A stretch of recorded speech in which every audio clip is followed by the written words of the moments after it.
Do you like activities that can provide hours of entertainment and also stimulate your mind?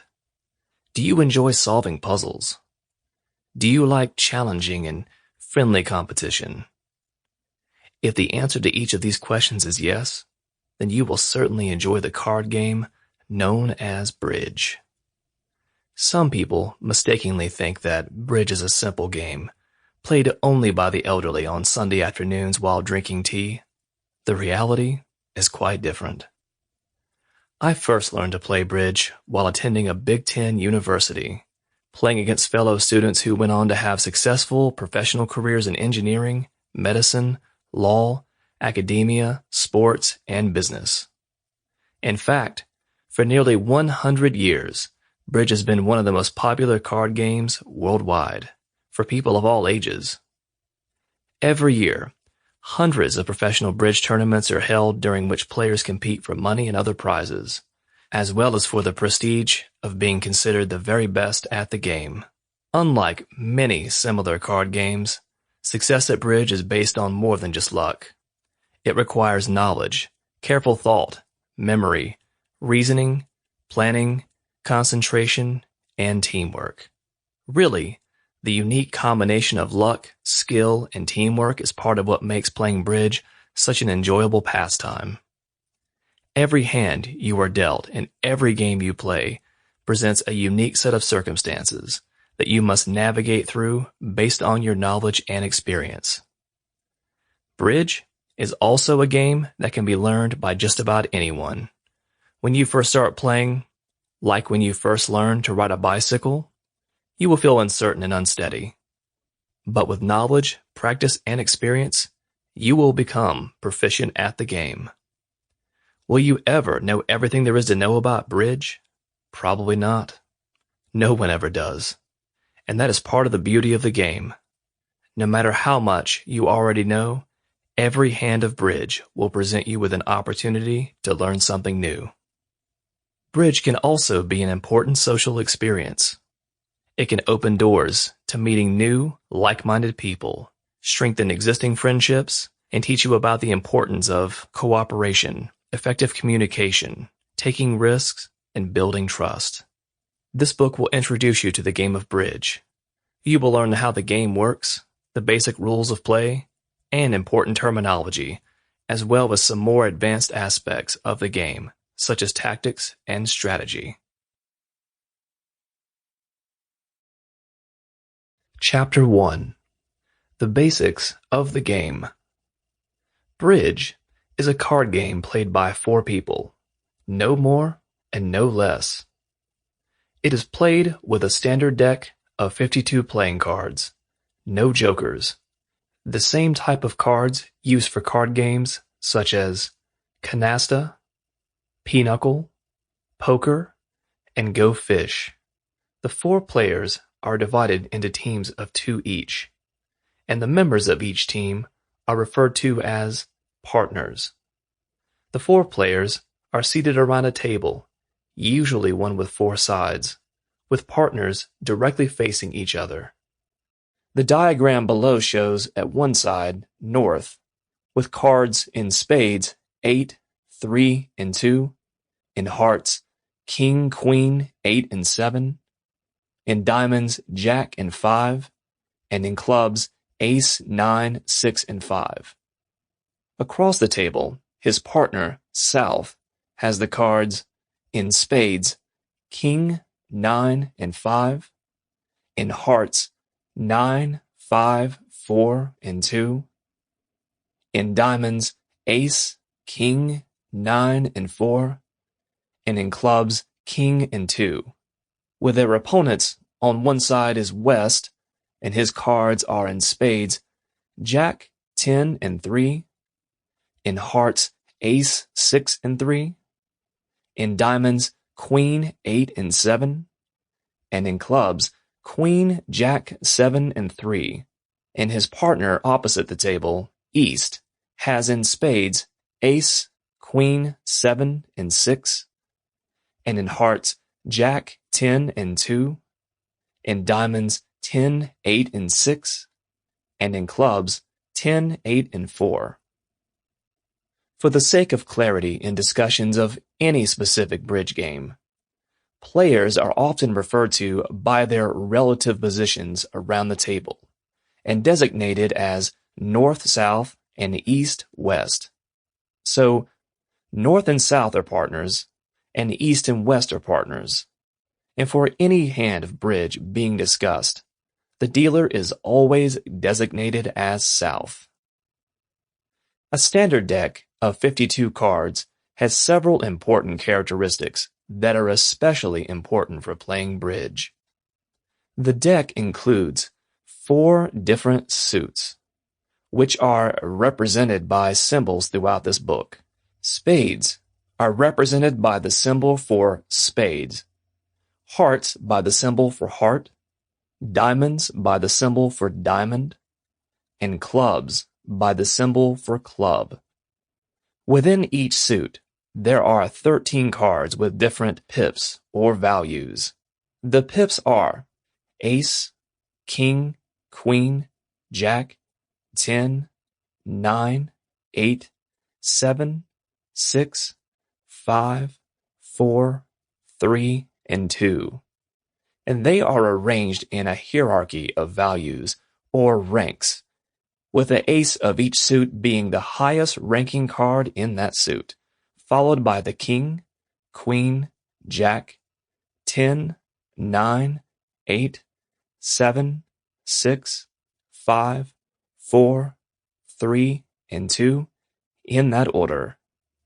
In bridge, the 4 suits are also arranged in a hierarchy of values, or ranking, with spades being highest, then hearts, then diamonds, and then clubs.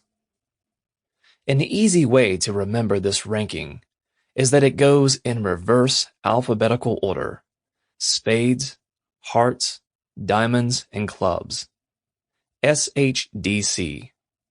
The 2 highest ranking suits, spades and hearts, are referred to as the major suits, while the 2 lowest ranking suits, diamonds and clubs, are called minor suits.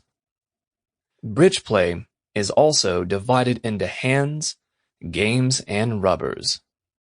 A hand of bridge can be divided into 4 stages: the deal, the auction, the gameplay, and the scoring. Basically, the 4 stages are as follows. 1. All 52 cards are dealt out to the 4 players, so that each player ends up with 13 cards. 2. The 2 teams engage in a process of verbal and competitive bidding, the end result being a commitment or contract by one of the 2 teams to win a certain number of tricks. 3. The gameplay then follows, during which the success or failure of the contract will be determined. 4. The points earned by either team are recorded. Each of these stages will be discussed in more detail in later chapters of this book. During a bridge hand, one particular suit, e.g. hearts, may be designated as the trump suit. This would mean that for the duration of that hand, hearts are the highest ranking suit in the deck. In other words, any card in that suit will trump or win out over even the highest cards in any other suit. For example, if hearts is the trump suit and the 2 of hearts is played on an ace of spades, the player playing the 2 of hearts would win that trick, unless they are over-trumped by a higher value trump card, e.g. the 10 of hearts. For the next hand, the trump suit may be completely different, or there may be no trump suit at all. A single game of bridge may require several hands be dealt and played out before a game is completed or won. However, a rubber is always made up of at least 2 games, and no more than 3. A game is over when one team reaches 100 points for that game, no matter how many hands it takes for that to happen. You may earn points in many different ways, but 2 important points are offensive points, and defensive points. Only offensive points count toward winning a game. They can be earned by declaring during the bidding to accomplish a specific goal, e.g., winning a certain number of tricks, and then achieving that goal. On the other hand, if your opponents make a promise to win a certain number of tricks, and your team is successful in preventing them from achieving that goal, you can earn defensive points. A rubber is completed when one team has won 2 games, even if the other team hasn't won any. Of course, if each team wins a game, then a 3rd game is played. A bridge rubber, however, is not won by winning 2 out of 3 games. The actual champion of a bridge rubber is the team with the most points scored for any reason during the 3 or 2 games, regardless of how many games they won. In other words, a team might win 2 games but lose the rubber because they scored fewer total points than the other team. How to use this book. I strongly recommend that you do not try to read this entire book in one sitting. It will be too much information for you to absorb all at once. If you have 0 experience with bridge, you should probably read this section and the glossary several times before you go any further. If you are knowledgeable at playing other card games, you may catch on more quickly. For example, if you have played games like hearts, spades, pinochle, or whist, you will already be familiar with the relative ranking of cards and the concept of tricks. But if you have never touched playing cards before, it may take a bit longer to learn bridge. A good way to start is to use this book as your reference guide, your tutor, and your trusted friend, and to keep it beside you as you watch a few games of bridge being played. As is the case with learning anything new, the best way to learn is to just do it. You will learn bridge best by playing, and play as much as you can, although it might be a tempting idea to start out by playing with a partner and opponents who are likewise inexperienced at bridge. This may not be the best way to learn. When I first started learning how to play bridge, I was fortunate to have someone as my regular partner and mentor who was not only an experienced and very good player, but also someone who had patience, good communication skills, a willingness to explain things carefully, and the recognition of my sincerity in wanting to learn not only to play, but also to play at a high level. Personal computers, mobile devices and apps, and the internet now also provide many new opportunities for learning how to play bridge. No longer do you need to be able to round up 3 other players who have a few free hours to play. You can now play with and or against other players online, or even against the computer as you learn to play. The best part about playing against the computer, or on your mobile phone or tablet, is that you can play at your own pace, and will not need to feel like you are letting anyone down if you make a mistake or two. Just keep this book nearby as a reference while you play, and you will do fine. Once you have absorbed the basics and played your first game of bridge, it will become easier.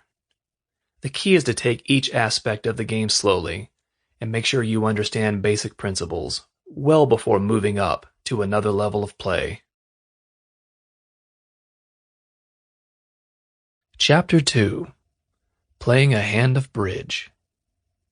In this chapter, you will learn how to play a single hand of bridge, how the cards are dealt, the fundamentals of bidding for a contract, the mechanics of gameplay, and the basics of scoring.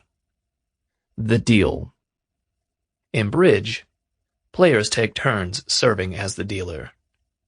As with other card games, the dealer is the person who shuffles and distributes the cards to all the players at the table so that the playing of the game can begin. To determine who will be first dealer, cards are drawn from a shuffled deck.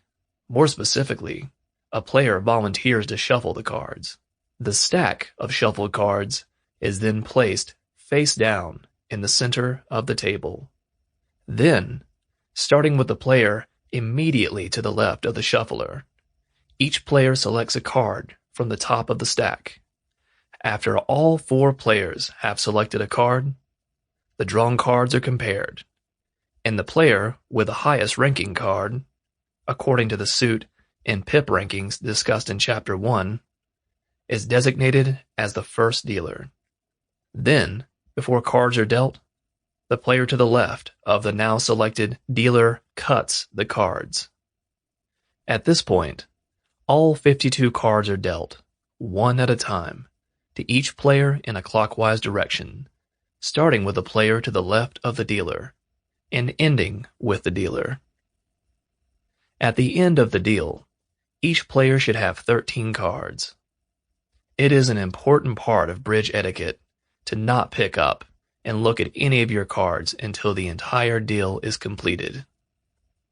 Once the deal is completed, it is customary for each player to count the cards they have been given to make sure they have 13 of them. If any player discovers that they have more or less than 13 cards, a misdeal is called. When this happens, all the cards are collected by the original dealer, reassembled into the deck, and passed to the player to the left of the original dealer, who now shuffles the cards and deals again. The players take turns dealing the cards for each hand played, with the deal rotating to the left of the previous dealer, and so on. After you receive your cards, you should carefully organize them in your hands. It is customary to sort them into suits, and then, within each suit, organize them highest to lowest in terms of card value. Typically, the suits are also arranged from left to right: spades, hearts, clubs, and diamonds. However, for reasons which we will discuss later, that may not always be a good idea. The auction. Once the deal has been successfully completed and players have carefully examined the groups of cards they have been dealt, the hand then moves into the auction phase. During this phase, the 2 teams engage in a round of competitive verbal bidding. The basic goal is for one of the 2 teams to establish or win the contract, which will then guide play during the playing of the hand. Bidding for the contract. Starting with the dealer, and then moving to the left, the players take turns starting their bid, if any, out loud. Players are not obligated to bid, and if they choose not to bid, they say the word pass. Bidding is part of the language of bridge, and bids serve at least 2 purposes. First, a bid is a proposal to all the other players as to what you believe your team can accomplish during the playing of the hand. More specifically, by bidding, you are proposing how many tricks you believe you and your partner can win, with a particular suit as the trump suit, during the play phase of the hand. It is also acceptable to propose a contract with no trump suit specified, or a no-trump contract. This means that during play, there will be no trump suit cards that can override the value of cards in any other suits. Basically, a player bids by declaring a number and a suit: spades, hearts, diamonds, clubs, or no trump. Examples of possible bids are 2 clubs, 3 hearts, 3 diamonds, or 2 no trump. In addition to proposing a contract, a bid also serves as a way of providing information to your partner regarding important characteristics of the set of 13 cards you have been dealt. Don't worry, relying or communicating information about the cards you are holding in this way is not cheating. In fact, as you shall learn in later chapters, Communication between partners in this manner is an essential part of the game of bridge. However, all other communication during bidding is strictly forbidden, as are gestures and other means of conveying pleasure or displeasure with your cards or your partner's bids. The integrity of the game requires you to declare all of your bids in an even tone and without undue inflection or emphasis. The proper expression of a bid of one club should simply be one club. If you were to hesitate or express your uncertainty by saying something like, "I think I'm going to bid a club," then you would be conveying improper information to your partner. As stated earlier, the dealer always makes the first bid. Each player has the option to pass on their turn if they determine that their hand is not a good one, or if, for some reason, they no longer wish to attempt to bid the contract. Another important rule is that all bids must be made according to the hierarchy of suits mentioned earlier, lowest to highest: clubs, diamonds, hearts, spades, and finally, no trump. As you can see in the bidding ladder diagram below, the lowest bid possible is one club, and the maximum possible bid is 7 no trump. The first person to bid can start the auction with a bid of one club or higher. Each following bidder must then make a bid that is to the right and higher on the bidding ladder or pass. Described in the example below, starting with 7 clubs, 7 diamonds, 7 hearts, 7 spades, and 7 no trump.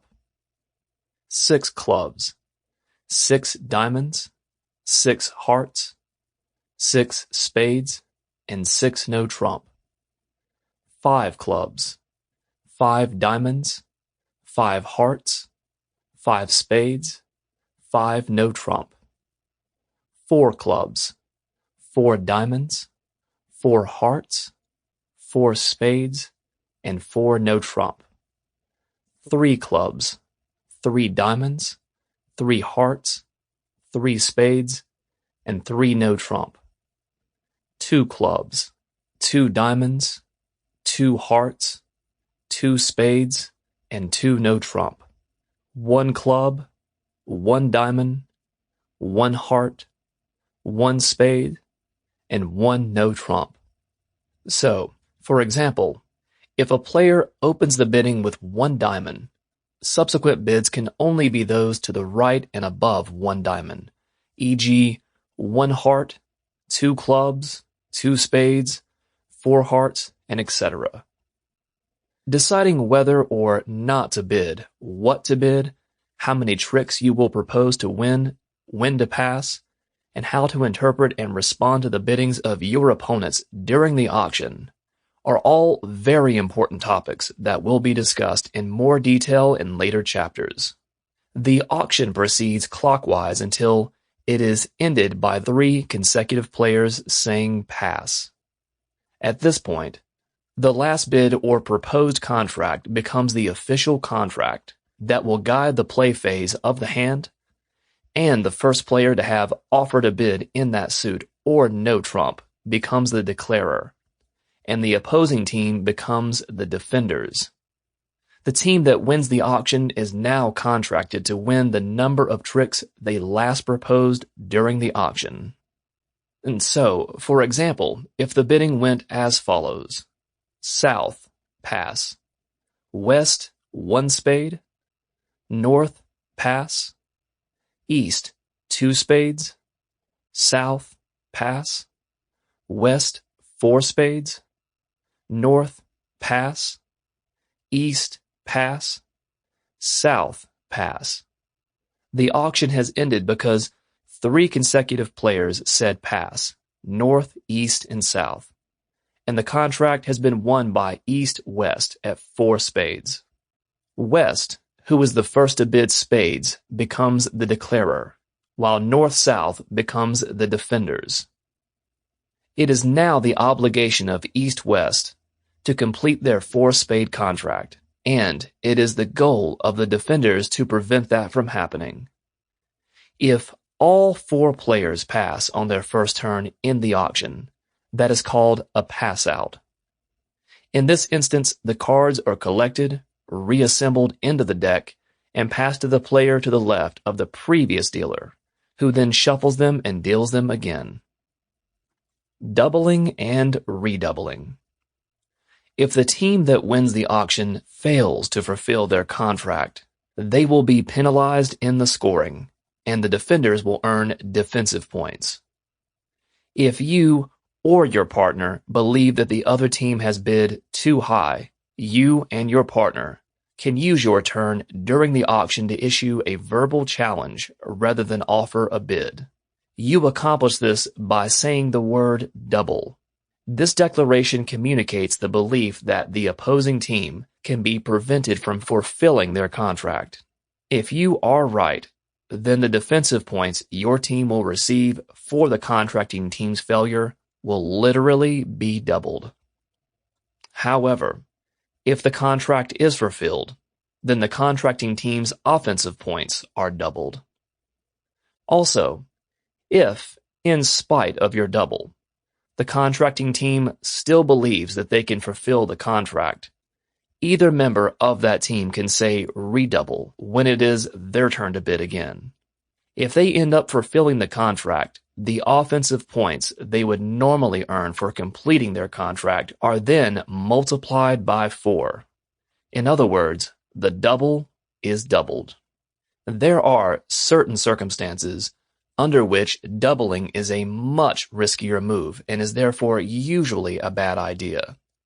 If your opponent's contract is only for a partial score toward a game, e.g., 2 hearts or 3 diamonds, doubling is usually not worth the risk because if they are successful, the doubling of their offensive points would also win them the game. An even riskier situation is if your failed double not only wins your opponents the game, but also the rubber. This can happen if they are winning their second game. It can also happen if, even though they are only winning their first game, they will score so many defensive points from your failed doubling or their redoubling that even though you might have won the other 2 games, they will win the rubber on total points.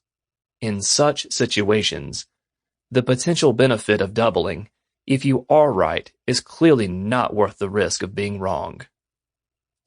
On the other hand, if you are already down 1 game and your opponents seem to be headed for a contract that could win them the second game, there would usually be no significant risk in doubling, unless you were already way ahead on points from penalties the opponents have previously incurred. Although your chances for success may not be good, you might get lucky. Another important note to consider is that doubling or redoubling does not bring the auction to an end. Even if a bid is doubled or redoubled, another player can still offer another contract bid. For example, if a player bids 4 hearts and the next opponent doubles, the original bidder's partner can then bid 4 spades. This is also true after redoubling, although it is rarely done. Also, sometimes a double issued in the first round of bidding is not a comment on the likelihood of the contract being fulfilled, a penalty double, but rather a tactic called a takeout double. When one player bids a suit, and the player in the next seat says double, the doubler is asking his or her partner to bid at the next possible level in their best suit. Playing the hand. The play phase of a hand of bridge proceeds as follows. The person from the opposing team to the left of the declarer makes the opening lead by selecting a card from those they have been dealt and laying it face up in the middle of the table. There are many different factors that might be considered in choosing which card to lead with, and those factors will be discussed in later chapters of this book. Furthermore, once a card is exposed by any player, so that its face can be seen by other players is considered played, even if it has not yet been placed face up on the table. And a card cannot be withdrawn once it has been played, except under very unusual circumstances. Then, and not before, the declarer's partner, now referred to as the dummy, places their cards face up on the table. The cards are arranged in 4 vertical rows by suit, highest to lowest, with the highest value card in each suit at the top of each row closest to the dummy player, and the lowest value card at the bottom of each row closest to the declarer. It is also customary to place the trump suit in the leftmost row, in this case spades, from the perspective of the declarer. The diagram below shows ace of spades, jack of spades, 9 of spades, and 2 of spades, followed by 4 of hearts, then jack of clubs, 9 of clubs, and 8 of clubs, then king of diamonds, queen of diamonds, 10 of diamonds, 5 of diamonds, and 3 of diamonds. At this point, the dummy player becomes just an observer of the game, while their partner, the declarer, plays the cards from both their hand and the dummy hand at the appropriate time. The declarer then chooses a card from the dummy hand to play, and places it face up on top of the already played card. If the declarer touches a card in the dummy's possession, it is deemed as played, unless the declarer is simply rearranging the dummy's cards. Some players prefer to verbally state which card they will play from the dummy hand before actually doing so. Once it has been named, it must be played. Moreover, the card chosen and played from the dummy must meet certain conditions. First, if possible, this card must match the suit of the card originally played, when there are cards of that suit in the dummy's possession, and the declarer can choose any card from that suit to play. If there are no cards of that suit in the dummy's possession, then the declarer can play any card they want, including a trump card. At this point, the player from the opposing team to the right of the declarer must choose a card from their hand to play. This card must also match or follow the suit of the first played card when possible. If it is not possible to follow suit, the card played could be a trump card. Or, if the dummy played a trump card, it could be a higher ranked trump card. Or the player could play a card from some other suit if the player has no cards in the original suit, or if, for some tactical reason, they choose not to play a higher ranked trump card. And finally, the declarer must choose a card from their hand to play on the 3 cards already played and place it face up on top of the stack of cards. The declarer is bound by the same rules that govern the choices of cards played by the other players. Specifically, the card must match the suit of the first played card if possible. Or, if it can be a trump card or a higher ranked trump card, or a card from some other suit, if there are no cards of the original suit in the declarer's hands. The 4 cards that have now been played and are now on the table constitute a trick. In other words, a trick consists of 4 cards, 1 from each player's hand, placed in a clockwise order. The winner of the trick is the player who played the highest ranking card of that suit, or the highest ranking trump card.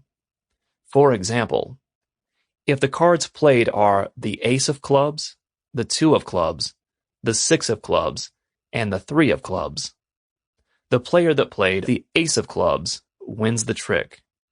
But if 1 or more trump cards have been played on the trick, the player who played the highest ranked trump card wins the trick. The player who wins the trick collects all 4 cards and stacks them on top of each other, face down, on the table in front of him or her. If the trick has been won by the contracting team, it is always placed in front of the declarer. Tricks won by defenders are all kept together on the table in front of one of the defending teams.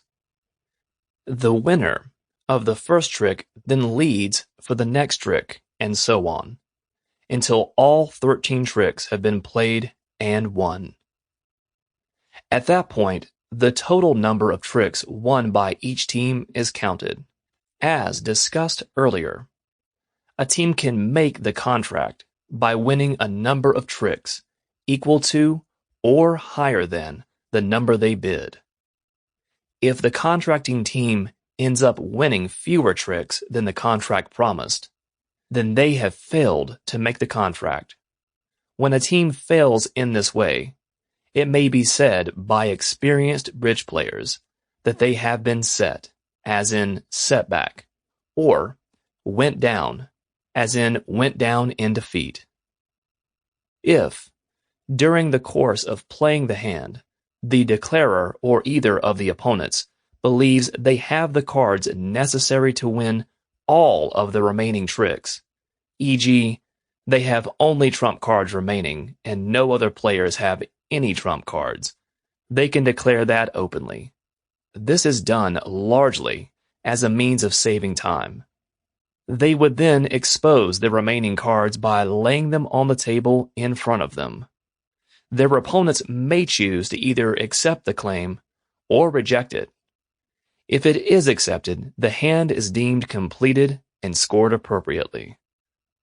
If the claim is rejected, the play then continues with the declaring player's remaining cards still face up on the table in front of them. Scoring the hand. When a team fulfills its contract, it scores a certain number of offensive points, depending on the type of contract and the trump suit, if any. For any contract, no offensive points are scored for the first 6 tricks won. Collectively, these first 6 tricks are called the book. So, when a player offers a bid like 2 diamonds, what they are actually proposing is that they will win a total of 8 tricks, or 2 plus the book. Similarly, a bid of 4 spades is actually a proposal to win a total of 10 tricks, or 4 plus the book. If the trump suit is a minor suit, clubs or diamonds, the team completing the contract scores 20 points per trick, one above the book. For example, a completed contract of 5 clubs would score 100 points. Such a contract would also then win that game, since that team has now reached 100 points. If the trump suit is a major suit, hearts or spades, the team completing the contract would score 30 points per trick one above the book. For example, a completed contract of 4 hearts would score 120 points. This successful contract would also win a game since the team has scored at least 100 points. If there is no trump suit, EI, it has no trump contract, the team completing the contract would score 40 points for the first trick one above the book, and then score 30 points for each additional trick one above the book. For example, a completed contract of 3 no trump would score 100 points and also win the game. Contracts fulfilled may get you all the way to completed game, e.g., 5 diamonds, or they may not, e.g., 3 diamonds. When they do not, the game is called a partial game. It will then be necessary to win additional hands and complete additional contracts in order for either team to complete and win that game. Of course, even if a team has bid and completed a partial contract, e.g., 3 hearts, that game would still be won by the other team by bidding and completing a contract, e.g., 4 spades, that finishes off the game on the next hand. When a team wins more tricks than they promised, they have earned over tricks. For every trick won over the number promised in that contract, the scoring is as follows. 20 additional offensive points are awarded per over trick if the contract was in a minor suit. 30 additional offensive points are awarded per over trick if the contract was in a major suit, or if it was a no-trump contract. However, these over-trick points do not count toward the winning of the game. If a contracting team wins fewer tricks than promised, their opponents score defensive points for each of the under tricks. The number of defensive points scored depends on a couple of factors. Has the team that failed to fulfill their contract completed any previous games? And was that contract doubled or redoubled? When a team has already completed a previous game called a rubber, they are deemed vulnerable. When a vulnerable team fails to complete a contract successfully, their opponents get more defensive points than they would get if the unsuccessful team was not vulnerable. Specifically, when the unsuccessful team is not vulnerable, their opponents score 50 defensive points for every under trick. But if the unsuccessful team is vulnerable, the defensive points are doubled, 100 points for every under trick. If the contract was doubled, and the contracting team is not vulnerable, their opponents score 100 defensive points for the first under trick, 200 defensive points for each of the second and third under tricks, and 300 defensive points for each additional under trick. If the contract was doubled, and the contracting team is vulnerable, then their opponents score 200 defensive points for the first under trick, 300 defensive points each for the second and third under tricks, and 300 defensive points for each additional under trick.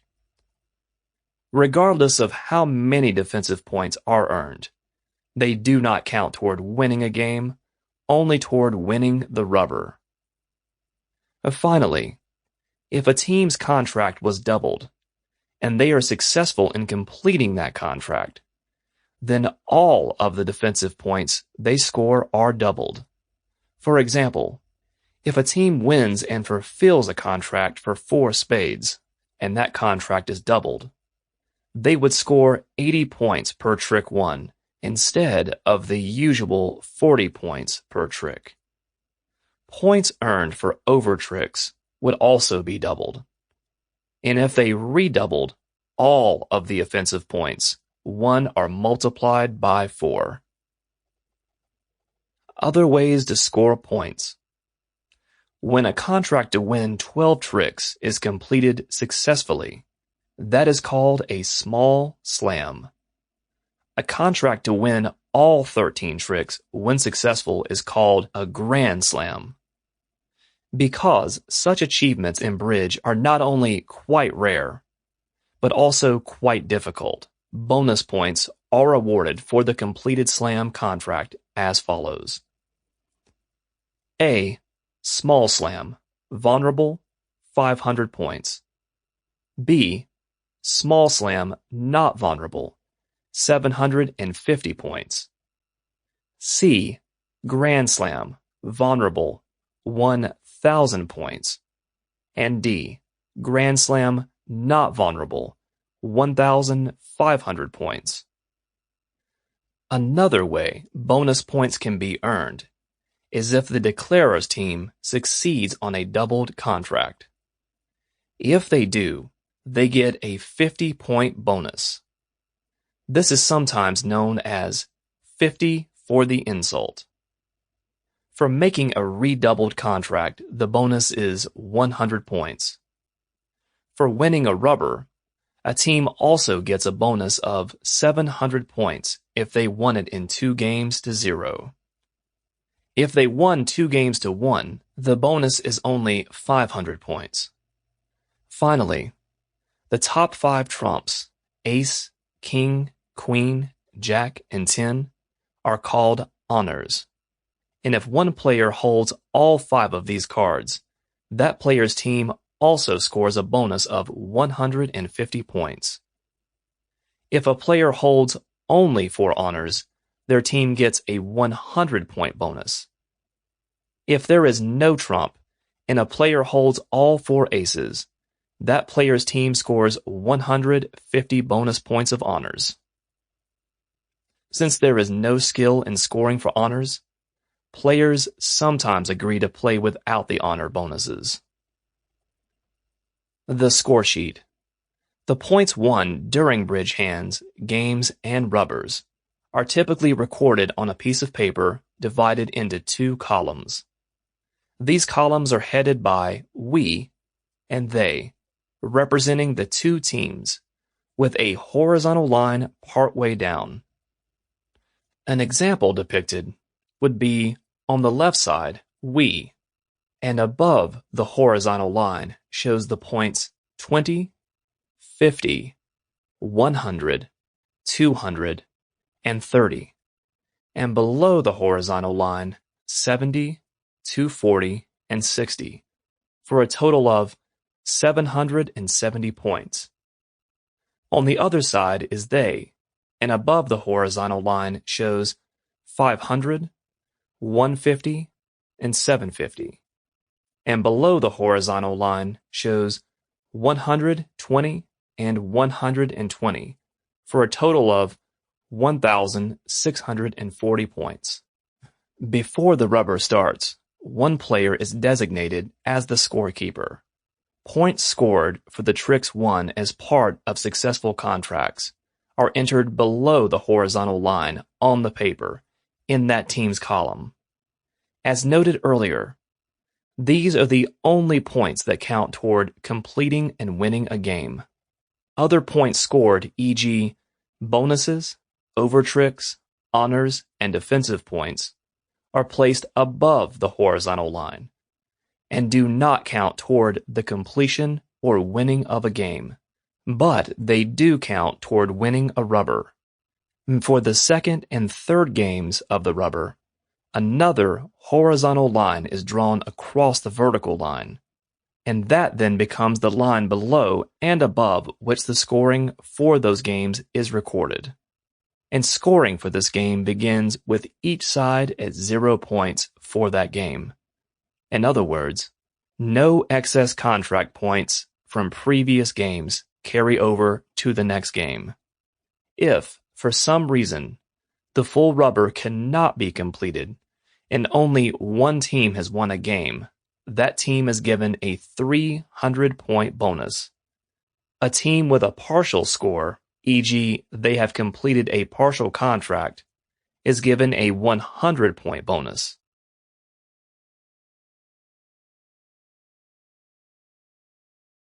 Chapter 3. The Auction. In this chapter, I will discuss the auction stage of a hand of bridge in more detail, provide some important guidelines for bidding, and consider various factors that might influence a team's success or failure at completing their contract. Competition for the contract. Calling the bidding phase of a bridge hand an auction is not arbitrary. A bridge auction truly is a competition, not unlike an auction for art or antiques. Obviously, if they don't engage in the bidding process, you won't win that which is being auctioned, nor will you complete a bridge contract or win a bridge game or rubber.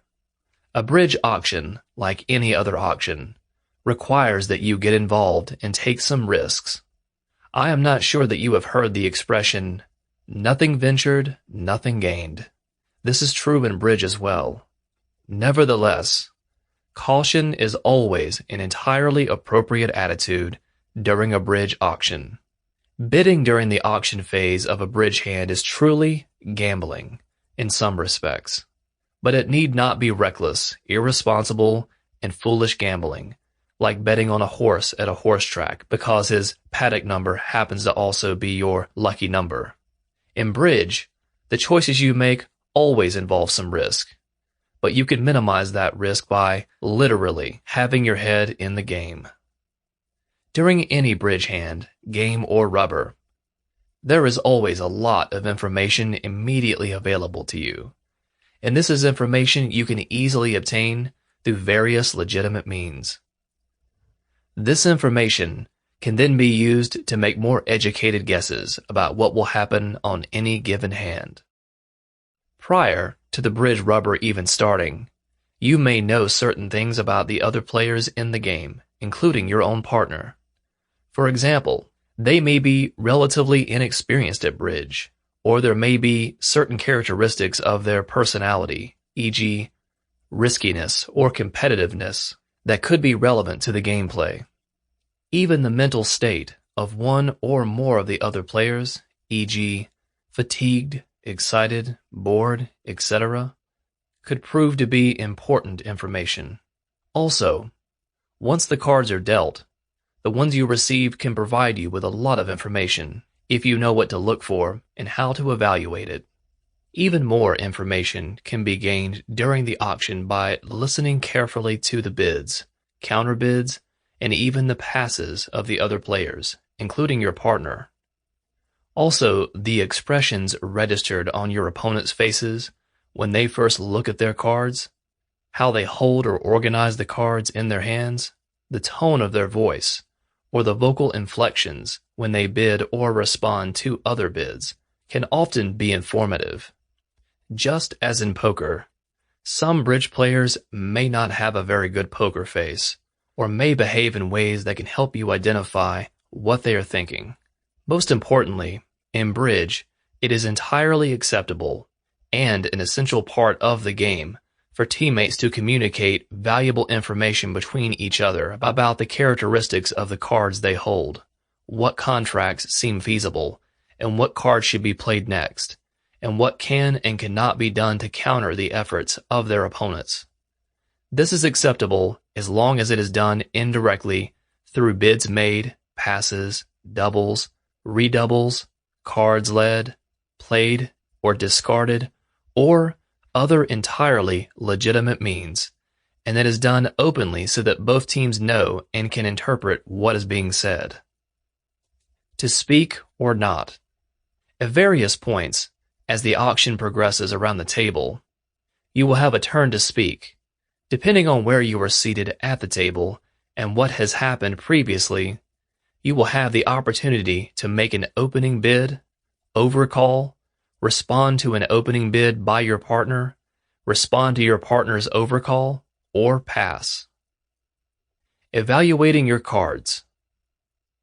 The most important factor for determining if you will bid, what your bid will be, and/or how you will respond to the bids and other actions of your partner and other opponents, is the strength of the card you have been dealt. In bridge, this strength is determined by several factors. Face card points, or FCPs. Face cards are assigned points as follows: Ace equals 4, King equals 3, Queen equals 2, Jack equals 1. So, if you are holding 5 face cards, e.g., 2 aces, 1 king, 1 queen, and 1 jack, you would have a total of 14 face card points. Each suit then has 10 possible face card points, and so the deck has 40 possible FCPs in total. Suit length. The length of any suit is the number of cards of that suit you have been dealt. Points can then be also calculated based on this characteristic, thus contributing to the strength of your cards. Number 1. 5-card suit equals 1 point. Number 2. 6-card suit equals 2 points. Number 3. 7-card suit equals 3 points. Number 4. 8-card suit equals 4 points. So, for example, if you also hold 6 hearts, you would add an additional 2 points to the 14 face card points already calculated, giving you a total of 16 points. Similarly, if you have 8 clubs in your hand, you would also add an additional 4 points to the 14 face card points, giving you a total of 18 points. Short suits. If you have only a few cards or no cards in that suit, this can also be considered an important characteristic. You should also add value points to your cards as follows. Number 1. 2 cards in a suit. Doubleton equals 1 point. Number 2. 1 card in a suit. Singleton equals 2 points. And 3. No cards in a suit. Void equals 3 points. Collectively, the suit length and short suit characteristics of your cards are often referred to as distribution. For example, if you hold 4 spades, 3 hearts, 3 diamonds, and 3 clubs, your cards have balance because there is no truly long suit. In contrast, your 13 cards might contain 7 diamonds, 2 hearts, 2 spades, and 2 clubs. These cards are clearly unbalanced, with a very long diamond suit and 3 doubletons. Under some circumstances, it can be good to have cards with more balance between the suits. Under other circumstances, having 1 or 2 very long suits can be beneficial. Here are some other examples of possible deals. Your cards are, in spades, ace, king, 10, 6, and 4. In hearts, king, jack, and 6. In diamonds, 7. In clubs, queen, 8, 5, and 4. You have 16 points. 4 points for the ace, 3 points for each of the 2 kings, 2 points for the queen, 1 point for the jack, and 1 point for the 5-card spade suit, and 2 points for the singleton. Another deal. Your cards are, in spades, ace, 9, 8, 7, and 5. In hearts, 9, 8, 6, 4, and 3. In diamonds, 7 and 3. In clubs, 7. You have only 9 points. 4 points for the ace, 2 points for 2 5-card suits, 1 point for the doubleton, and 2 points for the singleton. In another deal, your cards are, in spades, king, jack, 9, 5, and 4. In hearts, void. In diamonds, king, queen, 9, and 3. And in clubs, ace, 8, 5, and 3. You have 13 FCPs, 1 point for the 5-card suit, and the void is worth 3 points, which gives you a total of 17 points. In another hand, your cards are, in spades, ace, 10, 7, and 6. In hearts, 8, 6, and 5. In diamonds, 8, 4, and 3. And in clubs, 7, 4, and 2. These cards are worth only 4 points because of the ace. Making an opening bid. Once you have evaluated your cards, you must then decide if you will bid or not. Certain wise bidding practices have been devised, based largely on experience with what is likely to happen during the play part of the game. For example, if the value of your hand is 12 points or less, this is your first opportunity to bid, and no one has bid before you, you should definitely pass.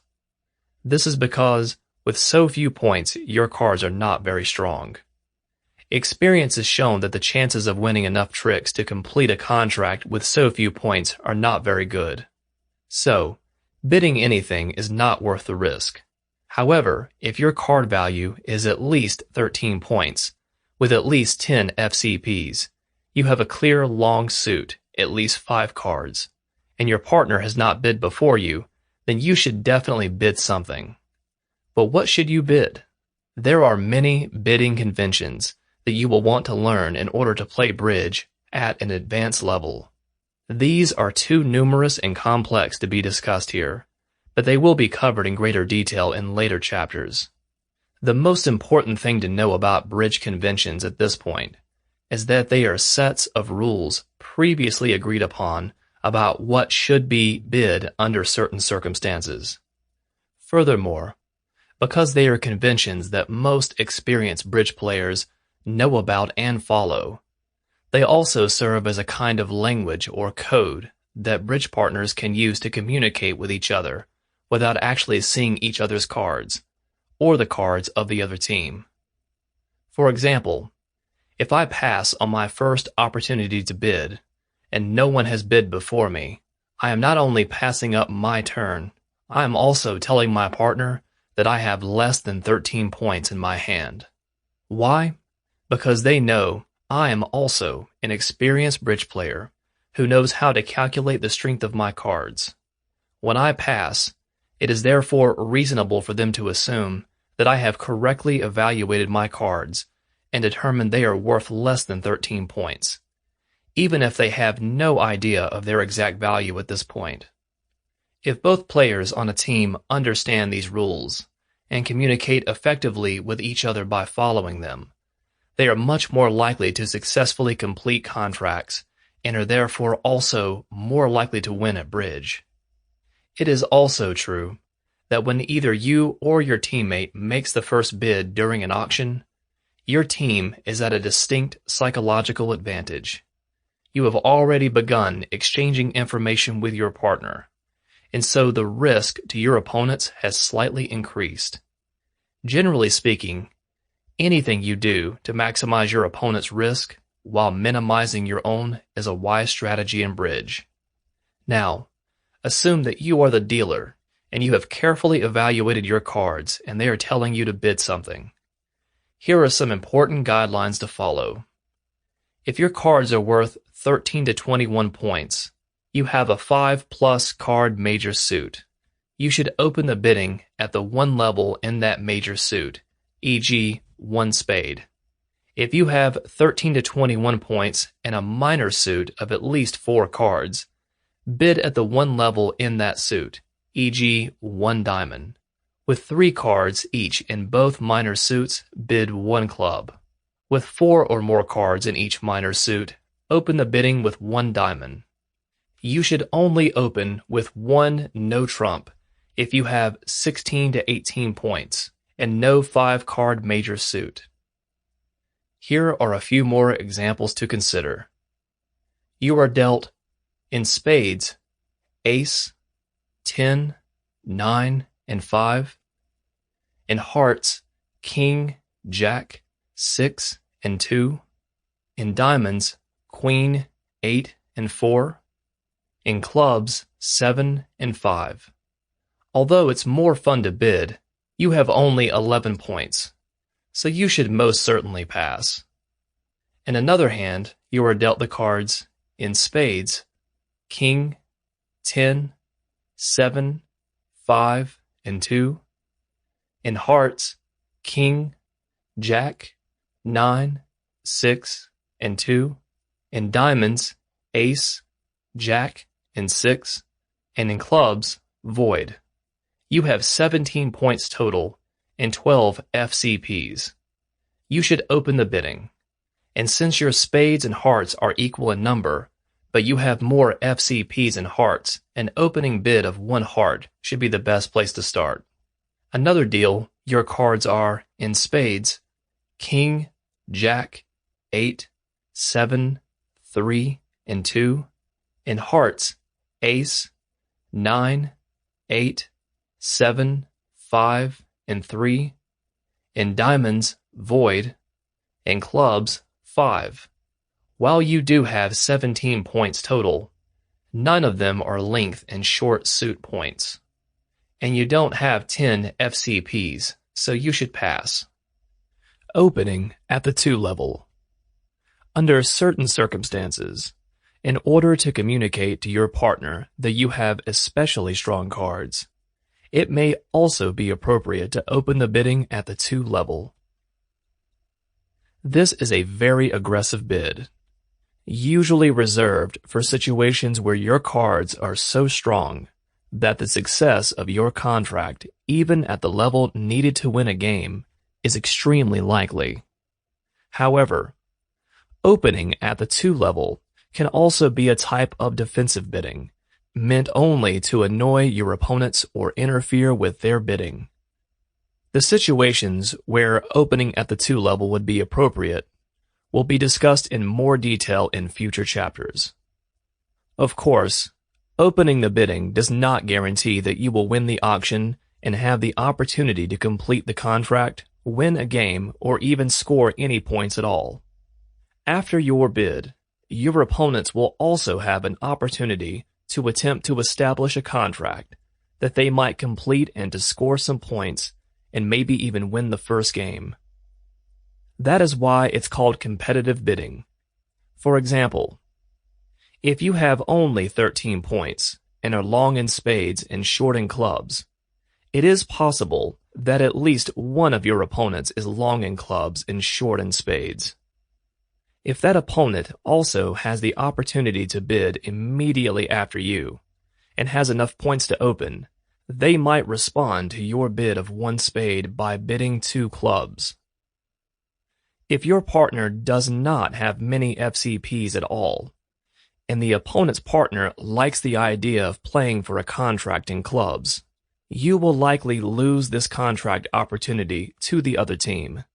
In the end, it will be the team that has the best cards, communicates most effectively, and is willing to take the highest calculated risk that will win the auction. Responding to your partner. When your partner makes an opening bid, and the bidding comes back to you, you will need to decide how to respond to your partner. Your response will depend largely on the opening bid and, of course, the strength of your cards. Assuming your partner has opened at 1 level in some suit, there are many different levels of card strength that you might have, and your response should be different in each situation. Very weak cards. If your cards are worth 5 or fewer total points, don't even think about responding. You won't be much help to your partner. No matter what suit your partner mentioned, you should pass. Weak cards. 6 to 9 points is a bit better, but it probably will still not help your partner much, especially if the points are on the low end, 6 or 7. But if you also have at least 3 cards in your partner's opening suit, you likely have at least 8 cards of that suit between the two of you. Under such circumstances, you should probably respond in some way. But how? If the opening bid is in a minor suit, clubs or diamonds, a simple raise of your partner's opening bid would be acceptable, e.g., 2 clubs in response to 1 club. Or, if you have a 4-card major suit, you could respond at the 1 level in that suit, e.g. 1 heart, especially if your point support is weak. This tells your partner 3 things. You have some support, but it isn't great, and your longest suit is hearts. If you have 2 4-card majors, always respond in hearts to keep the bidding as low as possible. However, if you have no support for your partner's minor suit and no other suit that can bid at the 1 level, you should respond with 1 no trump, even if your hand is not well balanced. If the opening bid is in a major suit, respond at the 1 level whenever possible. Otherwise, a simple raise of your partner's opening bid to confirm a trump fit would be acceptable, e.g. 2 hearts in response to 1 heart. If your cards feature length in the suit mentioned by your partner, e.g. 5 or 6, but are weak in points, another option is to respond at the 4 level. For example, your partner opens with 1 heart, and then you respond with 4 hearts. This is called a double jump to game. It tells your partner that you have very good trump support and no balance, with at least 1 singleton or void. If your partner opened with a bid of 1 no trump, you should probably pass, unless you think 2 of some other suit would be a safer contract. If you bid 2 diamonds, 2 hearts, or 2 spades, this is called a sign-off. It essentially communicates to your partner that you don't think your team can do much better than a 2-level contract in some suit, so you should stop right there.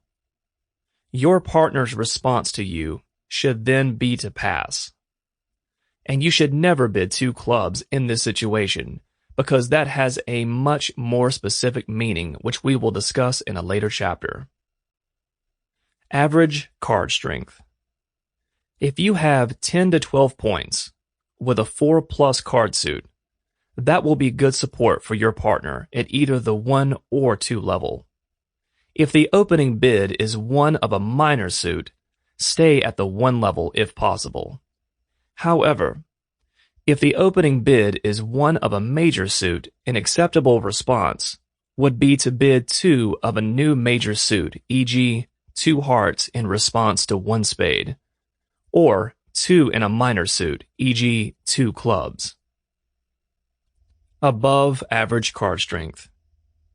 If you have between 13 and 15 points, and at least 4 cards in the suit bid, the appropriate way to respond to your partner's bid is with a jump raise.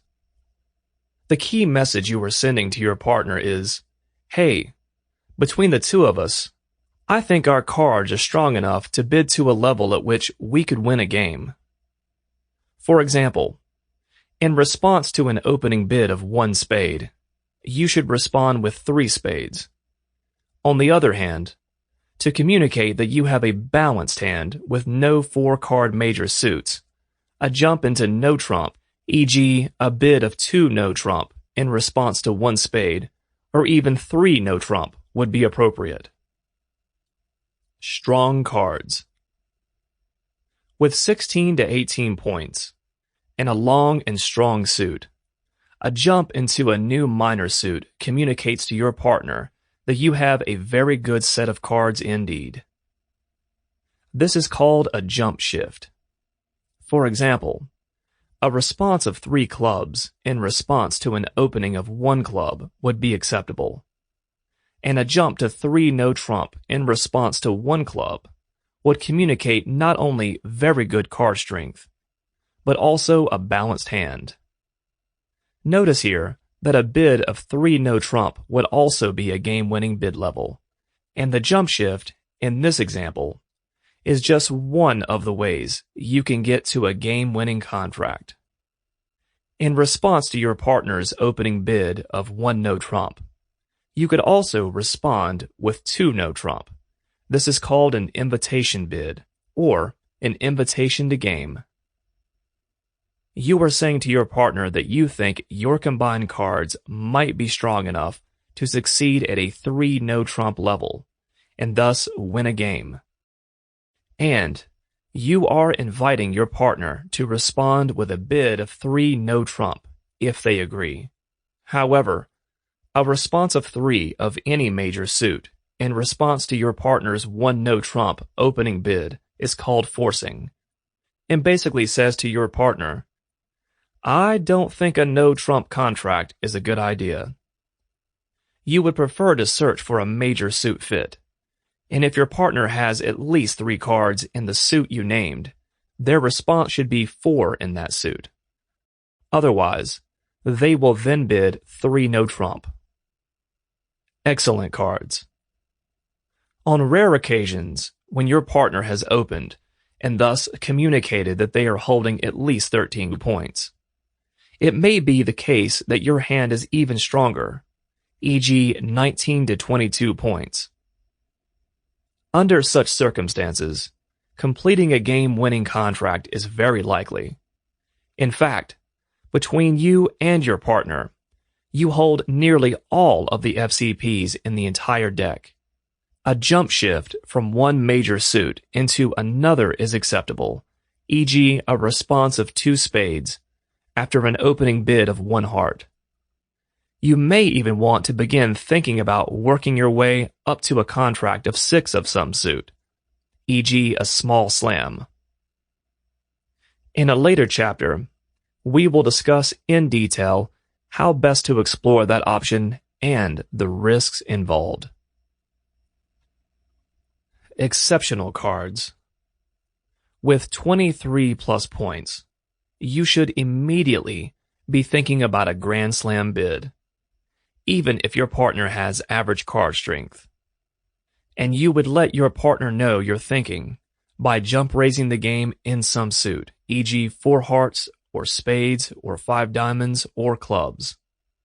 In fact, there are very specific and detailed conventions for exploring with your partner the possibility of playing for a Grand Slam contract. These conventions will be discussed in more detail in a later chapter. One final note about bidding.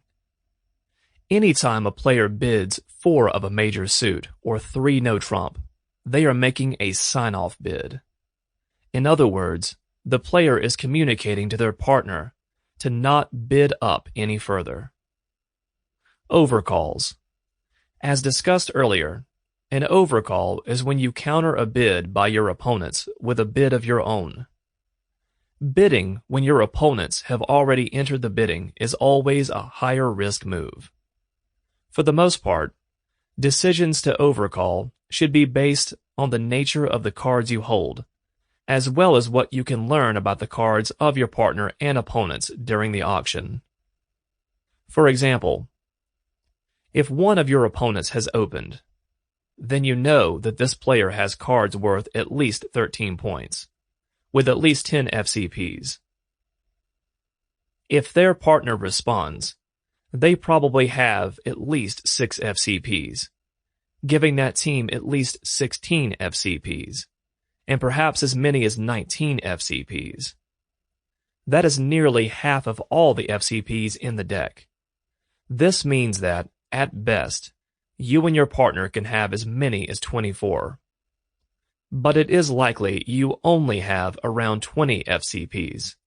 And so, while it is worth exploring the possibility that the number you hold is closer to 24, it is unlikely. For this reason, you should probably not get too adventurous with your overcalls. Also, when your team is vulnerable, you should be even more cautious about overcalls and responses to overcalls because of the larger penalties if you fail. Be sure you have a long, strong suit, especially if you bid at the 2 level or higher. A good rule to follow is that your cards should be strong enough that you could win enough tricks on your own without any help from your partner to be within 2 tricks of your bid. If your opponents are vulnerable, it can be acceptable to make overcalls with weaker hands. The longer your suit is, the fewer points are needed to make an overcall or to respond to one, especially if you and your partner also have great suit fit. So, under these circumstances, you should compete aggressively for the contract.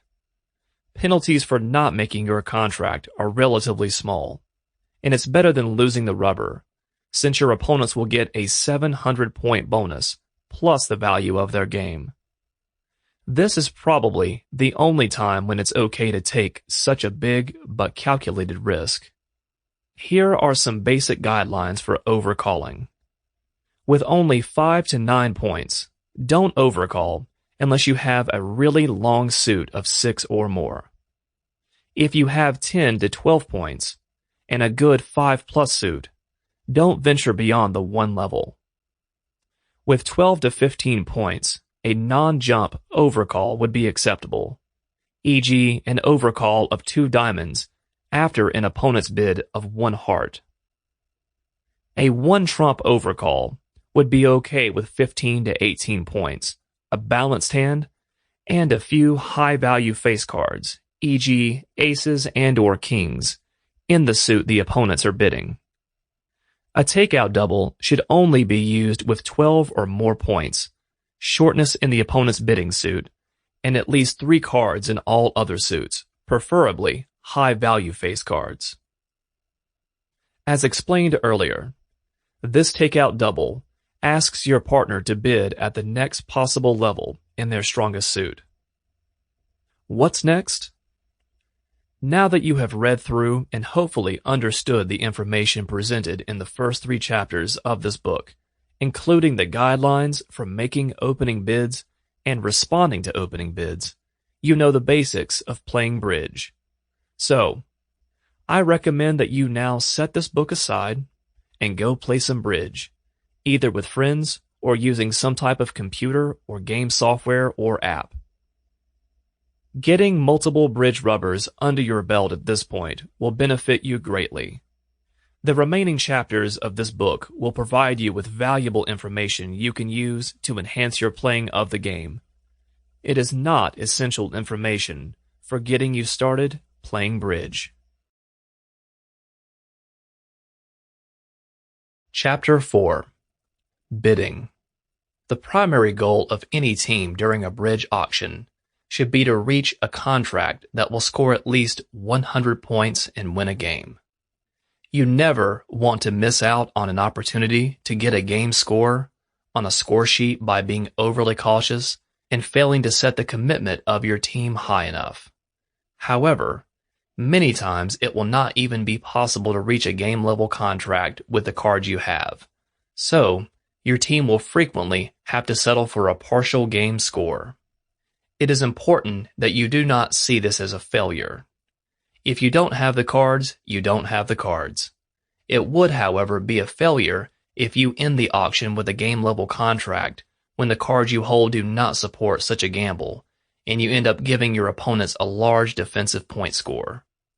Of course, if you already have a partial score toward winning a game on the score sheet, bidding to any level higher than what you need to win that game would probably also not be worth the risk. With some experience and good communication between you and your partner, you will learn when and when not to try for a game-level contract. In any event, another thing you should always keep in mind when choosing a contract, no matter the level, is the difficult trick values for major suits, minor suits, and no trump. That is also important information when assessing the risk involved in various contract options. To review, the trick scores for each suit are as follows. Minor suit contracts. Diamonds and clubs. Award 20 points per trick pass book. To win a game, you would need to bid up to at least a level 5 clubs or 5 diamonds. Thus, you would need to win 11 to 13 possible tricks. Major suit contracts, hearts and spades award 30 points per trick pass book.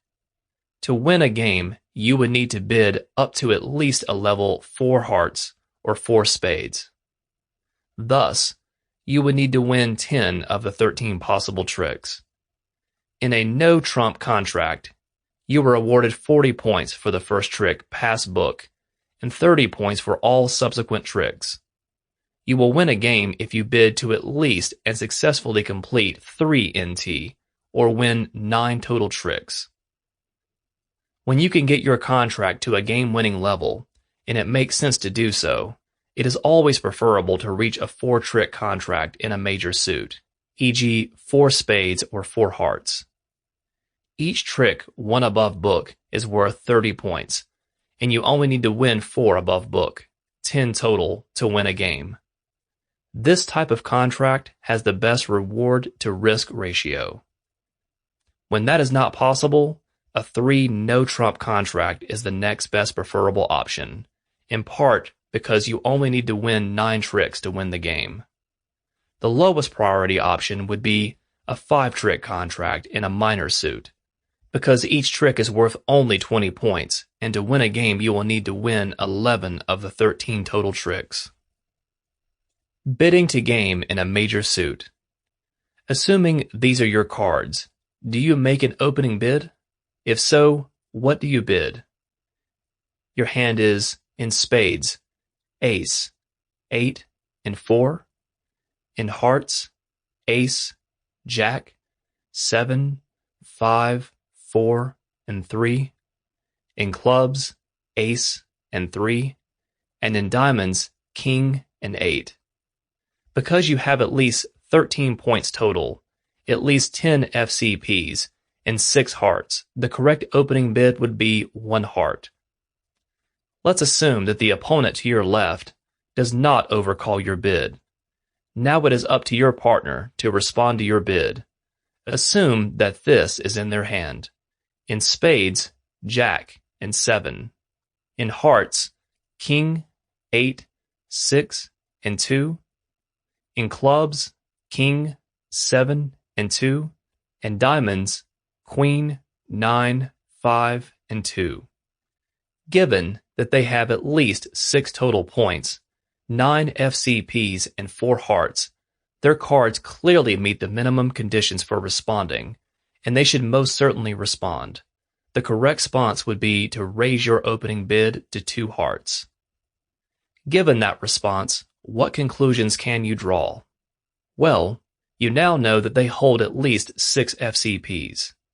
And since you know that you actually have 16 FCPs, 4 distribution points, 6 hearts, 2 doubletons, and a total of 20 points, that brings the total held by your team to at least 26 points. You can now also conclude that your 6 hearts combined with their 4 gives your team at least 10 hearts. Let's assume the opponent to your right also passes. What do you do next? With the information you now have, the correct bid at this point would be 4 hearts. That is because the collective experience of bridge players in the past has shown that in most cases by far, a combined total of at least 26 points, with at least 8 cards in the trump suit, will be enough to complete a 4-trick contract in a major suit. And now, with your response of 4 hearts, your partner also gains more information regarding the characteristics of your cards, as do your opponents. More specifically, they now know that you and your partner hold cards worth at least 26 points, and that you hold at least 8 hearts.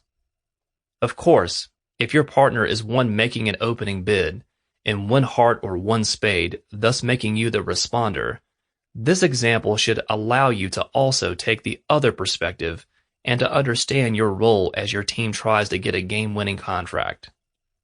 Moreover, this example represents the best-case scenario when everything falls into place. Unfortunately, that is often not the case in bridge. To begin with, your opponents might have other ideas. If you find yourself in competitive bidding for the contract with one or both of your opponents, you should be more cautious. This likely means that the FCPs your team does not hold could be concentrated in the hand of the opponent who is bidding against you. We will discuss competitive bidding and overall bidding tactics and risk in more detail in a later chapter. No matter what your hand looks like, there is always a very good chance that your partner does not have the points to respond to you at all. When that happens, you need to not only be able to understand and accept what your partner is saying to you, but also be willing to be pragmatic and settle for the best you can do. Sometimes, your cards will have unusual characteristics that confuse things and make it difficult for you to know how to bid, respond, and how to bid to game. Here are a few common situations you may encounter, even when you have enough points to open the bidding. If you have 6 cards in one major suit and 5 in another, and the FCPs are mostly in the 5-card suit, make the bid in your longest major suit to communicate the strength of your hand to your partner. You can always switch to your other 5-card suit in the second round of bidding. If you have a 4-card major suit and a 5-card major, open in the longer suit. If you have 2 4-card majors, bid 1 heart. This does not deny the value of your 4 spades, but allow your partner, should they have 4 spades but not 4 hearts, to continue describing their hand by bidding 1 spade. You can raise the bidding to the needed level at your next turn. If you have 5 cards in each major suit, start the bidding with 1 heart. You may have a chance to bid spades later to show your second suit. Bidding to game and no trump.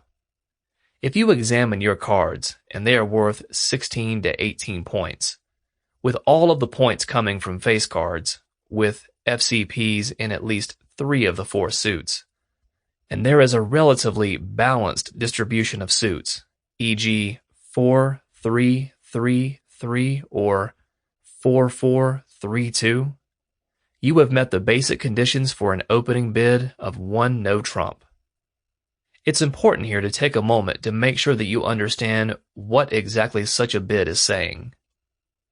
You are proposing to win at least 7 tricks, with no suit as a trump suit, based only on the face value of the cards you are holding at this point. Furthermore, because some of the unique risk in any no-trump contract, you should never open with a bid of 1 no-trump if you fail to meet any of these requirements. You would be better off opening at 1 level with some suit as a trump suit. If you do choose to open the bidding at 1 no-trump, what are the appropriate responses for your partner? The first thing to keep in mind is that these guidelines only apply when the 1 no-trump bid is truly an opening bid. If you or your partner open the bidding at 1 level in some suit, then a follow-up bid of 1 no-trump is not an opening bid, and it does not have the same meaning. It would therefore require a different response. Moreover, if you or your partner choose to open with a bid of 1 no-trump, the respondent should not count points for doubletons, singletons, or voids towards the total of points in their hand when deciding how to respond. It's impossible to ruff anything in a no-trump contract, so your short suits don't have any real trick-taking value. With these thoughts in mind, here are some possible responses to a 1 no-trump opening bid. If you have less than 8 points and no 5-card major suit, you should pass.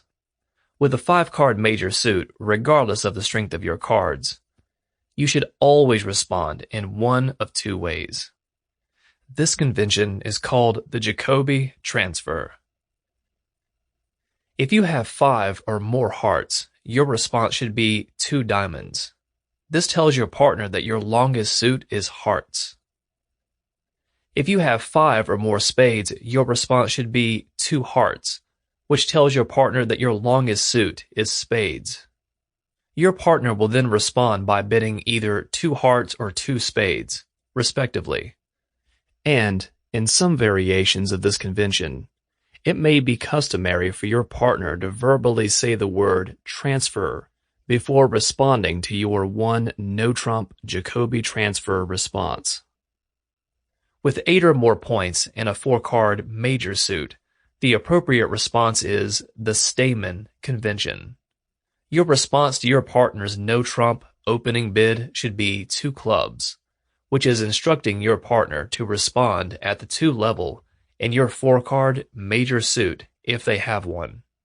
With no 4-card major suit, your partner should bid 2 diamonds, which means I do not have a 4-card major. Now you have to decide what to do. And at this point, the strength of your hand should guide you. But remember, in this situation, only FCPs matter. Distribution points are not relevant and should not be used in assessing the strength of your cards. If you have fewer than 8 FCPs, you should pass, thus leaving the contract at the 2 level. If you have 8 to 9 FCPs, at least 4 cards in the major suit bid by your partner, the correct response would be to raise to the 3 level in that major suit, e.g., 3 hearts. However, with 8 to 9 FCPs and no fit in the major suit of your partner, the correct response is 2 no trump. With 8 or more FCPs and a long minor suit, at least 6, your response should be at the 3 level in your minor suit. If you have 10 or more FCPs and 4 more of the major suit, jump to the 4 level and game, e.g. 4 hearts. However, with 10 or more FCPs and no fit in the major of your partner, you should go to the game level and bid 3 no trump. Other examples: you are dealt the cards in spades, ace, king, and 7, and in hearts, king, jack, and 6. In diamonds, queen, 8, and 5, and in clubs, ace, queen, 8, and 4. You have 19 FCPs in your hand, a balanced distribution of suits, and the FCPs in at least 3 of your suits. You can open at 1 no trump.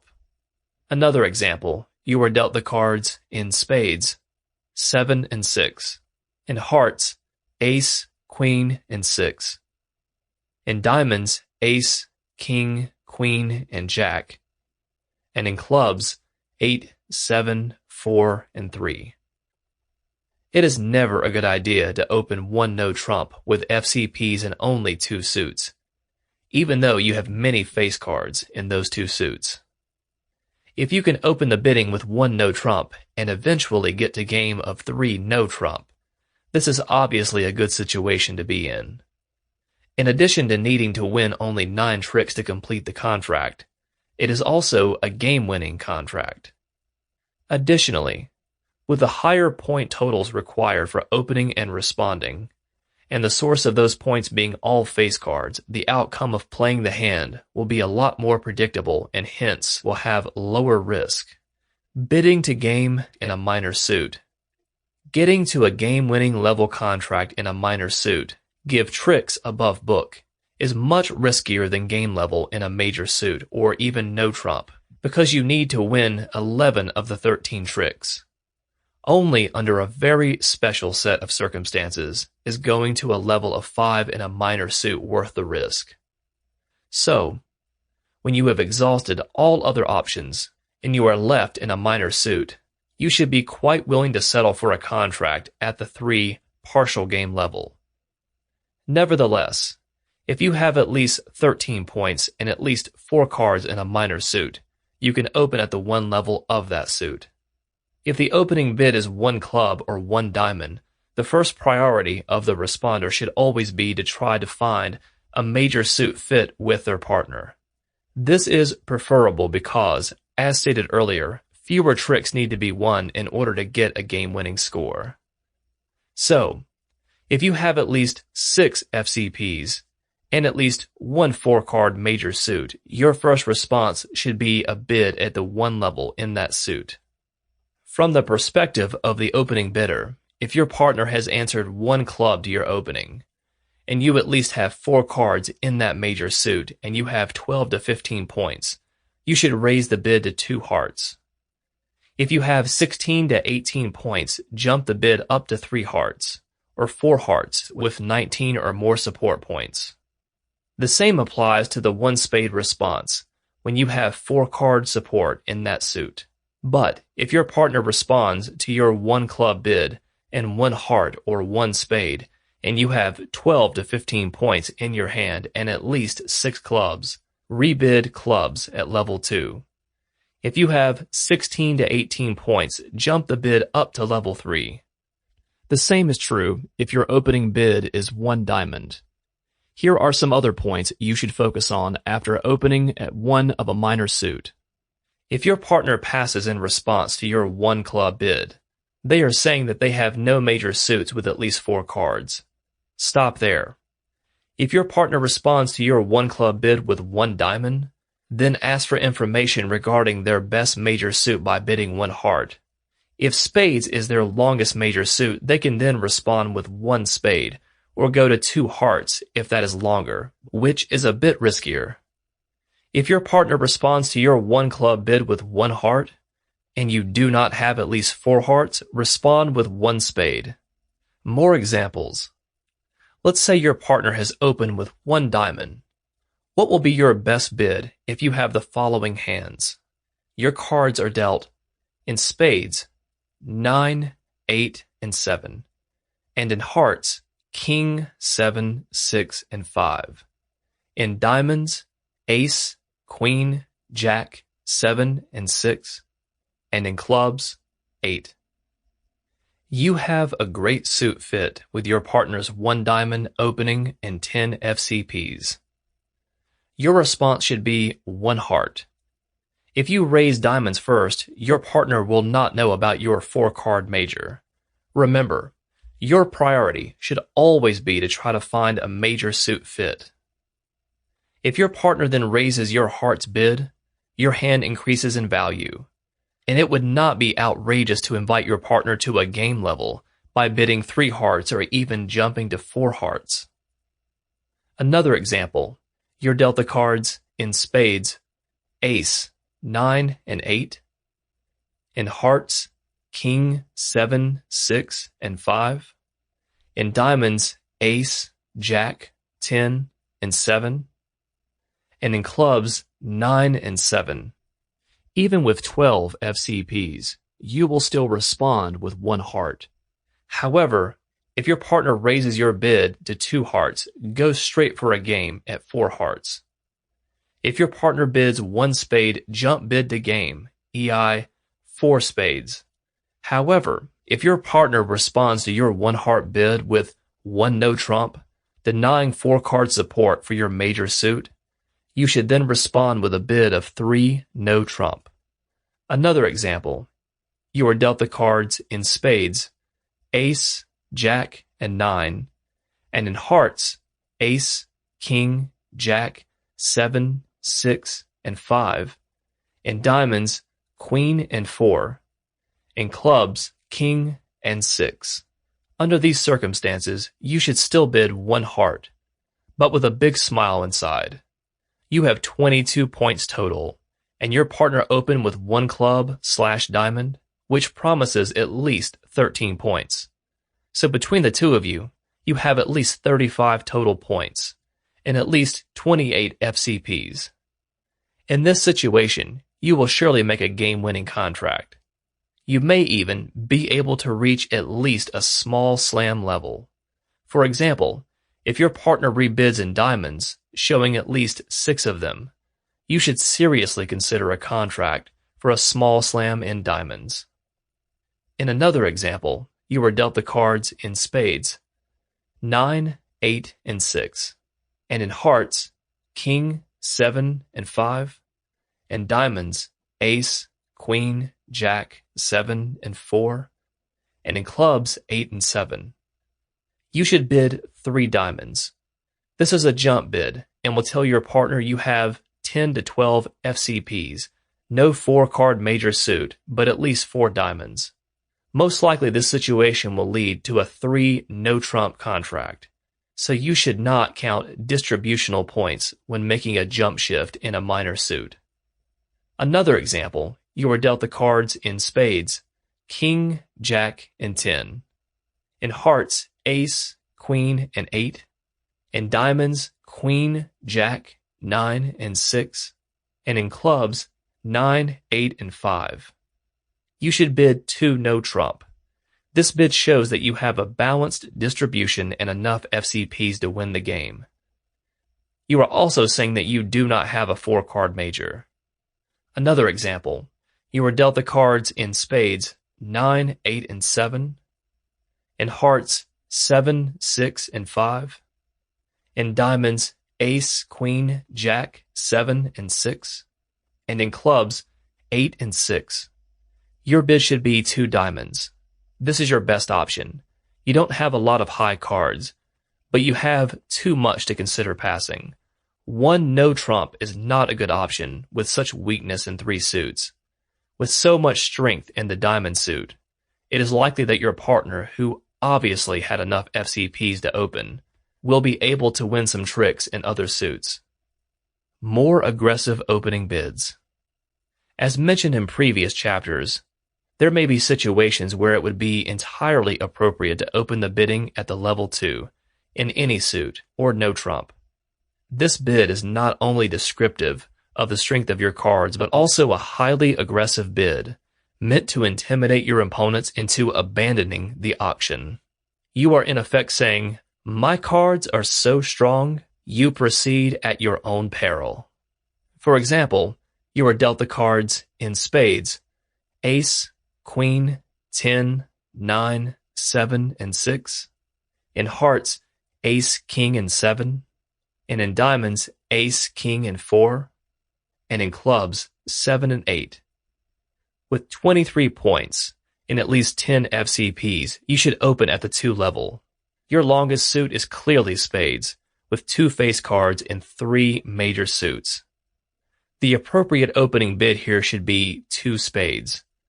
That would tell your partner that you have particularly strong cards, and if they can offer you any help at all, they can jump directly to a 4-spade contract.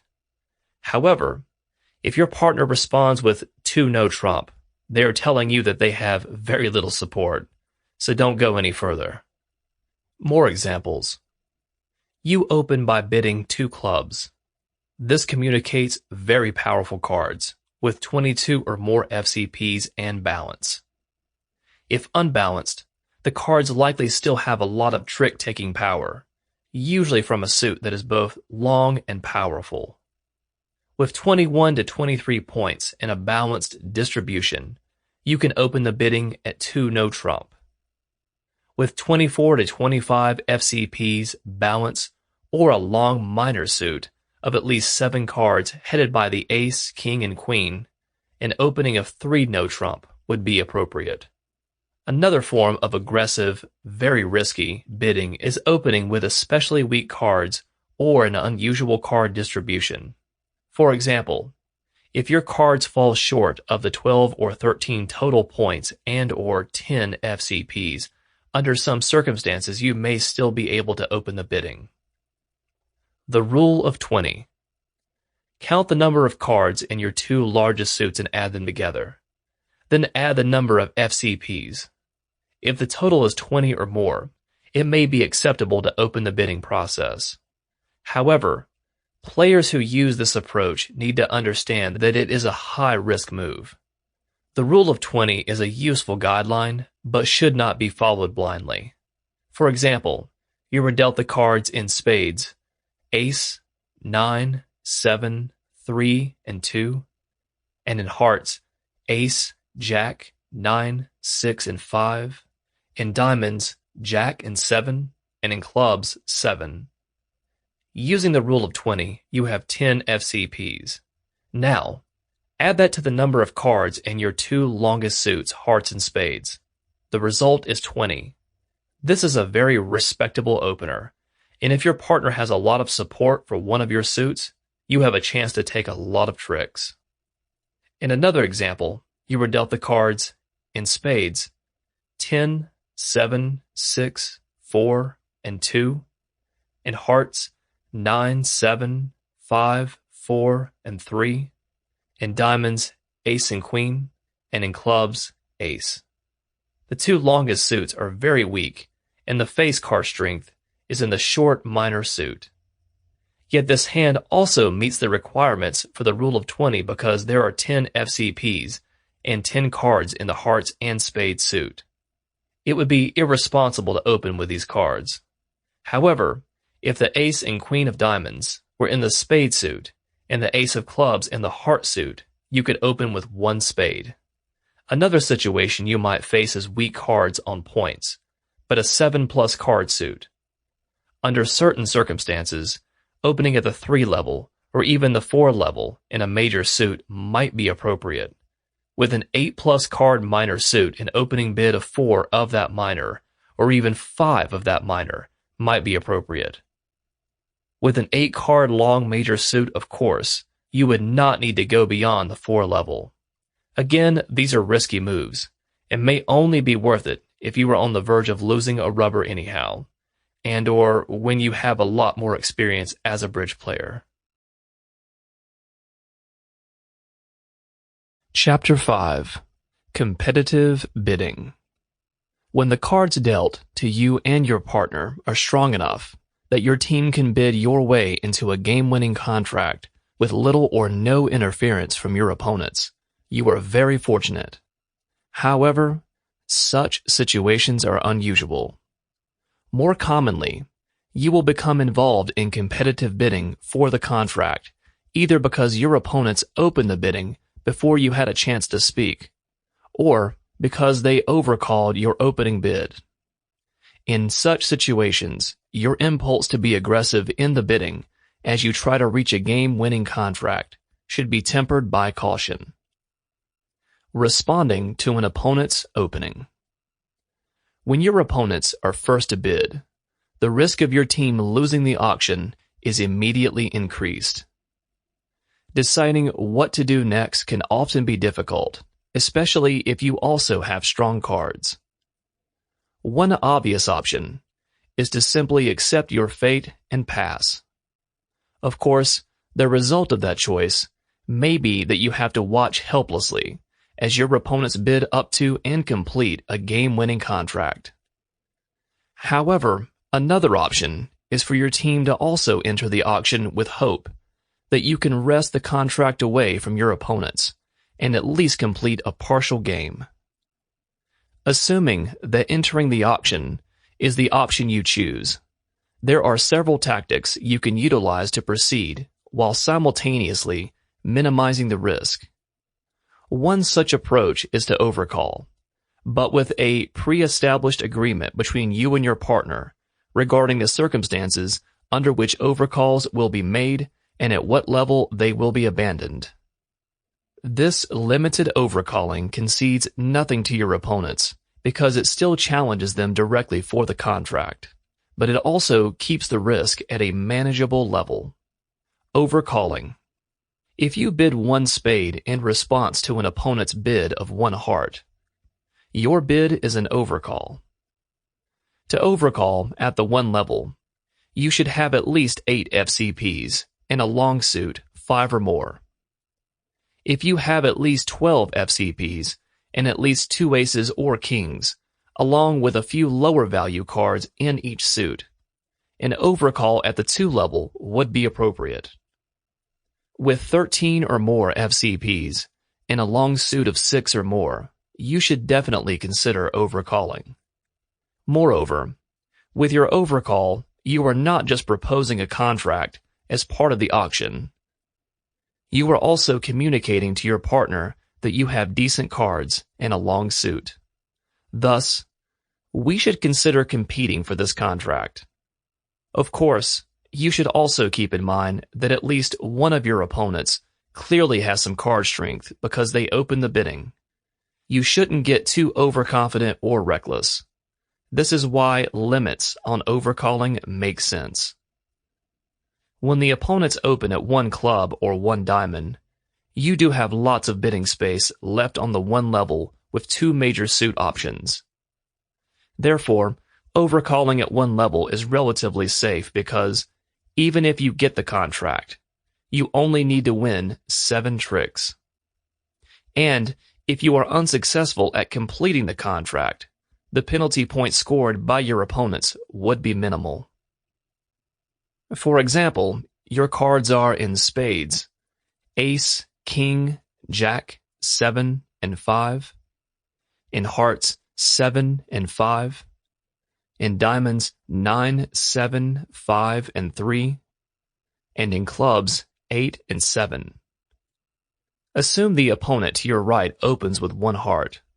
You evaluate your cards and decide that you certainly should get into the auction, so you overcall at 1 spade.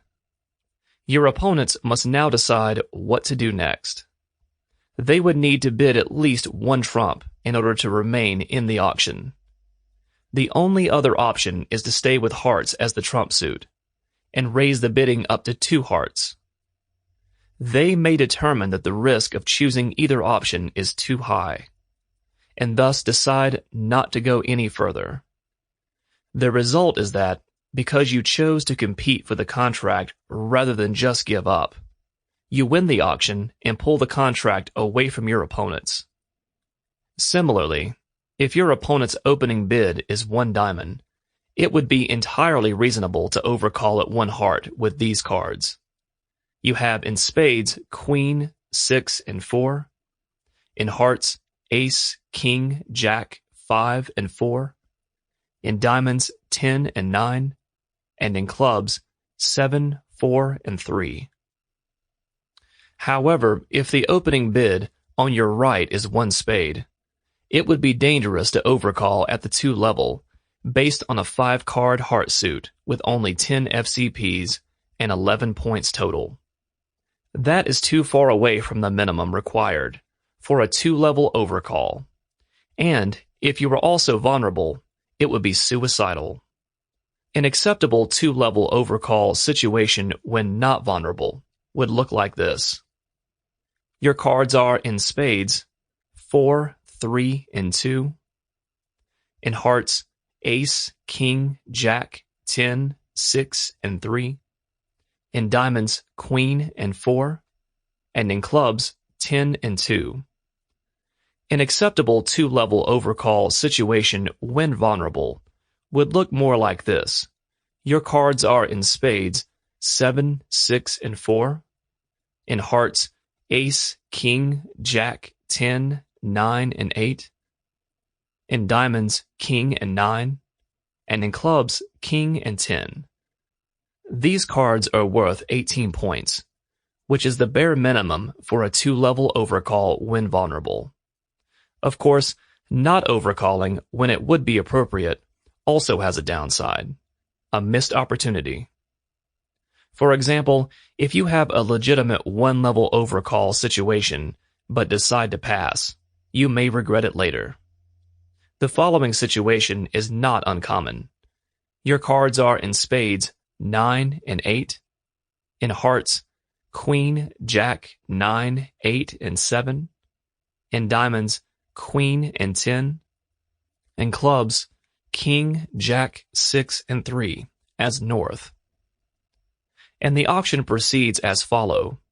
West bids 1 club, north passes, east bids 2 clubs, south passes, west bids 4 clubs, north passes, east passes. Now back to south.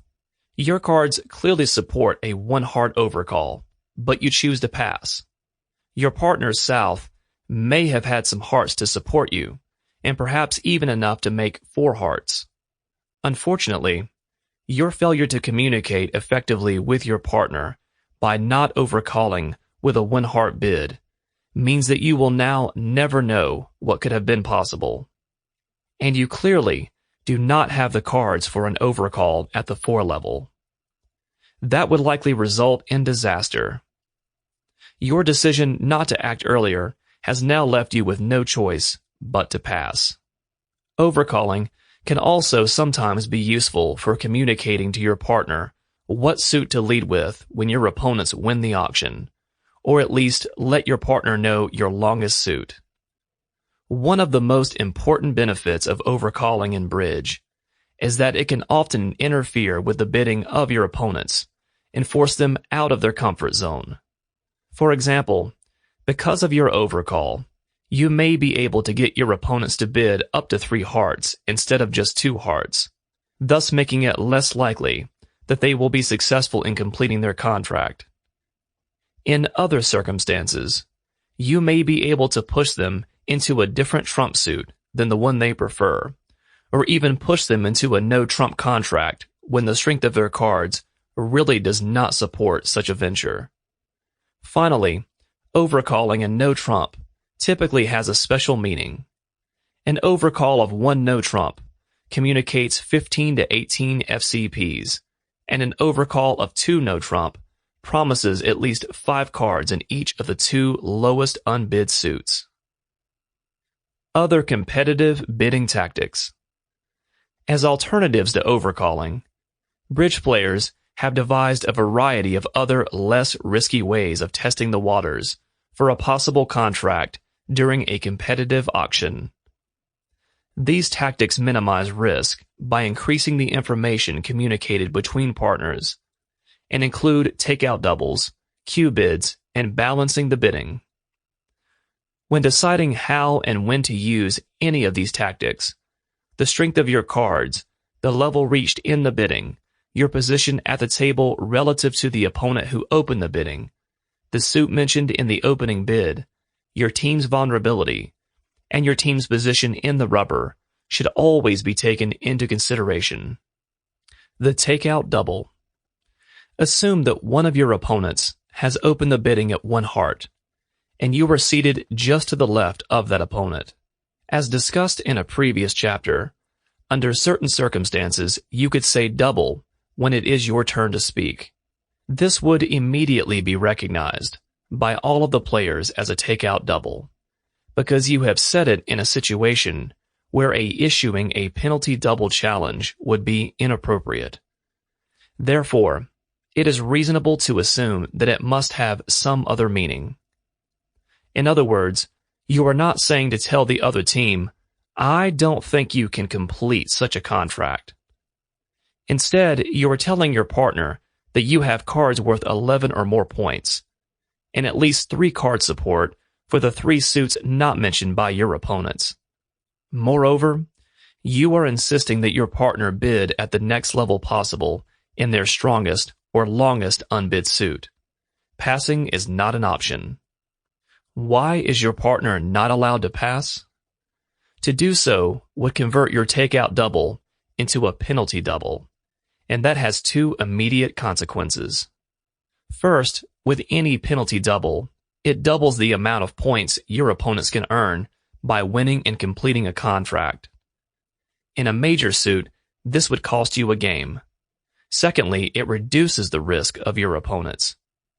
As a result of the double, they may be able to score enough points to win or get closer to winning a game without actually having to bid up to that level. In response to a takeout double, the partner should always respond by bidding in some way. Like an overcall, a takeout double also gets your team into the auction and allows you to begin to explore the possibility of a contract for your team. However, it is a safer option than an overcall because it does not risk leaving your team in some trump suit contract that you may not be able to complete. This is especially true when an overcall might leave you with an undesirable contract at the 2 level or higher. Furthermore, a takeout double does not have to be issued immediately after an opening bid. Once the bidding has passed to them, the third player to bid after an opening can also issue a takeout double. However, the circumstances under which this is done and the reason for doing it are very different. For example, if West issues an opening bid of 1 club, your partner passes, and then East bids 1 heart, you could then issue a takeout double. In this situation, the takeout double communicates to your partner that you hold cards worth 11 or more points, with 3 card support only for diamonds and spades. It is also requesting that your partner respond with a bid in either diamonds or spades, whichever is strongest, with passing not being an option. As with overcalls, partners will often have some type of pre-established agreement on when and how high to go with takeout doubles. For example, you might agree to play takeout doubles throughout the 3 level and penalty doubles at the 4 level or higher. Responding to takeout doubles. If your partner issues a takeout double of the opening bid and the next player passes, the spotlight is now on you. As you examine your cards, you should be assessing how much support you can give to your partner in each of the unmentioned suits. Furthermore, any face cards from the opening opponent's suit should be discounted, or at least devalued, except for the ace. Remember, when your partner issues a takeout double, they are telling you, in part, that they are short in the opener's suit. Even if you have 0 to 8 FCPs, do not pass. Bid your strongest unbid suit at the minimum level. For example, if the opening bid was 1 club and your best unbid suit is hearts, then bid 1 heart. If you have 9 to 11 FCPs in a suit with 4 or more cards, then you should make a jump shift bid in that suit. For example, if the opening bid was 1 diamond and spades is your best suit, then your response to the takeout double should be 2 spades. If you have 13 or more points and an unbid suit with 5 or more cards, a double shift jump in that suit might be an appropriate response to your partner's takeout. For example, if the opening was 1 spade and clubs is your best suit, then your response should be 3 clubs. Under these circumstances, you are also telling your partner that being any more aggressive in competing for the contract would not be warranted. If you have at least 14 to 17 FCPs and a long and strong unbid suit, e.g. spades, king, queen, jack, 9, 8, and 5, or in hearts, king, jack, 10, 9, 7, and 6, a jump bid to a game-level contract in the strong suit would be the appropriate response. You are likely to win the contract under these circumstances, and so now the greater risk has shifted back to your opponents. Under certain circumstances, it might also be appropriate to respond to a takeout double with a response of 1 no trump, e.g., you have 8 to 11 FCPs, balance, and a stopper, e.g., an ace or a king, in the opponent's opening suit. With 11 to 13 points, balance, and a stopper in the opponent's suit, a jump shift into no trump would be acceptable, e.g., responding to a takeout double of 1 club with 2 no trump. With 14 to 17 points, balance, and a trump stopper, jump to a 3 no trump sign-off bid. Suppose your partner responds to a bid of 1 club with a takeout double, and the next player passes. What is your response if you hold the following hands? Your cards are in spades, king, queen, and 7, and in hearts, 6 and 2, in diamonds, jack, 10, 9, and 6, and in clubs, 8, 6, 4, and 2. You should bid 1 diamond. You only have 1 FCP in that suit, but it would not be a good idea to make a 1 spade bid based only on 3 cards in that suit. Remember, your partner could have as few as 3 spades and still have a hand that qualifies for issuing a takeout double.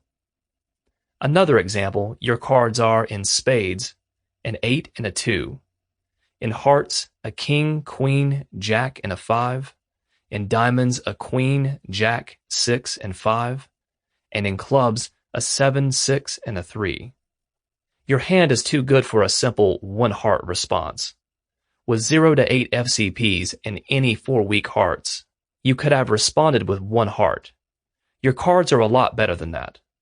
You need to let your partner know when your hand is well above the minimum, so a jump bid at 2 hearts would be appropriate. The Q bid. A Q bid is bidding in the same suit as your opponent's previous bid, whether it is an opening bid or an overcall. For example, if you bid 2 hearts in response to your opponent's opening of 1 heart, you have issued a Q bid. Like a Jacoby transfer or a takeout double, it is artificial because it is not intended to express a preference for a contract in a particular suit. Instead, its primary purpose is to request information from your partner or communicate information to your partner. For that reason, like a takeout double, it should always be responded to in some way. There are many different types of Q bids used in different situations. One of the most commonly used is the Michaels Q bid. If a player opens the bidding at the 1 level of a suit, and the next player, an opponent, bids 2 of the same suit, e.g., 2 clubs in response to 1 club, they have made a Michaels Q bid. Basically, it communicates at least 8 points and at least 5 cards in 2 different suits.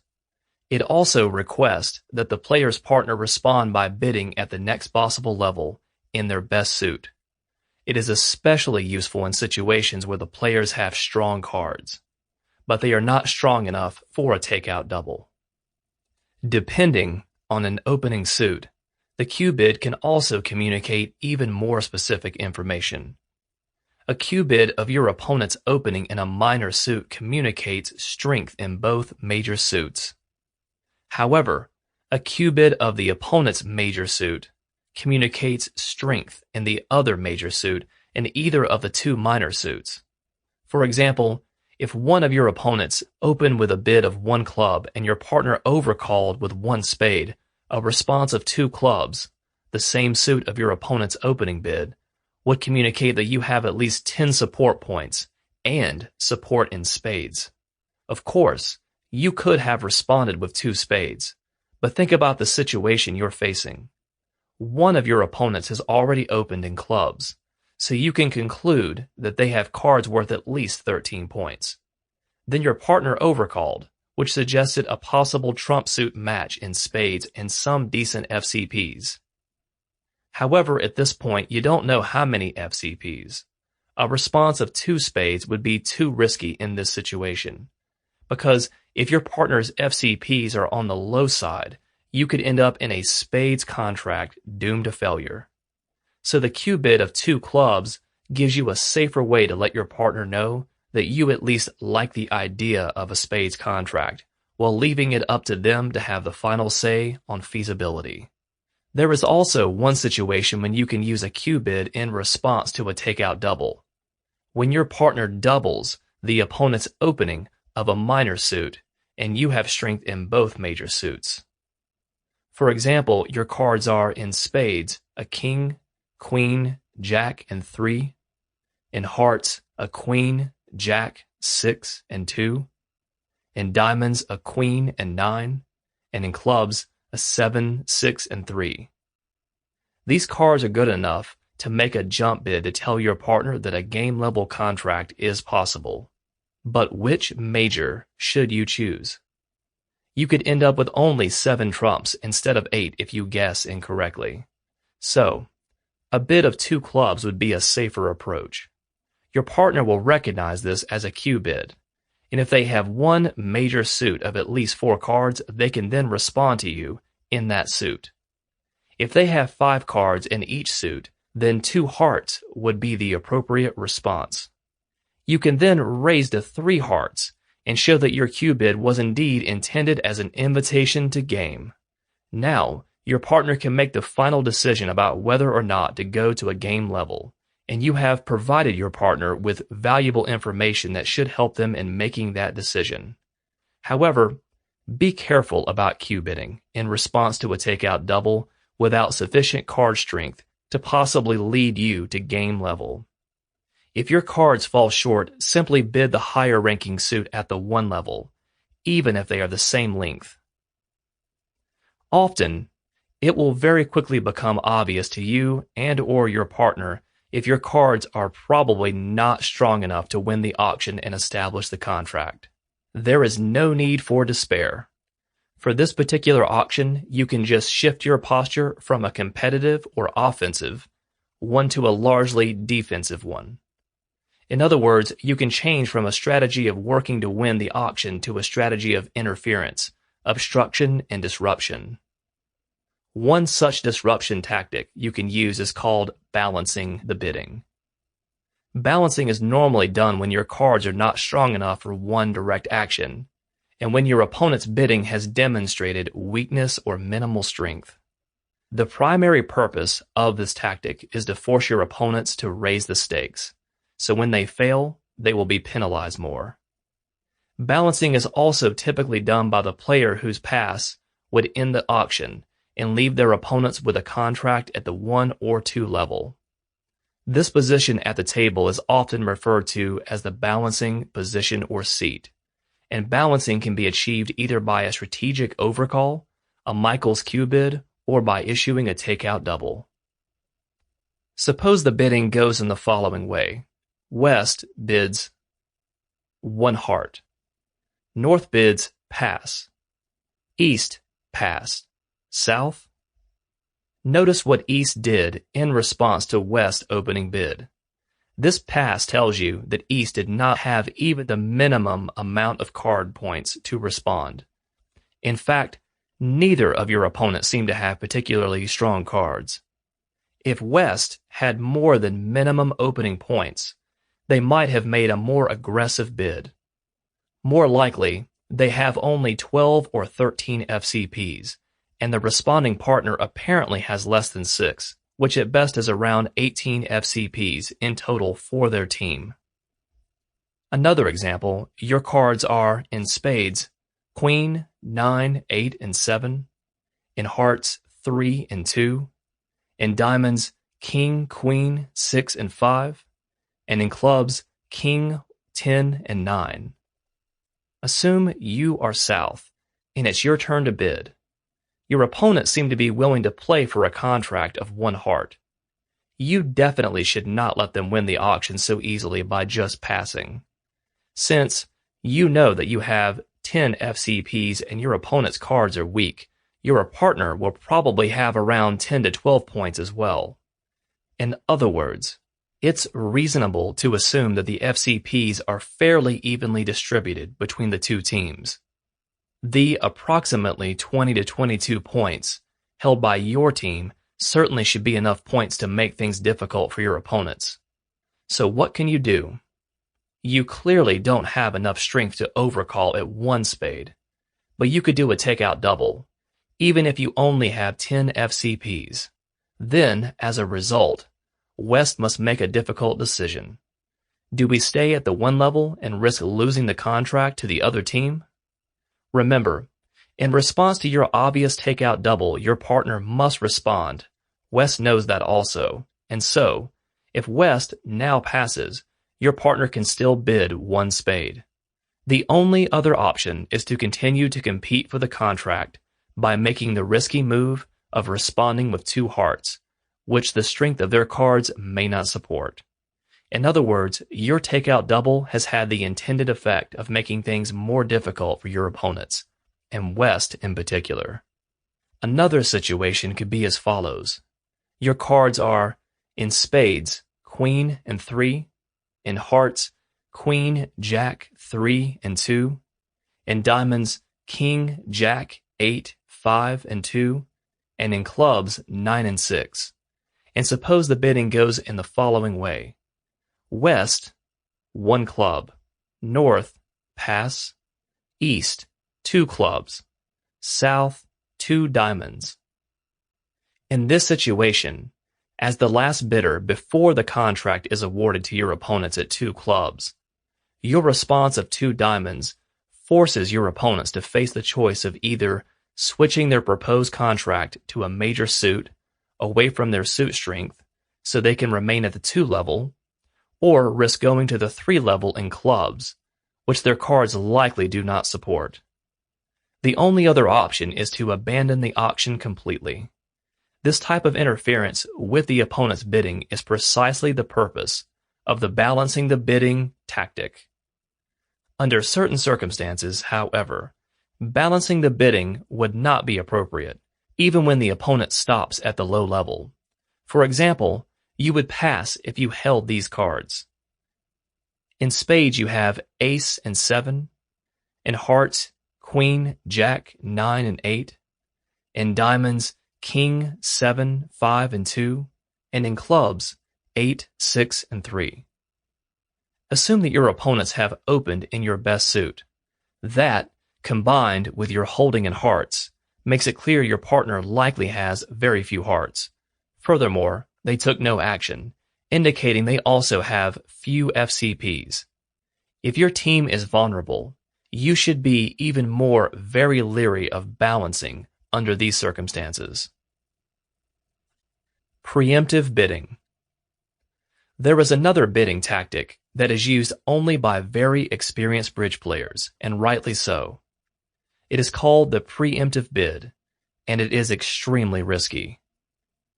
Specifically, you risk getting stuck in a very high-level contract that you have little or no hope of completing and giving your opponents a lot of penalty points. However, under certain circumstances, such a gamble may be worth the risk. The assumption that you would be making is that, even if your bid is doubled, the penalty will still be smaller than the value of the opponent's bid in made doubled contract. Sometimes a player does not have enough FCPs to issue a standard opening bid, but does hold a long suit, e.g. 6 to 9 cards, with most of the FCPs in that long suit. If the player then offers an opening bid at some level higher than the 1 level, this is preemptive bidding. A general rule to follow is that you can preempt at the 2 level with a 6-card long suit, preempt at the 3 level with a 7-card long suit, and preempt at the 4 level with an 8-card long suit. When you open the bidding or even overcall, by preempting you accomplish at least 2 things. First, you tell your partner about your long suit and are essentially saying, I have 6 or even 7 or 8 cards in this suit. If you have enough points for an opening bid, then pass. We can play out a contract in my long suit. It is a big gamble, and may even be described as an act of desperation, but it can be an effective tactic sometimes. At the same time, you are taking bidding space away from your opponents by preventing or preempting them from making normal bids because they can no longer open at any level below your opening bid. So, your preemption is also a defensive tactic that interferes with the bidding plans of your opponents. With little or no bidding space left, the risk to your opponents of bidding anything at all has increased substantially. If they do bid at the level of your preemption or above it, more often than not, they will guess wrong, and you will score a lot of penalty points. But if you are lucky, and your partner does happen to have enough points to support your gamble, the reward could be a quick game-level contract that leaves your opponents stunned. Consequently, preemptive bidding and knowing how to handle a preemptive bid is probably best left for the most experienced players. For example, your cards are in spades a 7, and in hearts a king, queen, jack, 9, 8, 7, 3, and 2, in diamonds an 8, 6, and a 3, and in clubs a 6. Your hand has a lot of strength to play hearts as the trump suit, because you can be sure of 7 tricks. The appropriate action is to open with a preemptive bid. This immediately informs your partners that your cards are weak and only useful if the contract is played in your long suit. If you are not vulnerable, your preemptive bid should be at the 4 level. However, if you are vulnerable, you should preempt only at the 3 level. With the cards shown above, and you being not vulnerable, you would open or overcall at 4 hearts. If your partner then passes, that means that they do have the support you hoped for, at least 3 tricks, so you can also pass on your next turn and accept the game-level contract. Even if you don't succeed, you would consider it worth the risk because you prevent your opponents from winning the auction. Furthermore, you won't give up a lot of penalty points, with only 3 under tricks at most, even if you are doubled. If you are vulnerable, you would open or overcall with 3 hearts, and if your opponent passes, then don't bid again. Your hand is still limited in strength, and going any further is clearly not worth the risk. When it seems like that your opponents are headed for a game-level contract, there are 4 possible situations you might face. If neither side is vulnerable, your opponents are likely to score 400 or 420 points from a doubled game contract. However, your preemptive bid at the 4 level then doubled, and if defeated by no more than 2 tricks, will cost you 300 penalty points at most. If your team is not vulnerable, but your opponents are, they would score 600 to 620 points from a doubled game level contract, while your preemptive bid at the 4 level, when doubled, and if defeated by no more than 3 tricks, will cost you 500 penalty points at most. If your team is vulnerable and your opponents are not, they will score 400 or 420 points from a doubled game contract, but your doubled bid at the 3 level, if defeated by no more than 1 trick, will cost you 200 penalty points at most. When both sides are vulnerable, your opponents are likely to score 600 to 620 points at a doubled game level, but your doubled bid at the 3 level, when defeated by no more than 2 tricks, will cost 500 penalty points at most. In summary, when your opponents are likely to bid and make game, it may be advantageous to make a calculated risk and preempt. Specifically, you should be willing to risk going 3 tricks when your team is not vulnerable, but your opponents are vulnerable, risk going 2 tricks when vulnerability is equal, and risk going down 1 trick when your team is vulnerable, but your opponents are not vulnerable. A partner, in cooperation with each other, can also preempt their opponents. For example, after your partner opens with 1 club, and your opponent in the 4th seat issues a takeout double, The following hand is suitable for a jump raise to 5 clubs, taking away any hope your opponents might have had about finding a major suit fit for a game, as the takeout double was encouraging. An example, your cards are, in spades, a 6 and a 2, in hearts, an 8, in diamonds, a queen, jack, 8 and 6, and in clubs, a queen, 10, 9, 4, 3, and 2. Preemption could also be done as an overcall, and the requirements are basically the same as for a preemptive opening. However, they are normally relaxed for the third seat, when the first opponent and your partner have previously passed, and the opponent to your immediate right then opens. Your preemption can make it difficult for their partner to respond, and thus effectively interfere with their plans. In summary, there are a variety of more or less risky things you can do to effectively compete with your opponents during the auction phase of a bridge hand. Bridge is, after all, a competitive game. Finding the appropriate balance between a vigorous offense and a sensible and strategic defense is an essential part of the game. Chapter 6. Playing the Hand. Trump Contracts. Once the auction has been completed and the contract awarded, the bridge hand must be played out so that the success or failure of the contract can be determined. While this gameplay phase of the hand is somewhat less complicated than the auction phase, it can nevertheless be more interesting.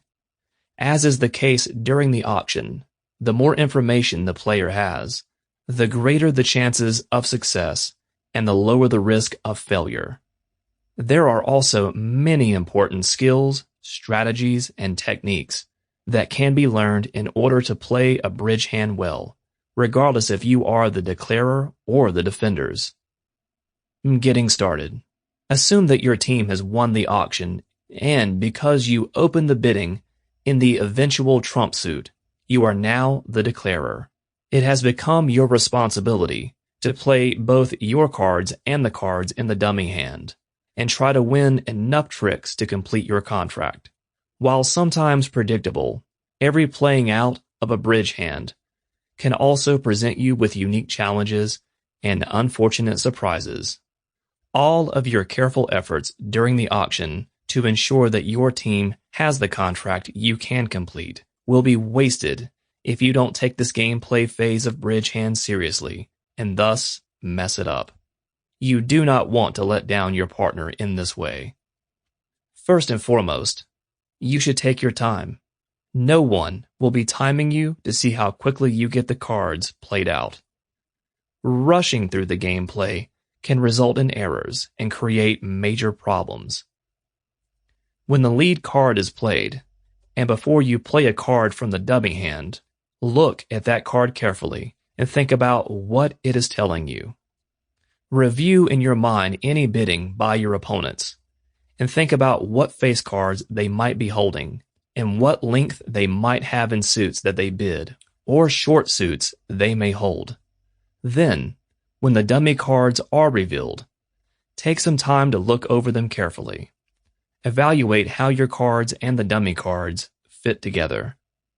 At this point, you should at least be able to make an assessment about your earlier assumptions regarding various characteristics of your partner's cards, e.g., FCPs, trump suit length, short suits, etc. Definitely, you should count how many trump cards your team holds, so you can know with certainty how many are held by your opponents. Then determine and count the cards you are certain to win, as well as your potential losing cards in each suit. Finally, you need to decide when and in what order you will collect your winning tricks, how and might be able to establish additional winners, and what cards should be discarded when possible. In other words, develop an overall plan in your head for playing out the hand and completing the contract. Examining the lead. When you are the declarer, the opponent to your immediate left will be the one who leads the first card to begin the play, and you should immediately ask why this particular card was played. This is also why briefly reviewing the bidding in your head can be important. One common opponent lead is to start with a singleton that would immediately create a void in some suit for that player, thus allowing trump cards to be used as soon as possible. If the lead is a middle card in a suit that was not bid by either of your opponents, this is most likely the reason. Alternatively, if one of your opponents bid in a particular suit, their partner may lead with a low card in that suit, assuming that their partner has one or more face cards with which they can then win that trick. Another approach may be to lead with a middle card in the suit bid by their partner, as a way of signaling to the partner that after they win the trick, they should lead back in the same suit, because that trick can be won with another high face card. Of course, if their partner offered no bids, an opponent might choose to lead in a suit that your side did not bid, assuming that their partner may have high face cards in that suit, with which they can then win that trick. In any event, what you can surmise about the characteristics of your opponent's cards based on their lead card, and even cards they might play later on, can be valuable information. Counting sure tricks. As soon as the dummy cards are revealed, your team has one obvious advantage over your opponents. As the declarer, you can see all the cards held by your team, while your opponents cannot. Furthermore, neither of your opponents can see all the cards held by their team. With this informational advantage, one thing you can quickly and easily determine is how many sure winners you have in each suit. Sure winners are tricks that you are guaranteed to win if played one after the other without giving up the lead. For example, if you have an ace in the trump suit, it is a guaranteed win, because there is no other card playable during this hand that can beat it. Similarly, if you hold the ace, king, and queen of the trump suit, all three are guaranteed winners. Usually, an ace of any suit can also be counted as a sure win, unless an opponent just happens to have a void in that suit, enabling them to win that trick with a trump card. Unfortunately, that can happen, but it is rare. Typically, even an ace, king, and queen of a non-trump suit, either in your cards or in the dummy hand, or some combination of the two, may be counted as sure winners as long as there is relatively even distribution of lower-ranked cards in that suit. And if you have length in your trump suit, either in your cards or in the dummy hand, at least some of those lower-value trump cards can also be counted on as sure winners if the hand is played out correctly. Once you have counted your sure winners and potential losers in both the cards you hold and in the dummy hand, you will certainly have a better sense of how close you are to completing your contract. Only rarely will you have enough sure tricks to be guaranteed success, but if you have played the auction well, you should always be pretty close. The play from the dummy hand. Now, you will need to decide which card from the dummy hand you will play on that first trick. As you decide, you should also be planning ahead about where you want to lead from on the next trick, the dummy hand or your hand. If, on the next trick, for example, you know that you will want to lead from the cards in your hand, and you know that you can win that trick from your hand, then you should play the lowest card in that suit from the dummy hand. Obviously, it would not make sense to play a higher card on that trick, since you will be winning it in your hand anyhow, and you may be able to use that high card from the dummy hand to win another trick later on. On the other hand, if you want to lead the next trick from the dummy hand, then you should play a high face card on the trick from the dummy hand, and then play a low card in that suit from the cards in your hand. During the remaining play of the hand, There will be points at which it would be to your advantage to lead from the cards in your hand, or to your advantage to lead from the dummy hand. Thinking ahead as to which will be the best place to lead from, at which point, is a very important part of planning the playing out of the hand. Establishing winning tricks. Clearly, your objective as the declarer is to win enough tricks to complete your contract, and there are many different ways of winning tricks. Two obvious ways are by using high face cards or trumps. While you may be tempted to begin by taking all of your guaranteed winning tricks in the non-trump suit or trump suit immediately, that is not always the best strategy. As mentioned earlier, it is unlikely that you will have enough sure tricks to achieve your contract. Fortunately, there are also a variety of other things you can do to create more sure winners, which will likely be necessary to get you over the top. Therefore, you should always keep a few sure face card winners in case they are needed later to assist in that process. Also, if you lose the lead during the play and are unable to get it back, especially in no-trump contracts, that can be a major headache. Having definite face card winners or trump card winners can immediately get the lead back for you. There are other techniques you can also use to set up additional winning tricks by promoting cards, establishing voids and roughing, establishing length winners, and/or finessing. Each of these techniques will be discussed in more detail. They will also be discussed in the order in which you should probably be doing them when possible as you play out the hand. Promoting cards. The very first thing you should do in playing out the hand is establish the additional winning tricks you will need to complete your contract. One of the simplest ways of setting up additional winning tricks is by promoting cards.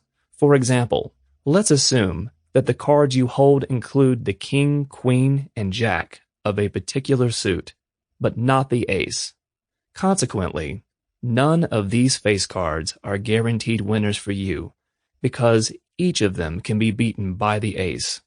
However, you can overcome this problem by encouraging or forcing out the play of the ace early on, so it is no longer a threat.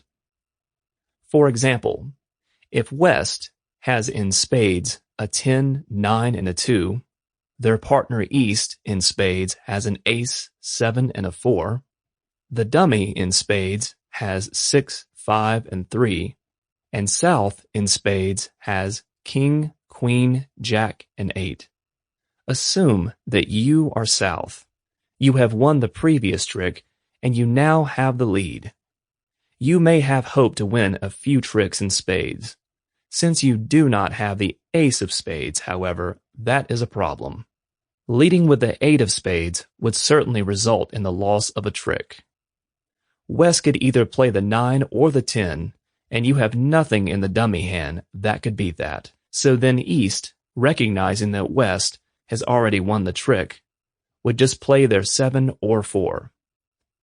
Meanwhile, the original problem has not been solved. The ace is still out there. Unfortunately, that will inevitably result in you losing another trick in spades. A better approach would be to lead with the king of spades, or the queen or jack, and this will undoubtedly resolve your ace problem. East can, and likely will, win the trick with the ace. Once that happens, your other 2 spade face cards have now been promoted into sure winners, because they are now the highest ranking spades remaining. Once you get the lead back, you can then lead again in spades, either from your cards or from the dummy hand, and likely win 2 additional tricks in spades. By promoting, you have added 2 more tricks to your tally of sure winners, whereas the other option, leading with the 8, would have guaranteed the loss of 2 tricks. Establishing voids. If the cards you are dealt contain a void in any suit, any leads by your opponents in that suit can obviously be trumped by you, allowing you to win the trick. When you win a trick in this manner, it is called a ruff. Moreover, using various tactics, you may be able to strategically create voids, either in your hand or in the dummy hand, which can then allow you to win additional tricks by ruffing, or allow for the discarding of sure losing cards. Whenever it is possible to establish voids, this is also something you should do right away. For example, on the table, West in hearts has Ace, King, 5, and 4, while their partner East has in hearts a Queen, Jack, 10, and 7. The dummy hand in hearts has 9, 8, 6, and 3, and finally South in hearts has a 2. Assume spades is the trump suit, and you have a few of them in your hand. West leads by playing the king of hearts to win a sure trick, since they also hold the ace.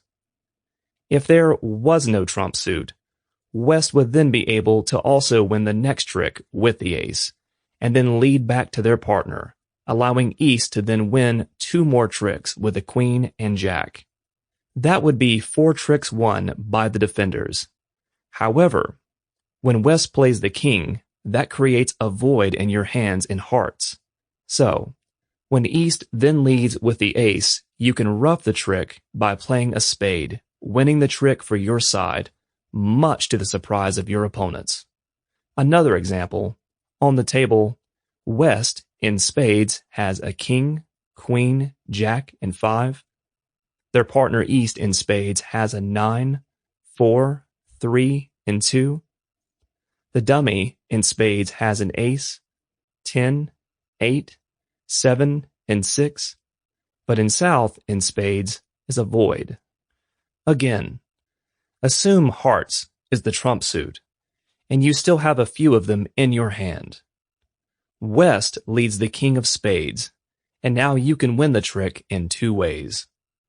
Since you have a void in spades, you can play the 6 of spades from the dummy hand, and then win the trick by playing a trump card from your hand. Alternatively, you can play the ace of spades from the dummy hand and discard a potential losing card, e.g. a low club or diamond, especially if that discard gets you to or closer to a void. Obviously, it would be unwise to play both the ace of spades and then a trump card since both could win a trick on their own. Eliminating losers. If you have potential losing cards in your dummy hand, it can also be a wise strategy to get the loss of those tricks completed as soon as possible, and therefore you lead in the trump suit. Losers are tricks you know will certainly lose. For example, if neither the declarer nor the dummy holds the ace in a suit, you know that you will likely lose at least 1 trick in that suit. Such obvious losers should also be dealt with as soon as possible.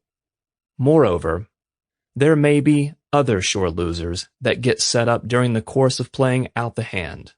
And so, you should always try to anticipate when and where that is likely to happen, and try to eliminate those potential losing cards by discarding them on other tricks whenever possible.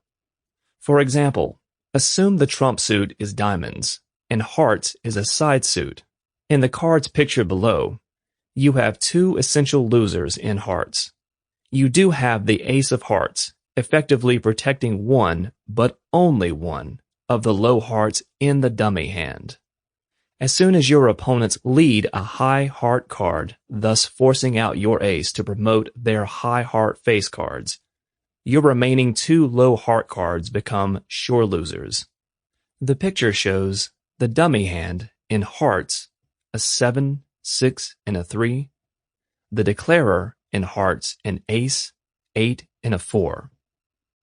If you are clever, however, you may be able to minimize this problem, if not prevent it completely. You may be able to eliminate 1 or both of these potential losing heart cards by discarding them on other tricks, where you cannot follow suit in the dummy hand, either on tricks you are willing to lose anyhow, or tricks you will be certain to win. Another example, the dummy hand has in hearts a 7, 6, and a 3, in diamonds a 3, in spades an ace, king, 10, and a 3.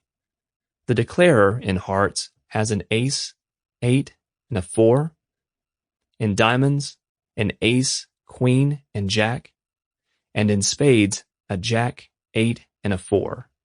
You have the lead in your hand. Before leading with the ace of hearts, you could lead with the ace of diamonds and win that trick.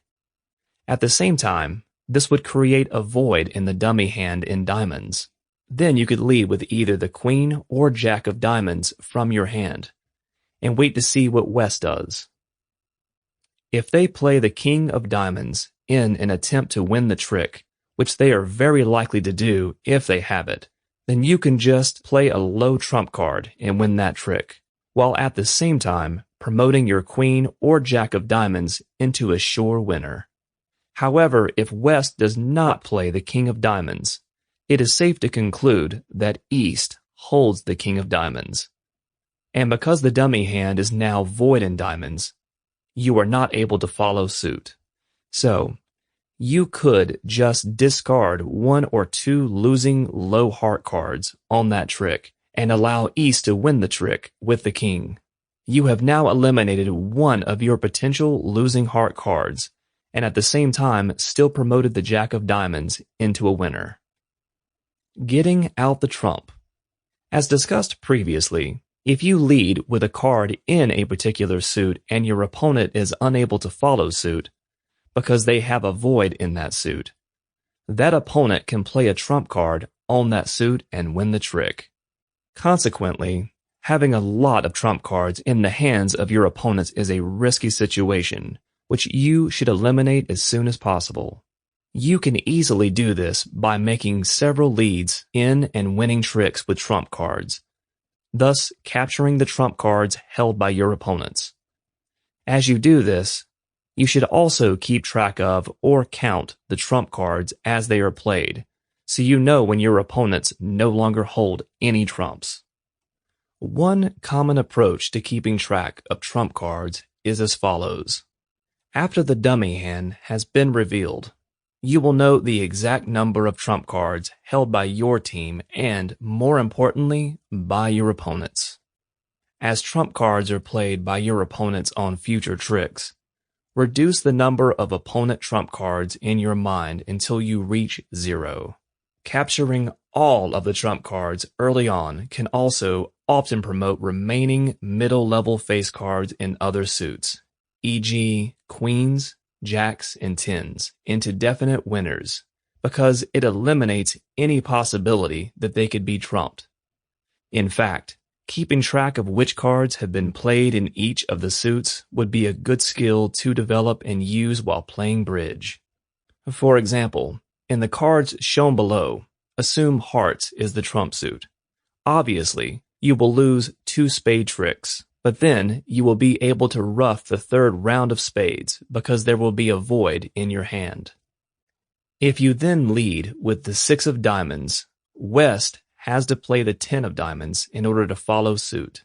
You then play the ace of diamonds from the dummy hand. East throws out a low diamond and you will win the trick. The picture below shows West in spades with an ace, king, queen, jack, and 4. In hearts, a 9 and a 6. In diamonds, a 10. And in clubs, a 10, 9, 8, 3, and 2. Their partner East in spades has a 10, 9, and a 6. In hearts, a 7, 5, and a 4. In diamonds, a jack, 7, 5, 4, 3, and 2. And in clubs, a jack and a 7. While the dummy hand has, in spades, 7, 5, and 2. In hearts, 10, 8, and 2. In diamonds, an ace, king, and queen. And in clubs, an ace, 6, and a 4. While their partner South, in spades, has an 8 and a 3. In hearts, an ace, king, queen, jack, and 3. in diamonds a 9, 8, and 6, and in clubs a king, queen, and a 5. Do you see the problem? Unbeknownst to you, West has a singleton in diamonds. So, if you now lead with a king of diamonds, you are in for an unpleasant surprise. West trumps your ace, and all you can do is sit back and watch as one of your presumed sure winners is lost. An alternative approach would be to eliminate the trump cards held by your opponents before they try to win with cards you believe to be sure winners. In the cards described before, your team holds 8 trump cards, which means that your opponents have 5. Suppose that, before you play the diamond suit, you lead with the ace of hearts. West has to follow suit and play the 6. You play the 2 of hearts from the dummy hand, and then East plays the 4. Now you know that your opponents only hold 3 more trumps. You now lead with the king of hearts. West plays the 9. You play the 8 from the dummy hand, and East plays the 5 of hearts. Now you know there is only 1 trump card left, and if you have been carefully keeping track in your head, you should also know that the remaining trump card is the 7. You then lead with the queen of hearts, and because West can no longer follow suit, they discard the 2 of clubs, at which point you play the 10 of hearts from the dummy hand, and East plays the last remaining trump card. Now you no longer need to worry about any tricks being trumped by your opponents.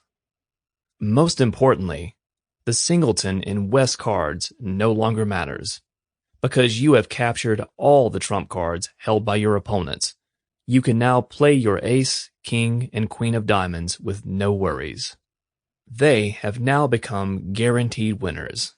Also, note that if the number of trump cards in the dummy hand had been 2 instead of 3, you could have used the final trump trick, the queen, to discard one of those low-value and sure loser spade cards, thus eliminating 2 potential problems in one trick. Establishing length winners. Another way of promoting cards is to take advantage of long suits.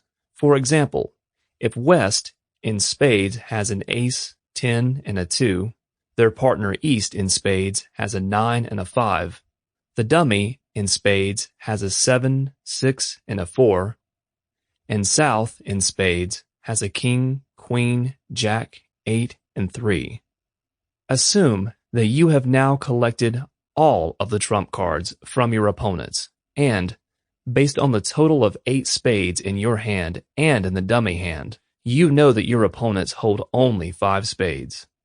Assume that the dummy hand is now in the lead, and you would like to win a few more tricks in spades.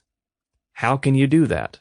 First, you play the 4 of spades from the dummy hand. Then East plays the 9 of spades, and you respond by playing the king of spades. This forces West to win the trick with the ace of spades.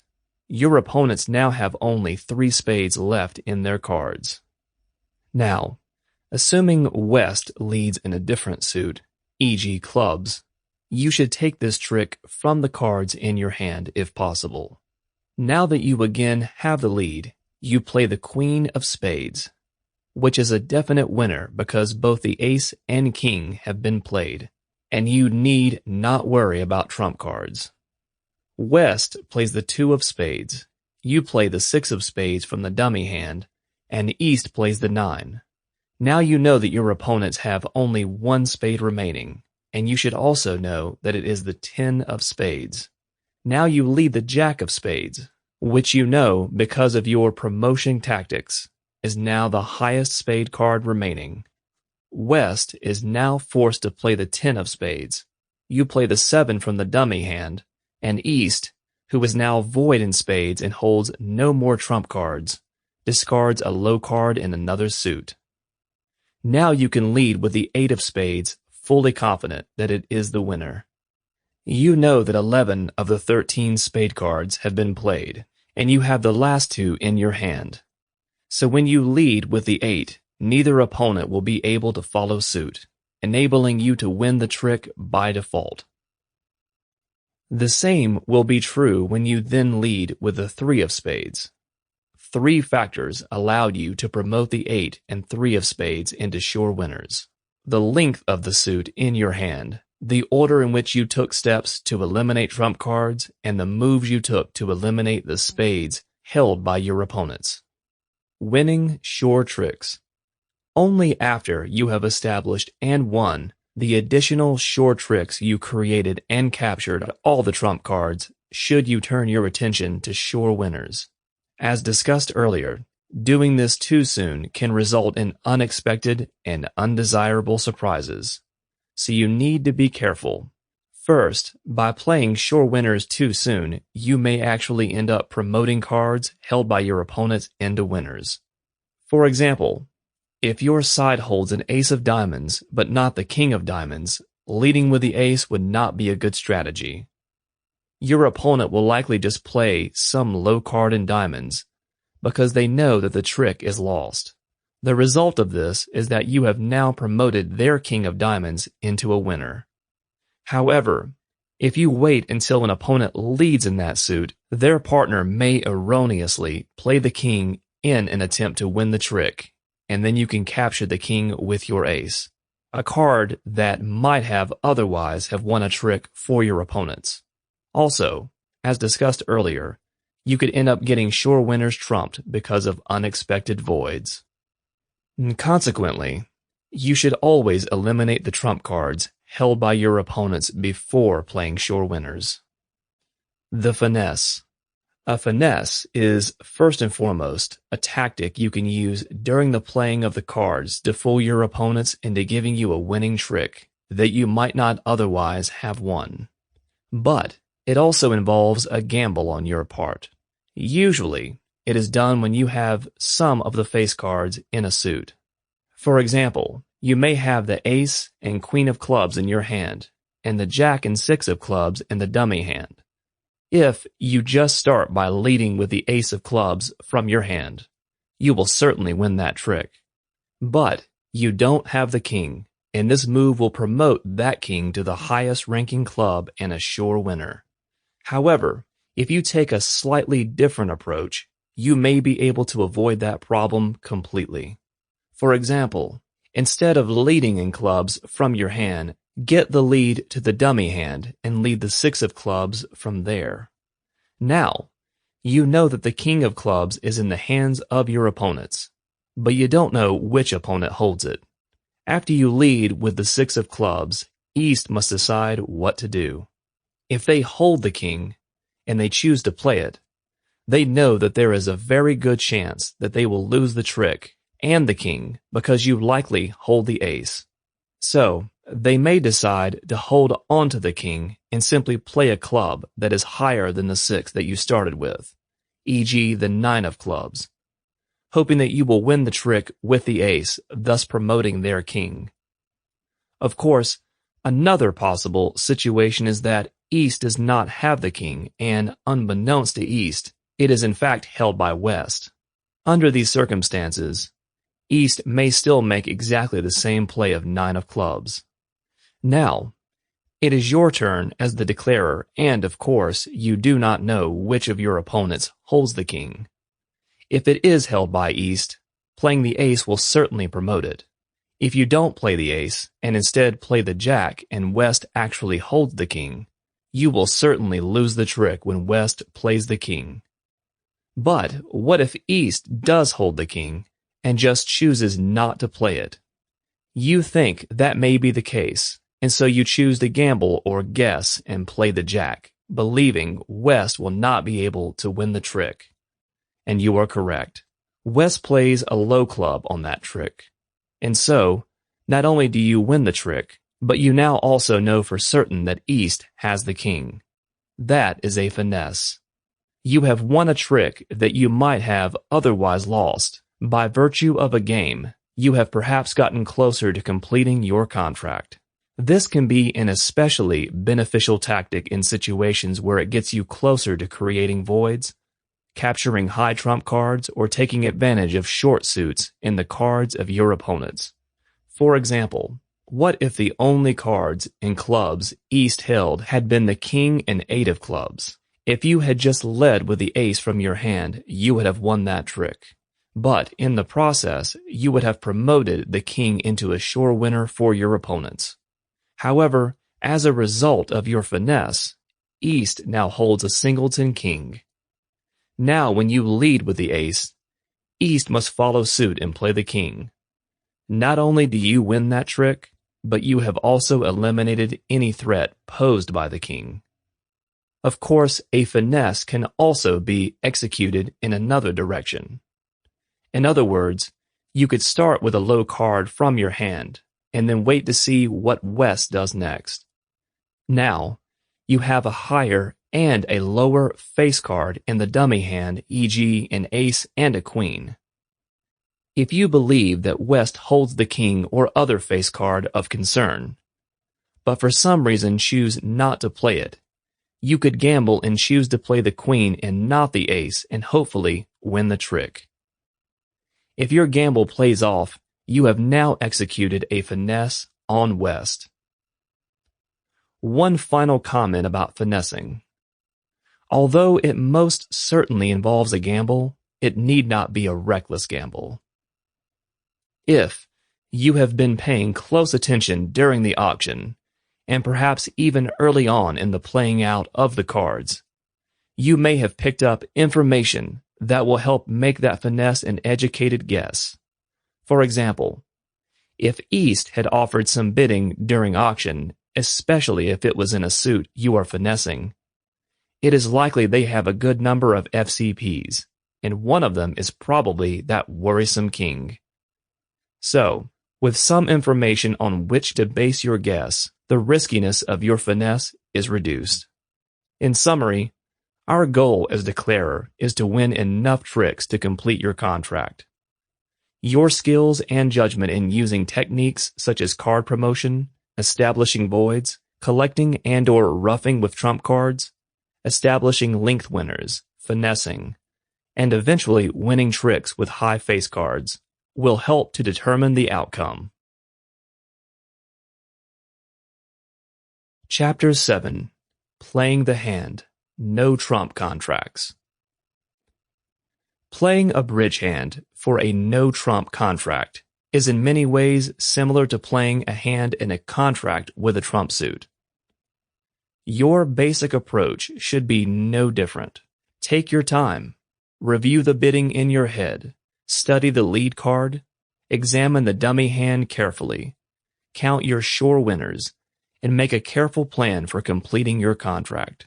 However, there are some critical differences and inherent dangers in no-trump contracts that warrant special attention.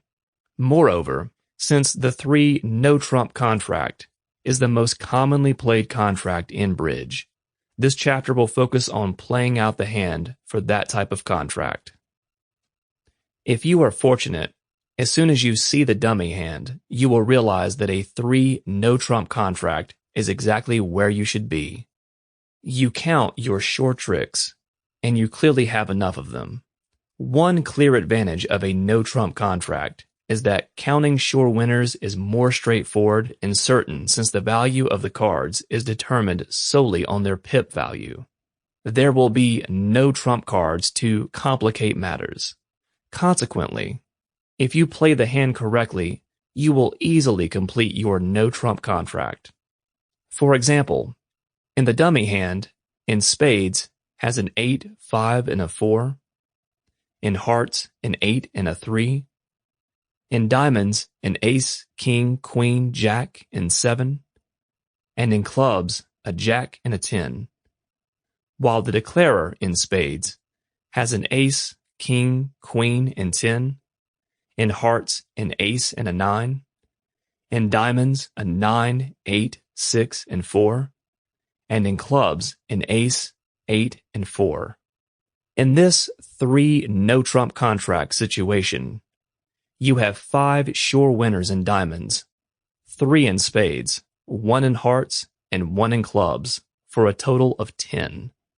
Remember, you only need to win 9 tricks for your contract. Assuming that West leads with a low club, You should take that trick with the ace, then lead a low diamond back to the dummy hand, win the trick with the ace, and then lead with the king, queen, and jack in succession. At this point, you should have also cleared out all of the diamonds held by your opponents.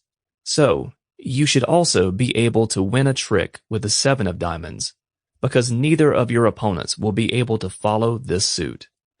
You now have won 6 tricks, for the final 3 required for your contract. Lead with any of the spades back to your hand. Take the trick with the ace and then collect 2 more tricks in spades by leading with the king and the queen. You have now won the 9 tricks you needed. However, you can now also win 1 over trick by leading with the ace of hearts. As you can see, the simplicity and straightforwardness of a no-trump contract can be very appealing. Unfortunately, it isn't always quite as easy as suggested by this example. More often than not, when you count your sure winners, you will realize you do not have enough to guarantee success at completing your contract. Consequently, you will need to be creative. As with the playing of a trump contract, you will need to establish some additional winners. The techniques by which you can do that are some of the same ones used in trump contracts, e.g. promoting cards, establishing long suits, finessing, etc. Promoting cards. One of the most common techniques used to establish additional winning tricks, even in no-trump contracts, is promoting cards. For example, the dummy hand in spades has an 8, 7, and a 3, in hearts an ace, 8, and a 4, in diamonds a 9, 6, 5, and 2, and in clubs an ace, king, and 2. And the declarer's hand in spades a king, queen, jack, and 10, in hearts a king, queen, and 9, in diamonds an ace, king, 8, and 3, and in clubs a 6 and 5. Assume the contract is for 3 no-trump, and West leads with a small heart. You need to win 9 total tricks. You count your sure tricks and determine that you only have 7, 2 in clubs, 2 in diamonds, and 3 in hearts. In order to complete your contract, you will need to somehow establish at least 2 more winning tricks. Using the tactic of promoting cards, you can do that quite easily. You will want to have the lead in your hand, so you play the 4 of hearts, and then win the trick with the queen of hearts. Now, while you still have strong stoppers in every other suit, lead with the 10 of spades from your hand. Since one of your opponents clearly has the ace of spades, they will need to play it to win the trick. Once they have done that, your king, queen, and jack of spades become sure winners.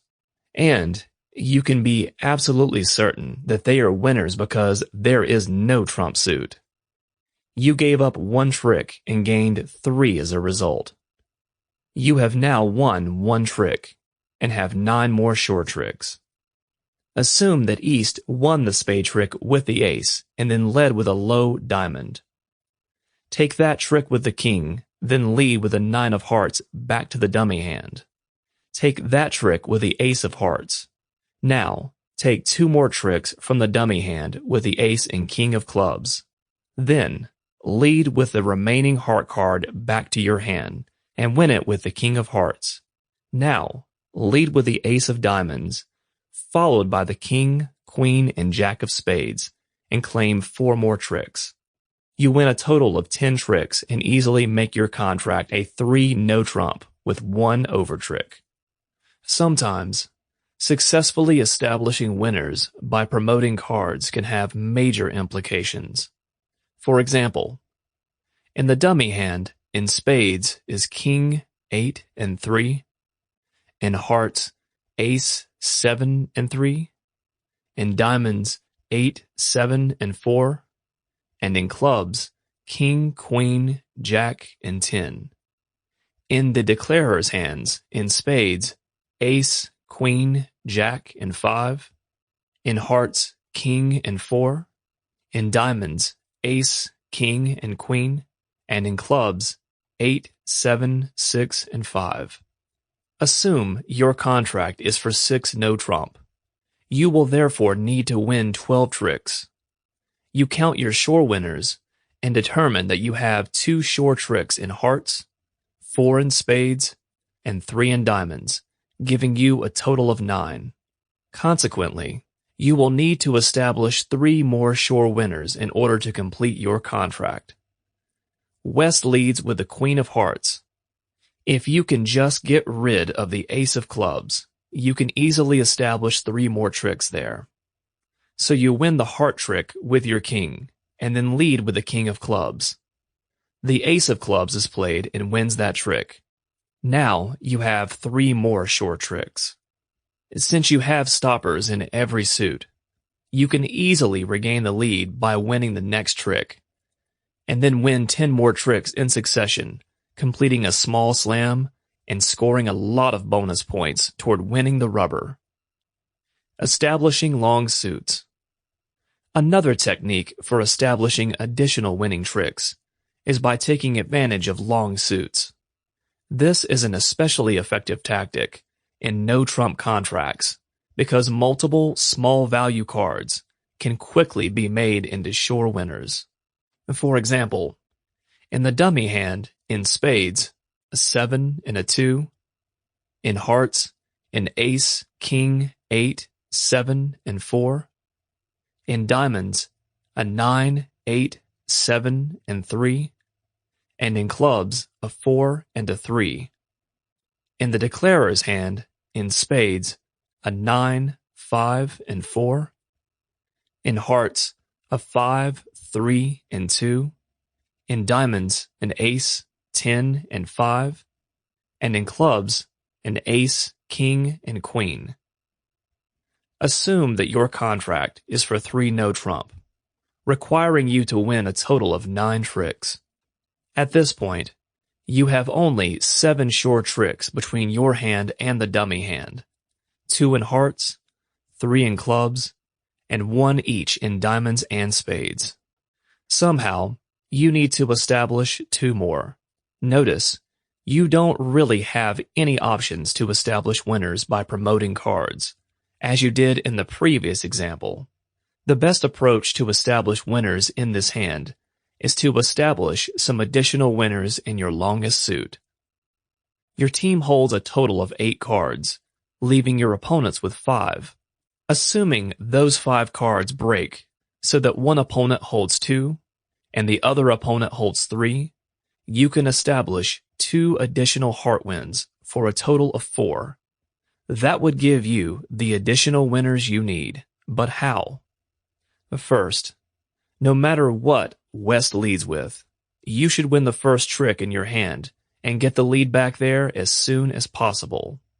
Then, lead with the 2 of hearts.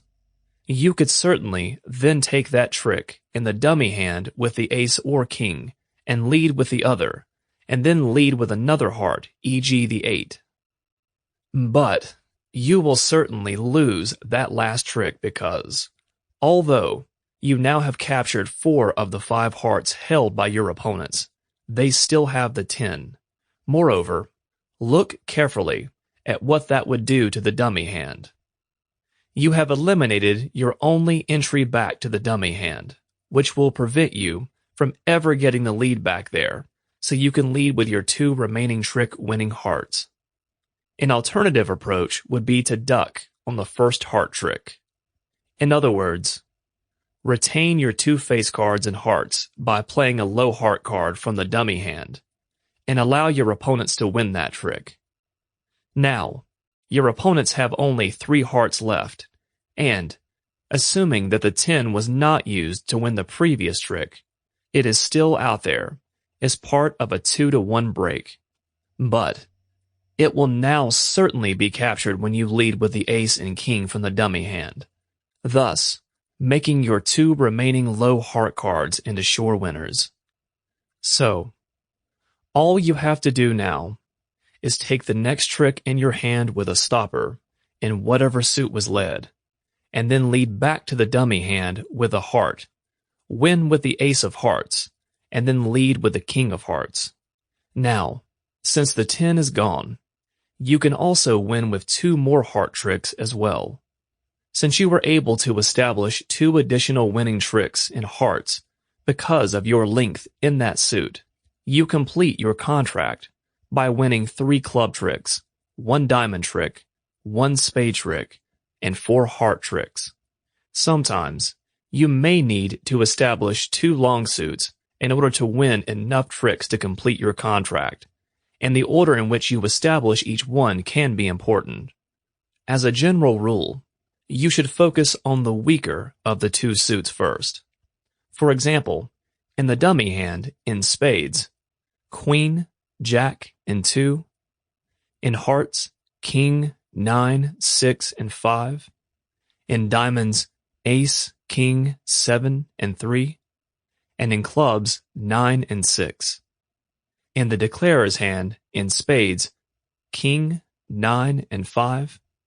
In hearts, Ace, 10, 7, and 4.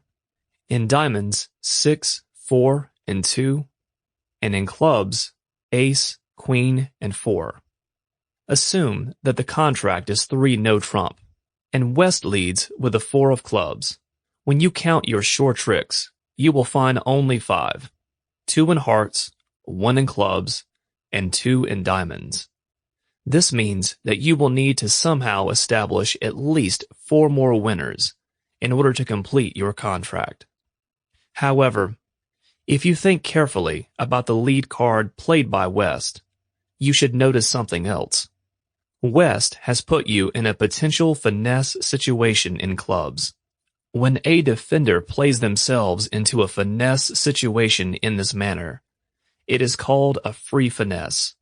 Obviously, you will play a low club from the dummy hand. Then East may need to decide what to do. If they hold the king and choose to play it, you will win the trick with ace, thus promoting your queen as another sure winner. However, if East doesn't have the king or ducks, you can finesse by playing the queen. If your gamble pays off, you win a trick you might otherwise have lost, thus increasing your total of winners to 6 instead of 5. Whichever way East plays, you end up with another winner, a freebie. So, now you only need to establish 3 additional tricks. 2 of these tricks will come from spades, and the third will come from hearts. Consequently, you will need to establish both spades and hearts. Since the weaker of the 2 is spades, this is where you should begin. You need to force out the ace of spades, so you can promote your other remaining spade face cards. With a lead in your hand as a result of the free finesse, play the king of spades to force out the ace. If the ace is played, then your queen and jack are established as 2 additional winners.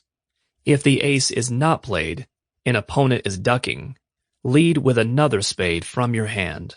Assume that West plays with the ace, wins the trick, and then leads back with another club. You should hold on to your remaining face club card, ace or queen, as a stopper for later, so duck this trick. Then, regardless of what is led, work to get the lead back to your hand. Next, lead with the 3 of hearts and finesse with a 9. If this is successful, you will have gained that 9th trick you needed by making the 9 of hearts into a winner. The finesse. As with trump cards, finessing can be an effective way of establishing additional sure winners needed to complete a contract. For example, in the dummy hand, in spades, Jack, 10, and 7. In hearts, Ace, King, Queen, Jack, and 5. In diamonds, an 8 and a 3. And in clubs, a 10, 5, and 4. In the declarer's hand, in spades, Ace, King, and 8. In hearts, 9, 8, 6, and 4. In diamonds, Ace and 9. And in clubs, King, Queen, Jack, and 2. Assume you are the declarer. in a 3 no-trump contract that West leads with a low diamond card. You clearly have 2 sure winners in spades with the ace and the king, and 1 sure winner in diamonds. You will also have 5 sure winners in hearts, assuming there is an even break of the 4 missing hearts between your opponents, thus making your 5 of hearts also a winner. That is 8 of the 9 tricks that you need for your contract. Furthermore, you can establish 3 more tricks in clubs if you can just force out the ace. Your diamonds, however, are weak at best. Even with 17 FCPs, a relatively even distribution of suits, e.g. 2, 4, 3, and 4, and face card points in 3 suits, the strength of your cards for a no-trump contract can still be shaky if a suit is weak in both your hand and the dummy hand. Because of West's lead, you must win the first trick with the ace of diamonds, leaving you even weaker and more at risk in diamonds.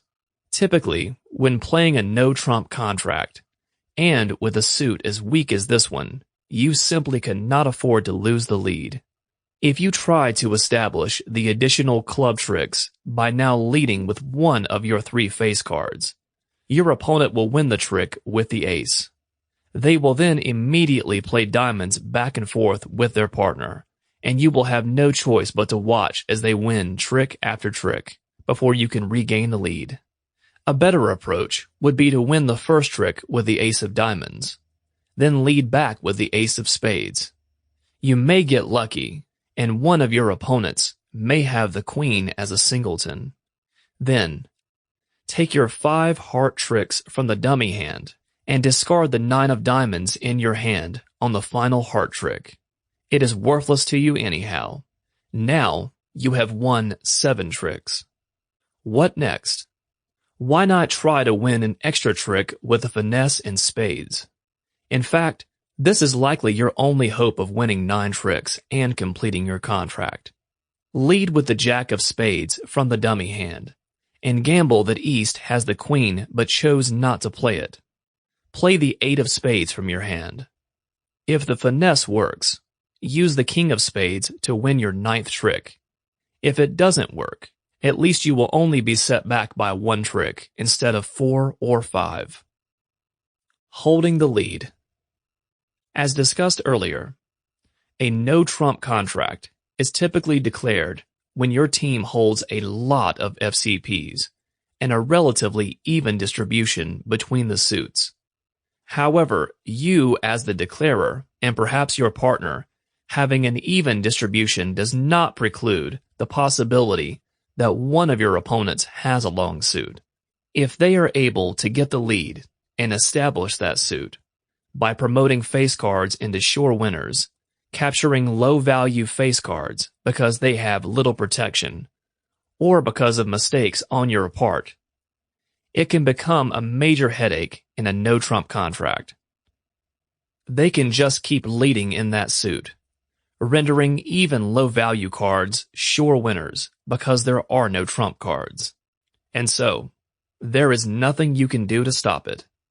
Consequently, if your team has any relatively weak few FCPs, suits, or suits with only 3 cards, you should immediately take special notice of such situations and be extra careful so you can avoid a catastrophe.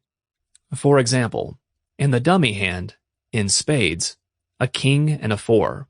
In hearts, a 10, 3, and 2. In diamonds, a jack, 10, 5, and 2. And in clubs, an ace, king, 5, and 3. In the declarer's hand, in spades, an ace and an 8. In hearts, king, queen, jack, and 5. In diamonds, an ace, king, 9, and 3. And in clubs, 7, 6, and 4.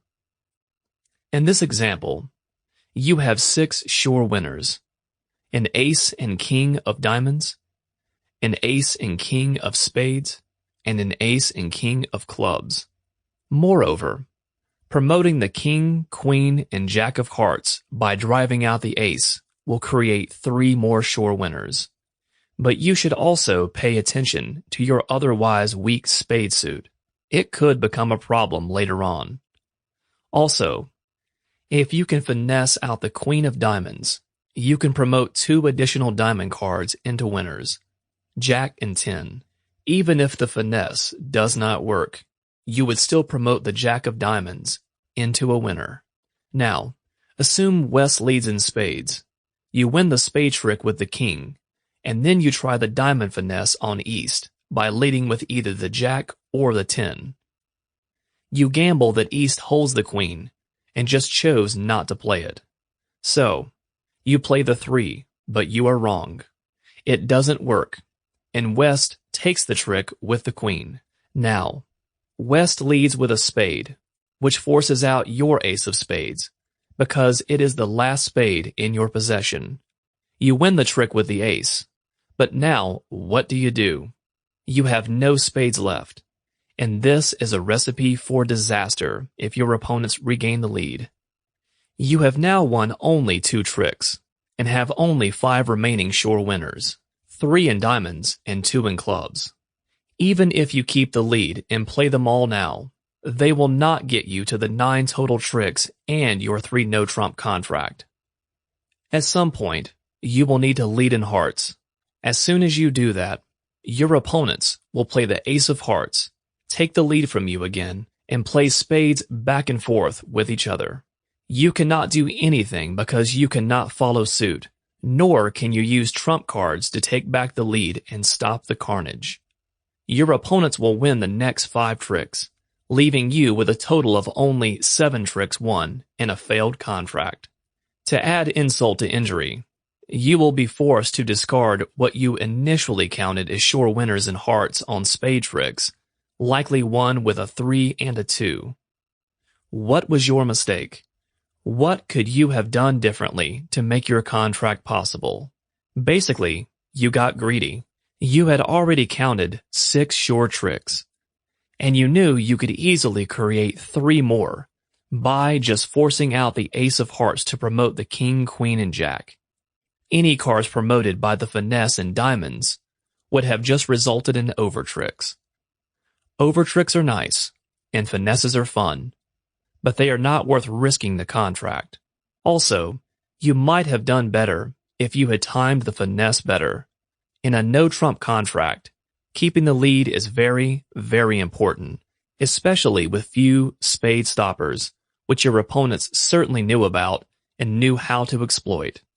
Often, when you use a technique to establish additional winners, timing can be just as important as what technique you use. An alternative approach would have been to win the opening trick with the king of spades as before, but instead of attempting the diamond finesse immediately, you drive out the ace of hearts by leading the 10 from the dummy hand. Then, when you regain the lead with your ace of spades, you play out your remaining 7 sure tricks, 2 diamonds, 3 hearts, and 2 clubs in succession. That will give you 9 tricks won and your contract. Then, and only then, would you try the finesse for the over trick. At times, you can afford to lose the lead to one opponent, but not the other. If so, look for ways of keeping the dangerous hand off the lead. Hold-up plays. Sometimes you can minimize the risk of a dangerous suit by holding onto any stopper you might have in that suit for as long as possible. This can also serve to confuse and disrupt the plan of the defenders. For example, if the dummy hand has in spades a 7 and a 5, in hearts a king, 7, 4, and 2, in diamonds a 7 and 5, and in clubs an ace, queen, jack, 6, and 3, their partner south has in spades an ace, king, jack, and 2, in hearts an ace, 8, and 3, in diamonds an ace, 4, and 3, and in clubs a 10, 4, and 2. Their opponents, west, in spades has a queen, 10, 8, and 4, In hearts, a 10 and 6. In diamonds, a king, 10, 8, 6, and 2. And in clubs, a 9 and 8. With his partner East, in spades, with a 9, 6, and 3. In hearts, queen, jack, 9, and 5. In diamonds, queen, jack, and 9.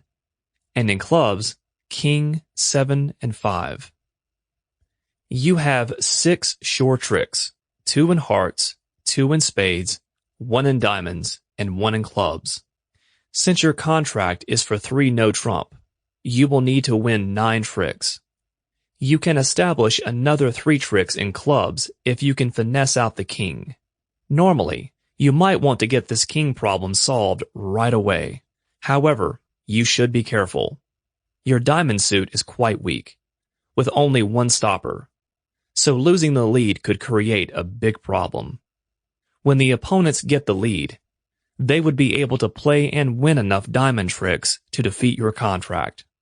Assume that West leads with a low diamond, and you win the trick with the ace of diamonds.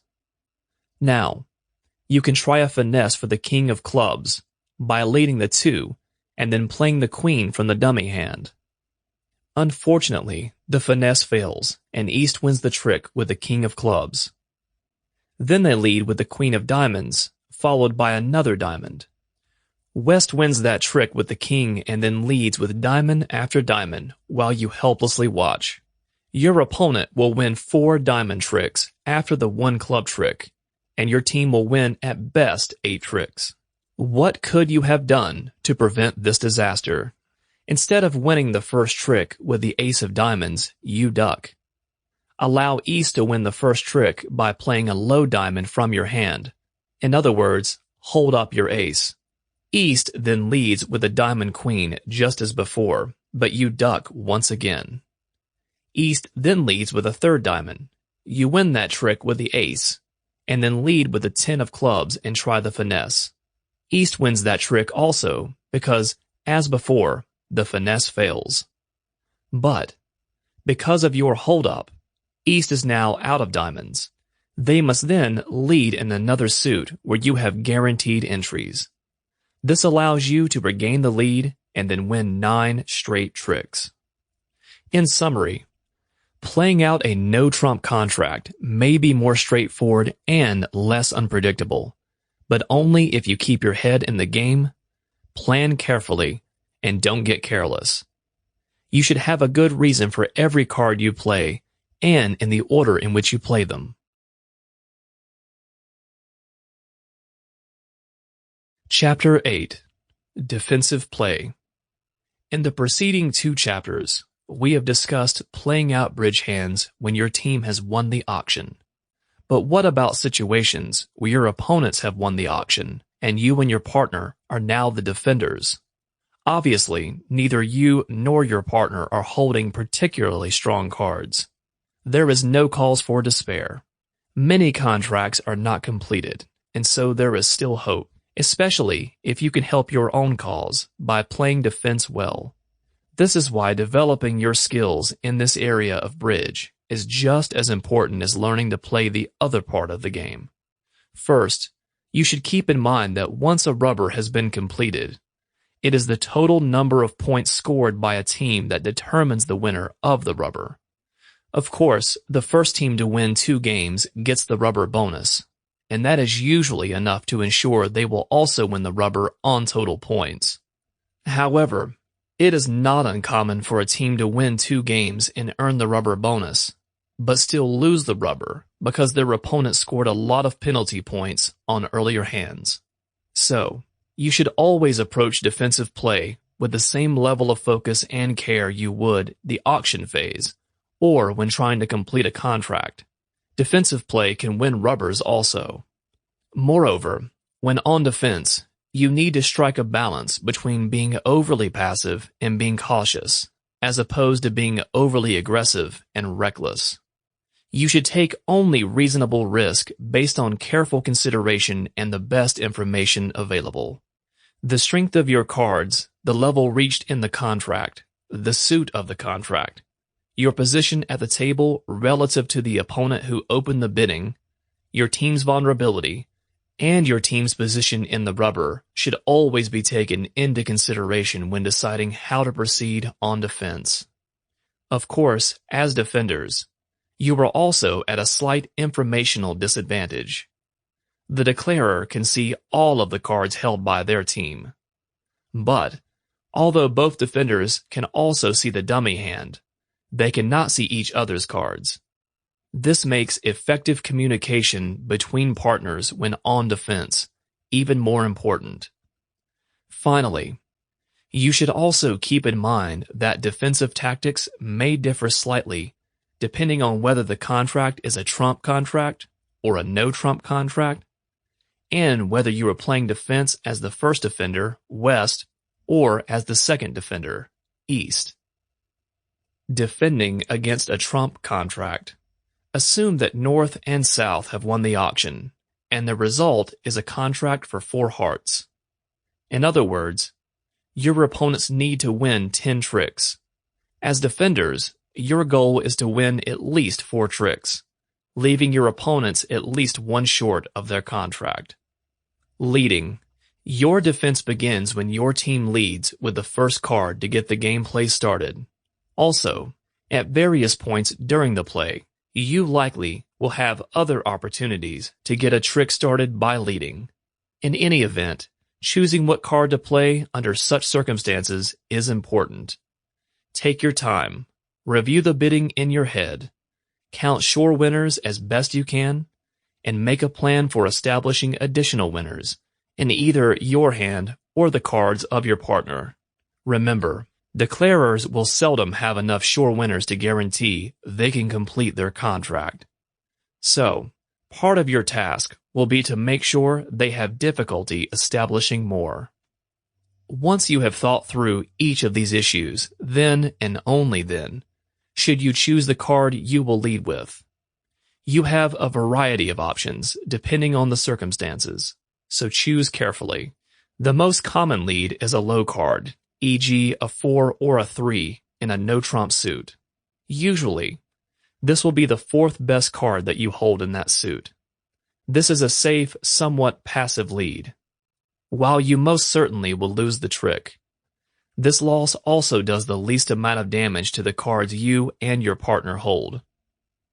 You do not want to waste a potential valuable high face card on a trick you will certainly lose, or that your partner might be able to win with a high face card or a trump card. Another common, somewhat more aggressive lead is to open with a singleton that would immediately create a void in some suit in your cards, thus allowing you to win tricks with trump cards as soon as possible.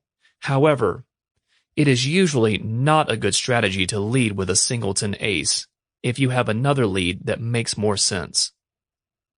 If your partner does not have the king, you would immediately establish another winner, the king, for your opponents. And it is likely all you will capture with the ace are low cards anyhow. The other team can see immediately that they will lose the trick and therefore have no incentive to play anything higher. Leading from a doubleton might also be a smart move if your partner bid in that suit, or if they have some length in the trump suit. You should always lead with the higher card first, so that when you play the second card, so your partner knows you now have a void. Then, perhaps you can win a few tricks by roughing. However, if you hold a doubleton of face cards, you should only lead from that suit if your partner bid in that suit, and if that doubleton is an ace and king. Then you should lead with the king, as a signal to your partner that you also hold the ace. You should never lead with the ace in this situation. If you have the ace of a suit and several lower cards in the same suit, but not the king, you should never lead with one of the lower cards. Underleading, an unsupported ace or king, not having the next lower value face card, especially in a trump contract, is not a good tactic, because it would give the declarer an easy trick. For example, if you hold the ace, 10, 7, 5, and 3 of diamonds, and the declarer has the king, the declarer will easily win that trick, or if the declarer just happens to have the king as a singleton, they would win that trick and then lose no more tricks in that suit. Your ace then may become worthless because it could get beaten by a trump card. In fact, it is best not to lead from that suit at all. Hold onto the ace in case an opportunity arrives later in the game to capture the king with the ace. However, if the bidding has told you that the cards of your opponents are especially strong, and you are unsure how many tricks you can win, if any, leading with an ace, even an unsupported one, might be appropriate. Or, if you believe that your partner has been dealt or has established a singleton in that suit, thus creating a roughing opportunity, leading with the ace can also be a good choice. Another option is to lead with a low card in a suit that was bid by your partner. Or, you could lead with a middle card in the suit bid by your partner. This is a way of signaling to your partner that, after they win the trick, they should lead in the same suit because you hold another high face card in that suit, and they can win another trick. Of course, if your partner offered no bids, you might choose to lead from a suit that your opponents did not bid, because your partner might have high face cards in that suit. Another good option is to lead from a suit that has a particularly strong combination or that has the potential to promote cards that can create one, such as ace and king, king, queen, and jack, or queen, jack, and 10. But always lead with the lowest card in the sequence. You can also lead with a trump if you have no other lead that is safe. This may prevent the declarer from using the dummy hand's trumps immediately or effectively, or ensure that they are quickly depleted. Leading from a particularly long suit, 6 or more, would not be a good idea, because after the trump cards have all been collected, that long suit can become extremely valuable for your team if you can manage to regain the lead. If that happens, every card you retain in that suit could result in another lost trick for your opponents. Getting the lead back from your opponents as often as possible and maintaining it for as long as possible is always a good defensive tactic. This is another reason why leading with an ace would be unwise. You may need the ace to regain the lead when necessary. Of course, your opponents will be trying to force you to play any aces you may hold, but as a general rule, you should try to hold on to them for as long as possible. Some experienced bridge players also recommend against underleading against broken high card combinations, e.g., ace, queen, and 10, king, jack, and 10, queen, 10, and 9. However, this is somewhat controversial. Leading with a low card beneath a broken high card combination can often establish more winning tricks by promoting the high cards held by your team before your opponents have the opportunity to capture them. Of course, by leading this way, you are also gambling on what you hope your partner holds. However, taking such a risk may often be your only hope of preventing the success of the contract. As always, when taking such a risk, make use of all the information available to you, e.g. the history of the auction, previous cards played by your partner, etc. Finally, when leading, you should be decisive. Any apparent indecision on your part may be seen by the declarer as information about what you're holding in a suit. Try to decide in advance which card you're going to play when the declarer leads to or from the dummy hand, and then play it without hesitation. Responding to your partner's lead. Your partner has made the lead, the dummy's hand has been revealed, and the declarer has played a card on the trick from the dummy's hand. As the third hand, it's now your turn to play. At this point, you have a lot of information available to you. You have heard the bidding, you have seen your partner's opening lead, and you've seen the dummy's hand. So, what to do now? There's an old and common expression in bridge: second hand low, third hand high. This basically means that when on defense, the type of card you played on a trick depends on where you are seated relative to the lead. However, this is often an oversimplification, because there is another popular admonition that instructs that you should cover an honor with an honor. These expressions are not contradictory. In fact, both are good advice. When the declarer wins a trick from either their hand or the dummy's hand, they must then lead for the next trick. Thus, they become the first hand. If you are the first player to play after such a lead, you are then the second hand. If the lead was a low card, you should also play a low card, second hand low, preferably under the value of the card led. The goal is to force the third hand, declarer or dummy, to play a high card, so then the fourth hand, your partner, has the opportunity to capture that trick with an even higher card. However, if the lead was a high card, e.g. a jack, you should play a higher value card, such as a queen, cover an honor with an honor. If you were the third hand responding to a low value card led by your partner, and a low card played from the dummy hand, you should probably play a high card. You do not want to give the opponents a cheap trick, which would likely happen if they also played a low card. Even if a high card is played from the dummy's hand, you should still play a higher card if possible, to force an even higher card to be played by the fourth hand, declarer. In other words, if you have the jack, 8, 7, and 5, then play the jack. If you have the king, 8, and 3, then play the king. Moreover, when you are a third hand holding the ace of a suit, you should play it most of the time.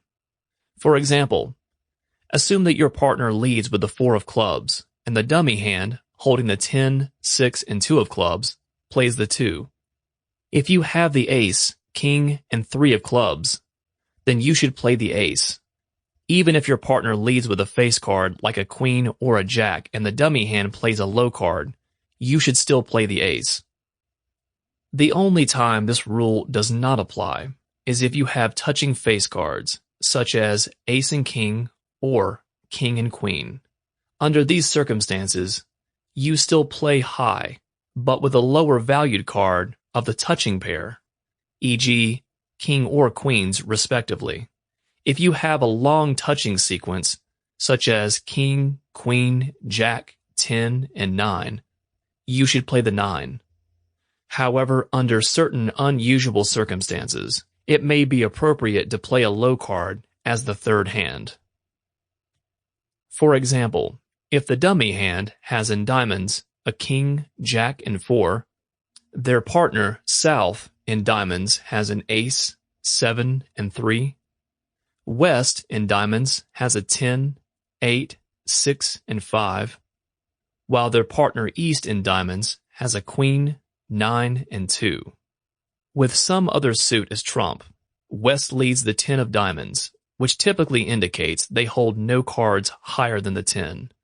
Then the dummy hand plays the 4 of diamonds, and you know your partner does not have the ace, because your partner would not underlead an ace.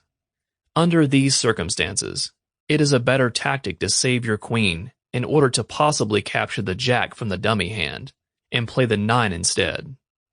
It is not necessary to play high in this situation.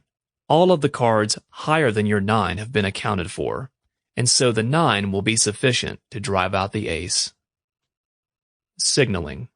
As defenders, it is entirely acceptable for you and your partner to communicate with each other based on the cards you choose to play or the order in which you play them, and you should do so whenever possible. In fact, signaling in this manner is an important defensive skill in bridge. There are many kinds of signals that can be communicated. A few of the more common ones are attitude signals, count signals, and suit preference signals. Moreover, these signals can be arranged in a hierarchy of interpretation preference. In other words, any signal should be assumed to be an attitude signal, unless that would not make sense under the circumstances. Then it should be considered a count signal, unless that does not make sense either. Only as a last resort should it be interpreted as a suit preference signal. Another complicating factor is that there are basically two conventions for the use of signals: standard signals and upside-down signals. In this book, we will primarily discuss the standard convention. However, bridge partners should discuss this issue in advance of playing, so they can agree on which convention to use, and of course, they should also then disclose their chosen convention to their opponents.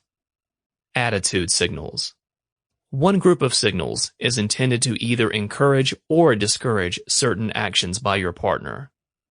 For example, you may want to encourage your partner to lead in a particular suit, or conversely, discourage them from leading in a particular suit.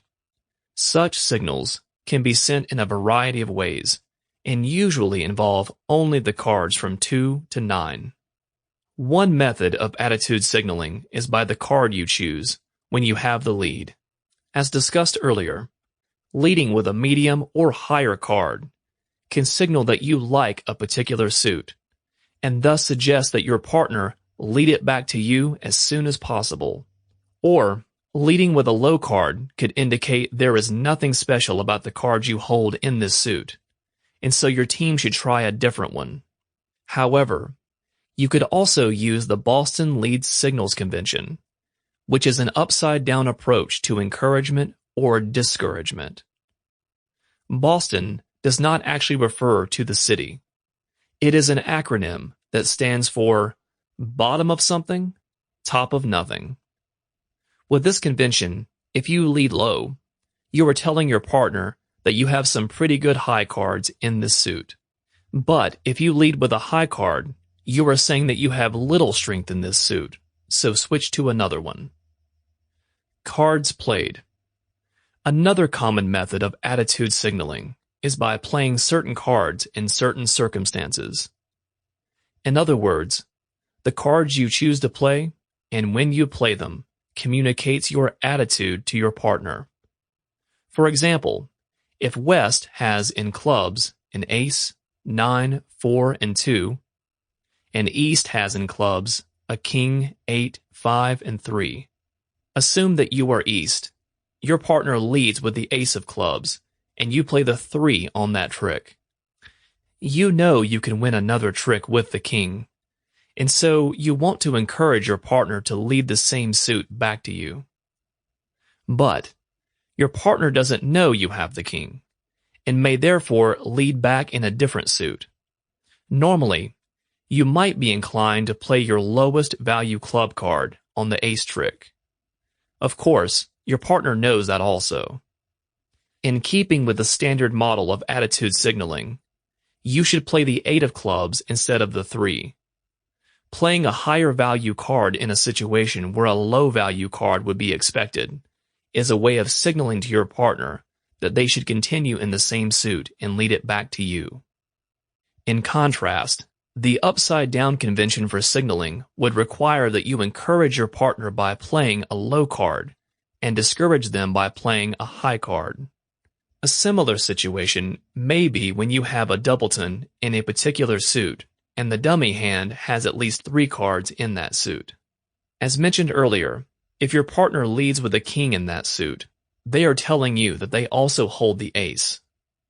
After your partner wins that trick, you want to encourage them to now lead with the ace, so you can create a void in your hand that might allow you to win another trick with a trump card later on. But how do you let your partner know that? Play the highest card from the doubleton.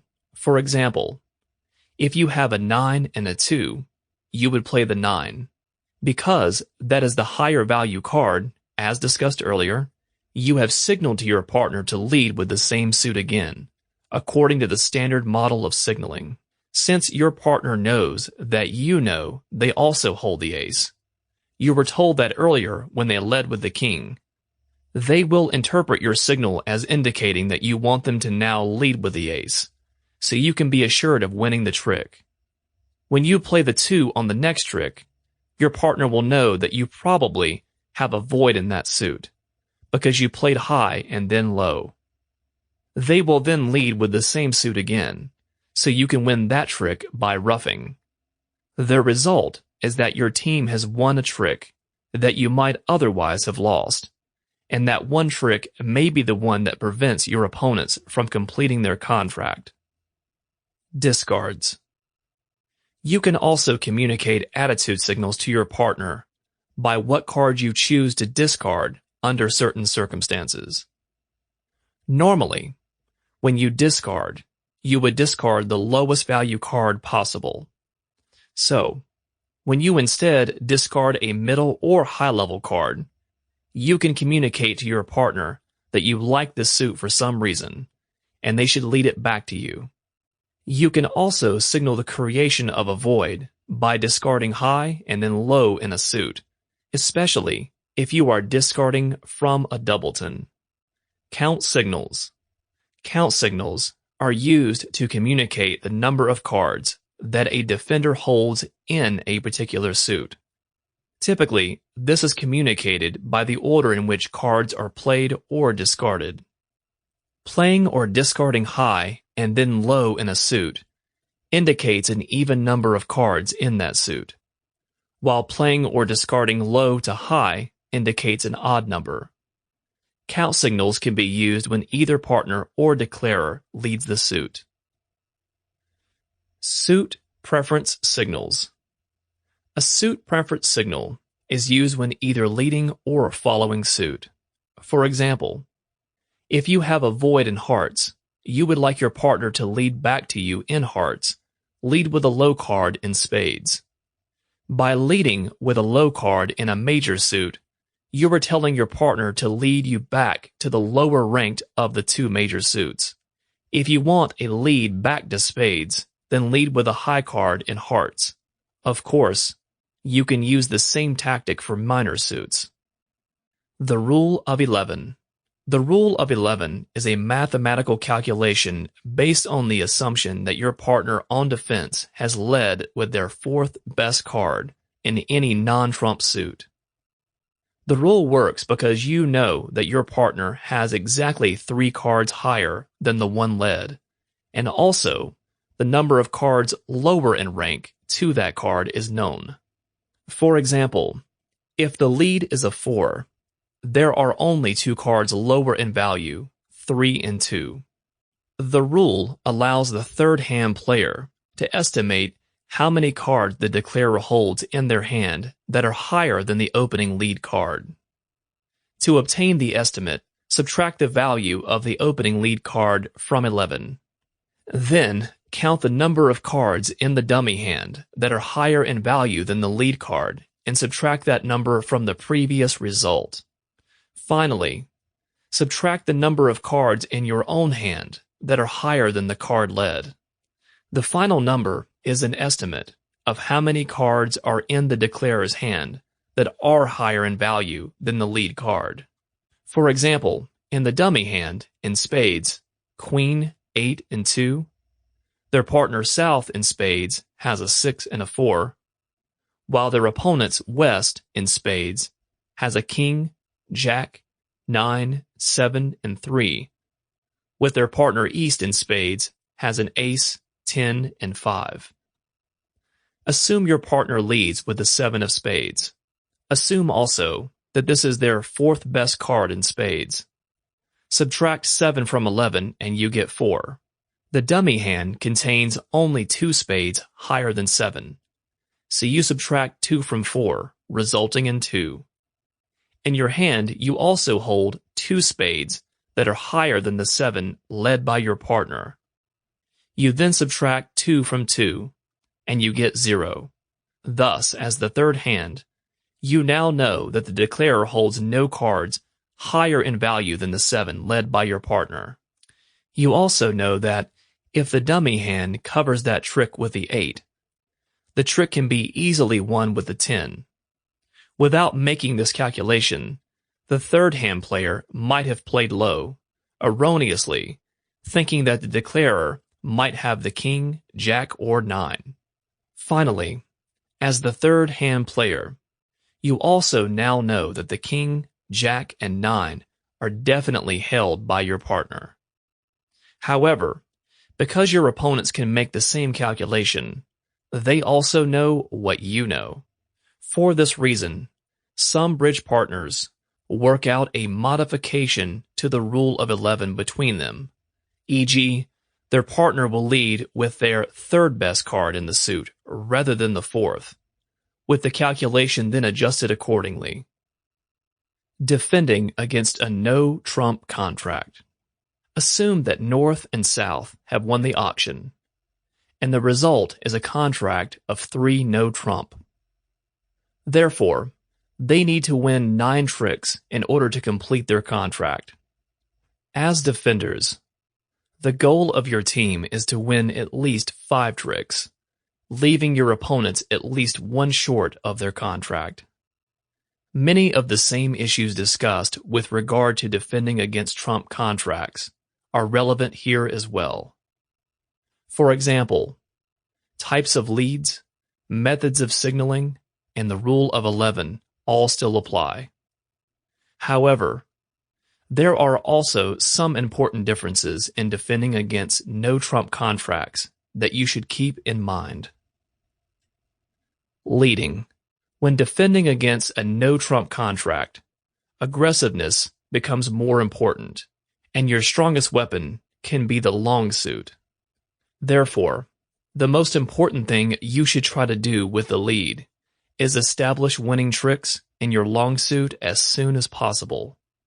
The general rule is to lead with the 4th best card in your longest and strongest suit.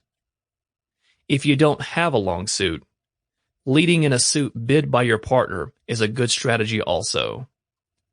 Leading in an unbid suit is also worth considering.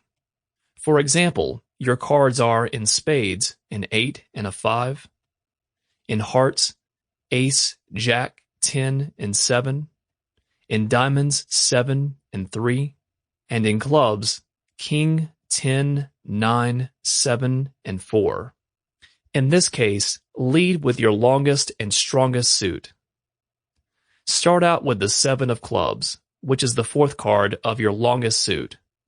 Hold on to your ace of hearts, so when your opponents lead in that suit, you can capture the lead and run your club suit. Another example, your cards are in spades 6, 5, 3, and 2, in hearts 10, 8, 5, and 3, in diamonds king, queen, jack, and 10, and in clubs 9. Your only hope of winning tricks with this hand is to lead with the top of the sequence of touching honors. Lead with the king of diamonds. If your partner can win the trick with the ace, they will lead back to you in diamonds, and you can then win 3 more tricks for your side. However, there are certain leads you might make against a trump contract that you should never make against a no-trump contract. Never lead in a suit that either of your opponents has bid. They likely have most of their high face cards in those suits, and so you would be giving them easy tricks. Also, never lead a singleton against a no-trump contract. That likely will help the declarer establish a long suit.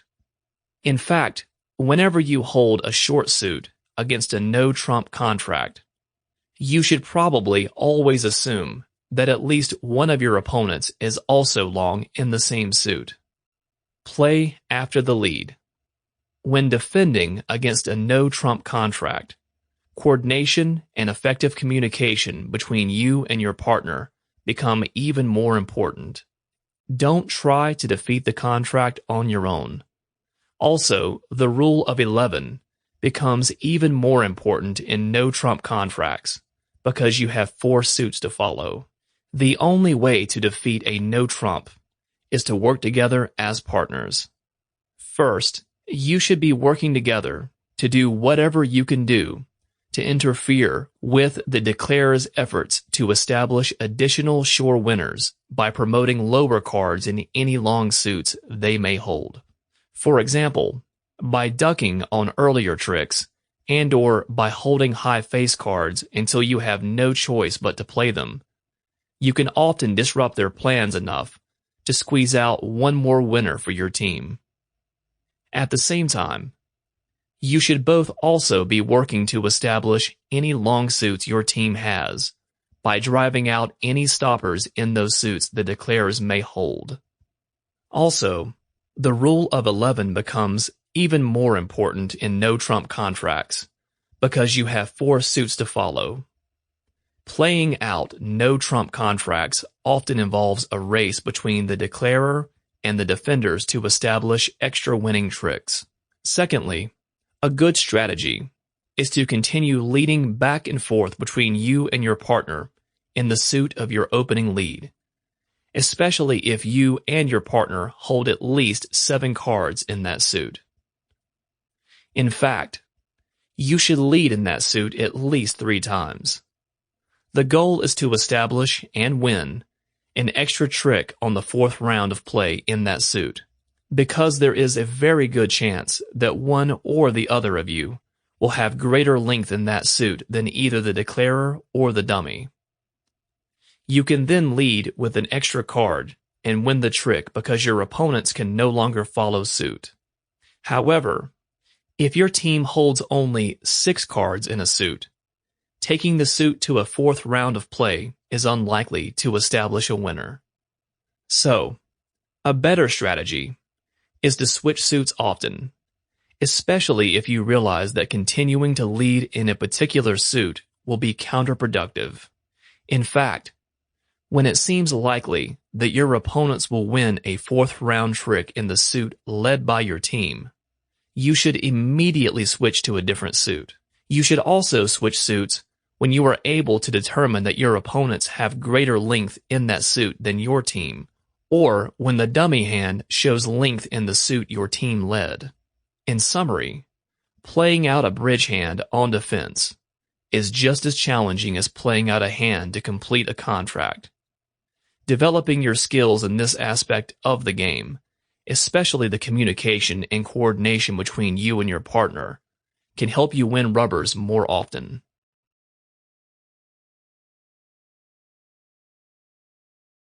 Chapter 9. Advanced Concepts. While this book has discussed nearly all the basics of playing bridge, there are a few advanced concepts that it may be helpful for you to also know something about. I will briefly discuss these topics in this chapter. Bidding and playing slam contracts. When you and your partner discover that you have really, really good cards, you may want to consider bidding to the 6th level in some suit, or no trump, a small slam, or even the 7 level, a grand slam. This is always a very risky endeavor. You are committing to win at least 12 of the 13 tricks, perhaps even all 13 of them, and that can be extremely difficult to achieve. This is why bidding to the slam level is quite rare in bridge, and successfully completing a contract at the slam level is even rarer. In fact, it has been estimated that only about 10% of the bridge hands played by experienced bridge players are for small slam contracts, and only about 3% of the hands are for grand slam contracts. Moreover, even experienced players only successfully complete their slam contracts just over a third of the time. This means that only about 1 out of every 100 bridge hands result in a successfully completed Grand Slam contract. Consequently, when you can pull it off, the feeling of accomplishment can be quite gratifying, no matter what level of your experience. You should never contemplate a possible slam contract unless you can be confident that your team holds cards worth 31 to 33 points. And if you are contemplating a Grand Slam, you should be holding cards worth 35 to 37 points. These guidelines apply regardless of whether the trump is in a major suit or a minor suit. If your contract is to be no trump, you should proceed only if the points held by your team are on the higher end of these ranges. For example, if you have cards worth 20 or more points, and your partner opens the bidding, indicating cards worth at least 13 points, this would be the time to begin considering a slam contract. You may be able to succeed in a trump suit with fewer than 31 points if you hold a rather long suit, at least an 8-card fit of trump cards, or any long suit in a no-trump contract. Each extra trump card or card in a long suit over 8 can usually be counted as a sure winner. Voids, singletons, and doubletons can often also provide extra winning tricks by allowing you to ruff. Also, in a no-trump contract, any number of cards beyond 6 in any suit, or even better in 2 suits, can be extremely helpful in completing a slam.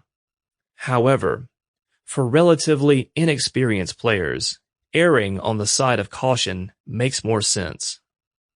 So, if you don't have at least 33 points for a small slam or 37 points for a grand slam, don't even try. You also should probably not even consider exploring a possible slam contract unless you hold at least 2 aces in your cards. Finally, if you have 2 or more sure losers, going to a slam level would be a very bad idea. The chances of success are quite low. Conventions.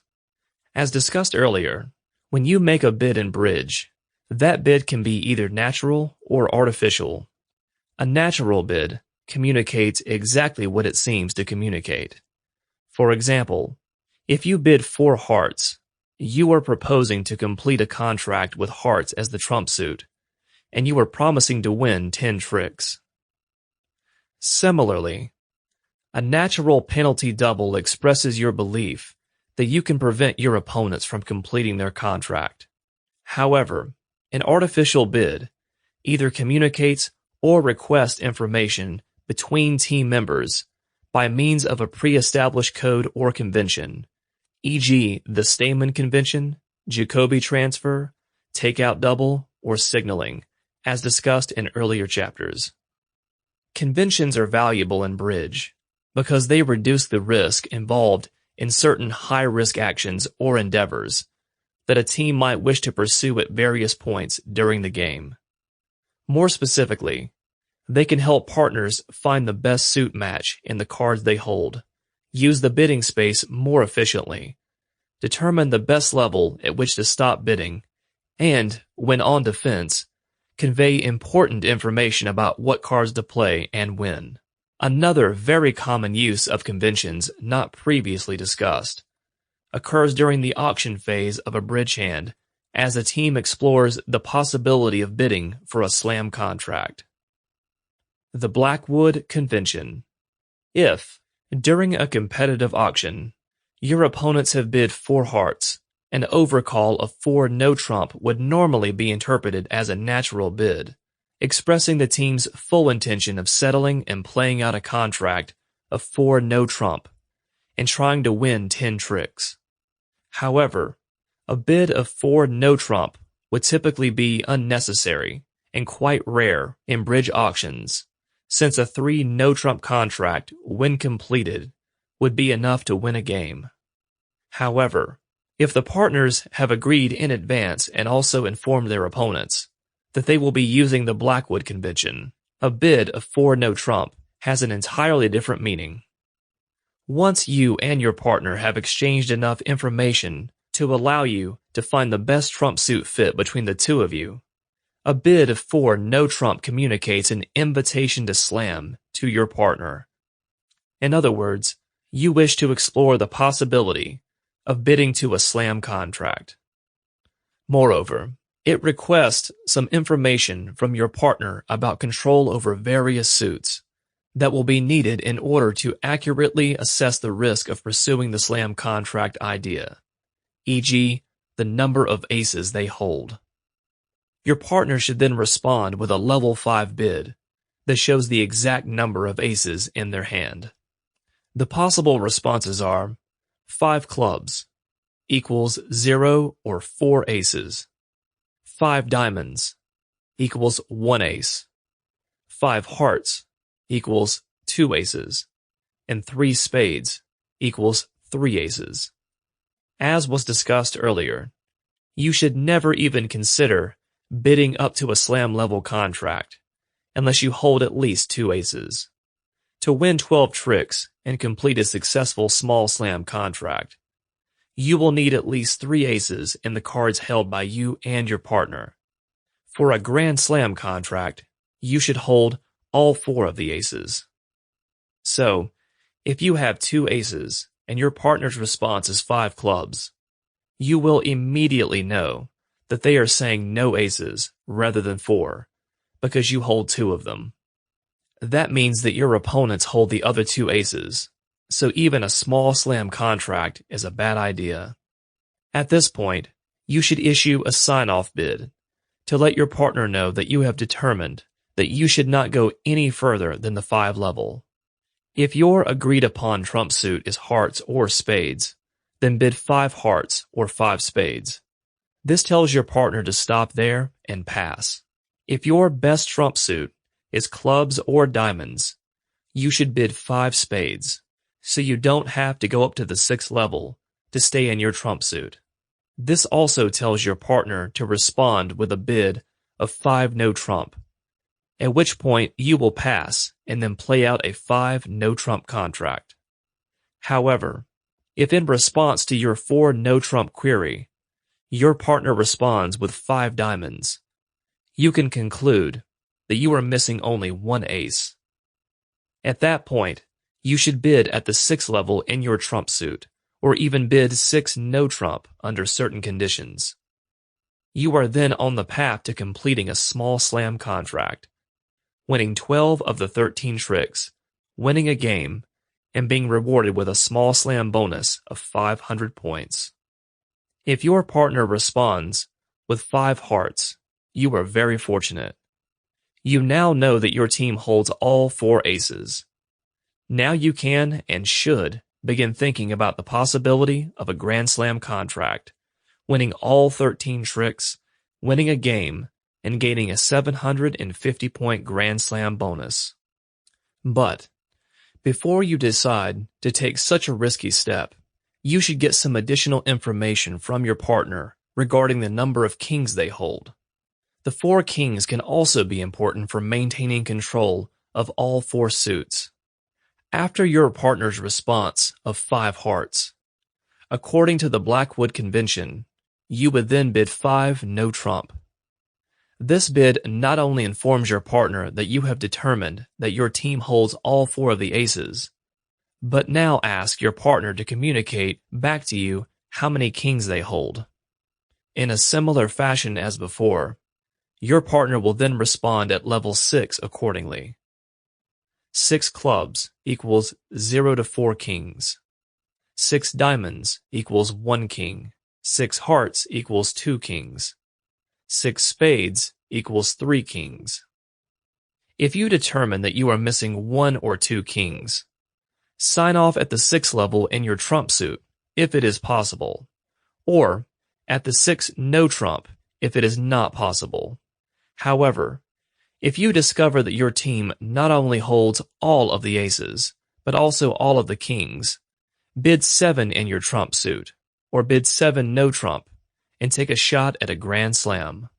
There are some circumstances when using the Blackwood Convention is not a good idea.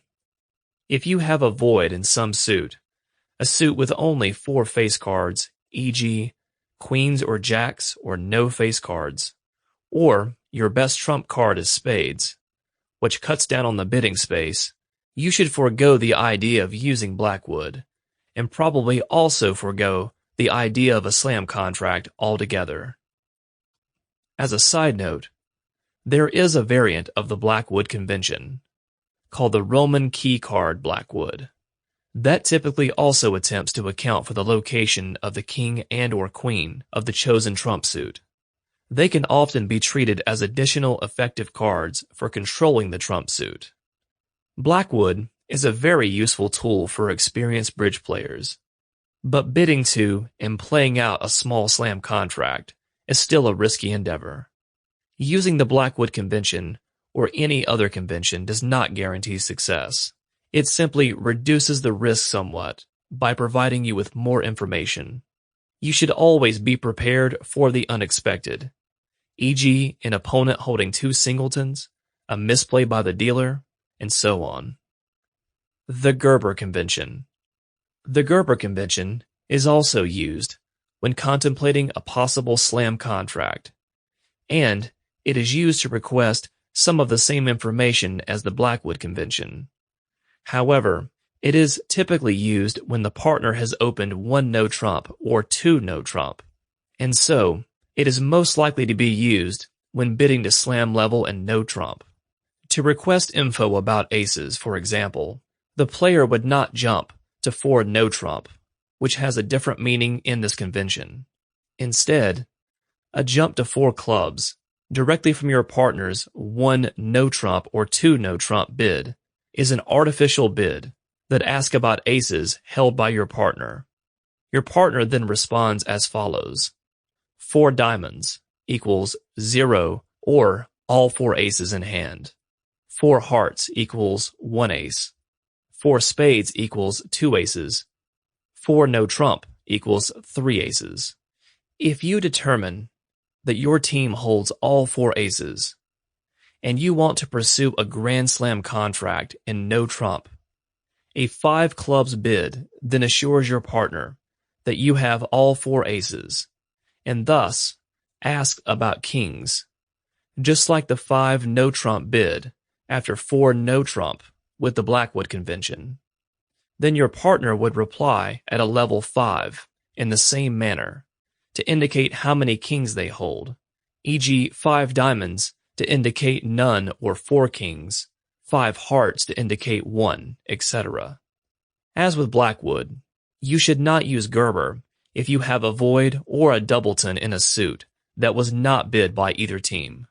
However, because the Blackwood Convention and Gerber Convention are each used under different circumstances, they are not incompatible with each other. So, it is possible that experienced bridge players could use both conventions in the same rubber, or for different hands of the same game. Cross-ruffing. One of the most effective tactics in playing out a bridge hand in a trump suit is cross-ruffing. It is especially useful in situations where your team is missing some of the higher value cards in a trump suit. The goal is to make winners out of the lower trump cards despite the missing face cards. As discussed, ruffing is winning a trump in a non-trump suit with a trump card because of a void in that suit. A cross-ruff is a play where several tricks are won in succession by alternatively ruffing from both the declarer's cards and the dummy's hand. In order to execute a cross-ruff sequence, it has to be set up in one or both of the hands of the declarer or dummy by creating voids. Consequently, a cross-ruff requires that each partner have a non-trump short suit with corresponding length in that suit in the partner's cards. A cross-ruff also works best when both partners have an equal number of trump cards. The execution of a cross-ruff is fairly simple, as this extreme example demonstrates. And the dummy hand in spades has queen, 10, 9, 7, 6, and 2. In hearts, void. In diamonds, 9, 8, 7, 6, 5, 4, and 3. And in clubs, void. And with south, in spades, has an ace, jack, 8, 5, 4, and 3. In hearts, void. Diamonds, void. And in clubs, 9, 8, 7, 6, 5, 4, and 3. The declarer begins by playing the ace of spades, which draws out the missing king of spades, which is the only trump card not held by north-south. Then, dummy plays the 2 of spades, and east discards the 2 of clubs. The declarer has won 1 trick. Then, with the lead, South leads with the 3 of clubs. West follows suit with the 10 of clubs. The declarer plays the 6 of spades from the dummy's hand, and East, who also follows suit, plays the Jack of clubs.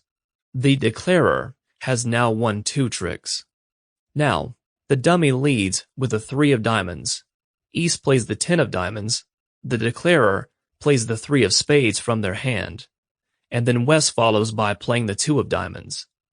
The declarer has now won 3 tricks. Next, South leads with the 4 of clubs. West plays the Queen of clubs. The dummy plays the 7 of spades, and East plays the King of clubs. The declarer has now won 4 tricks. Next, the dummy leads with the 4 of diamonds. East plays the Jack of diamonds. South plays the 4 of spades, and West follows with the Queen of diamonds. The declarer has now won the 6th trick. Then, South leads with the 5 of clubs. West follows suit with the Ace of clubs. The dummy plays the 9 of spades, and East plays the Ace of clubs. The declarer has now won 7 tricks.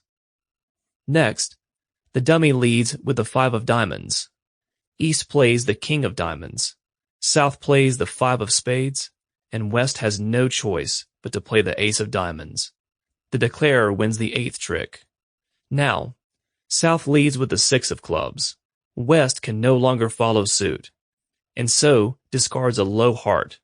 The dummy plays the 10 of spades, and East discards a low heart. The declarer has now won 9 tricks. The dummy now has 1 remaining trump card, Queen, and 4 diamonds, 9, 8, 7, and 6.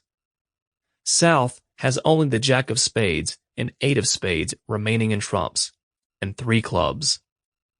Since there are no more trump cards in the hands of East and West, and because the diamonds and clubs remaining are also the highest remaining cards in both 2 suits, the declarer can simply claim these 4 tricks as certain winners as well.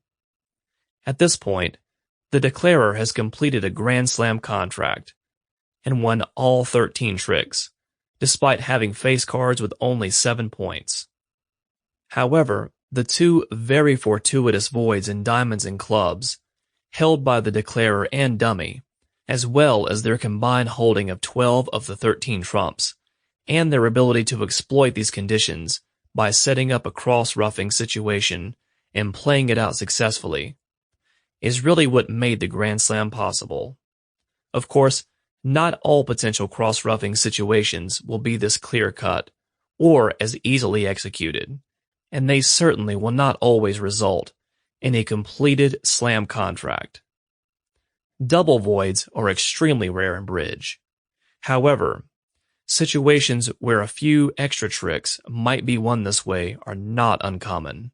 In such situations, the declarer should begin by playing out all side suit sure winners, and also collecting all trumps from opponents before executing the cross-ruffing tactic.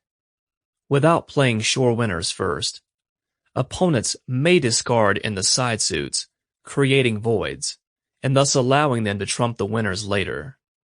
Also, if trump cards remain in the hands of opponents, and they are able to create voids in the same suit as the declaring team, they may be able to overtrump by playing higher trump cards on tricks ruffed by the declarer. Of course, the obvious defense against cross-ruffing is to lead in the trump suit.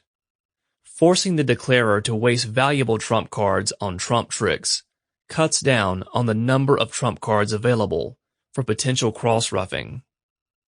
Although, leading with trumps is not necessarily a good strategy in most situations, it can be especially effective as a defensive tactic when a potential cross-ruffing situation is identified. Chapter 10. Final Thoughts. There are many different ways to learn to play bridge. I hope that this book has at least started you out in the right direction. Of course, the best teacher going forward will be experience. You should play bridge as often as you can with real people, with friends and family, as part of a local bridge club, or by taking bridge classes either in person or online. If that is not possible, then the next best option would be to use some type of bridge software or mobile device bridge game application. Of course, there are also other ways to learn.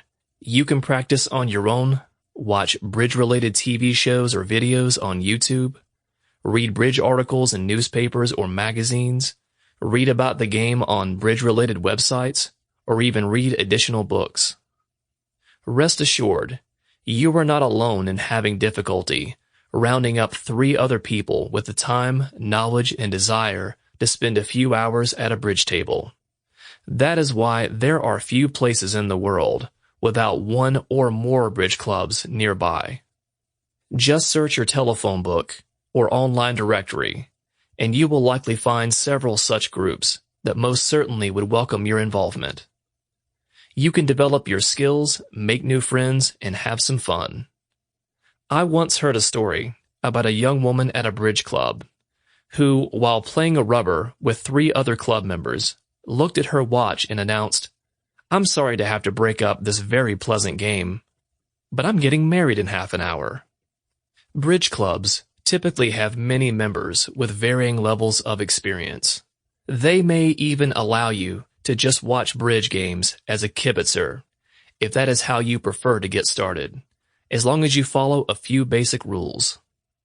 Watch the entire hand, don't leave in the middle of it, and do not move from one player to another during the same hand. As we have discussed throughout this book, effective bridge play requires focus and care, so respect the players by never creating distractions. Also, do not make any comments. If a player says something to you, it is acceptable to reply, otherwise, your silence is expected. Definitely avoid showing any reactions or emotions. Playing online. There are several websites on the internet that provide opportunities to play bridge with and against real people in remote locations, even other countries. And since bridge in some ways is a universal language, you may even be able to enjoy playing with people who do not even speak your language. Software and apps. There are numerous bridge computer software programs available, and you can easily download a bridge app to your phone and play at your convenience, e.g., during work breaks, while waiting for someone, or before going to bed. Classes. If you feel uncomfortable playing bridge until you have gained more knowledge about the game, you may want to take some bridge classes or hire a private bridge tutor. One of the best ways to find out about such opportunities is through local bridge clubs. There are also now several bridge training websites on the internet and hundreds of training videos on YouTube, as well as many software and mobile apps that provide lessons. Double dummy. To gain practice at the bidding and playing of a bridge hand, there is no need for other players. You can just play double dummy by yourself. Deal the cards to yourself and 3 other imaginary players. Then, turn all of the cards face up, and after carefully examining each set of cards, determine what each player would bid, what would be the final contract, and what would be the opening lead, and how, if you are the declarer, you would play out the hand. Then, play the hand trick by trick.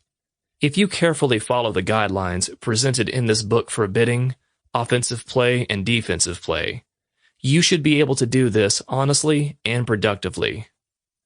Decide what you would actually do in each situation if you did not know what cards were held by your partner or opponents. Most importantly, carefully consider what you would do during both the auction and playing of the hand, both as the declarer and the defenders, to get more information. You may even want to try repeating the play of the hand by making several small changes in the card distribution. For example, move the queen from the dealer's hand to the dummy's hand, change the number of face cards or trump cards held by each defender, etc., and see how your game will change and how many tricks you can win. Reading. Of course, you can also learn about bridge by reading more about the game and about various concepts, techniques, tactics, and conventions not covered in this book. There are regular columns about bridge published in most major newspapers that present you with a simple hand and typically also provide a lesson on how to deal with a particular situation you may encounter. There are a lot of bridge-related websites on the internet, including the main websites for national and international bridge player associations and organizations, e.g., the World Bridge Federation, with which you may want to become familiar. There are also many high-quality books that have been written about bridge for players at all skill levels. Of course, reading and practicing do not have to be separate activities. Keep a deck of cards with your favorite book on bridge, and use it to translate the diagrammed hands of the book into real bridge hands. Deal the cards to match the examples in the book, and play it on the tabletop next to the open book. Replay as many times as you like until you understand the principle or technique. Tournaments.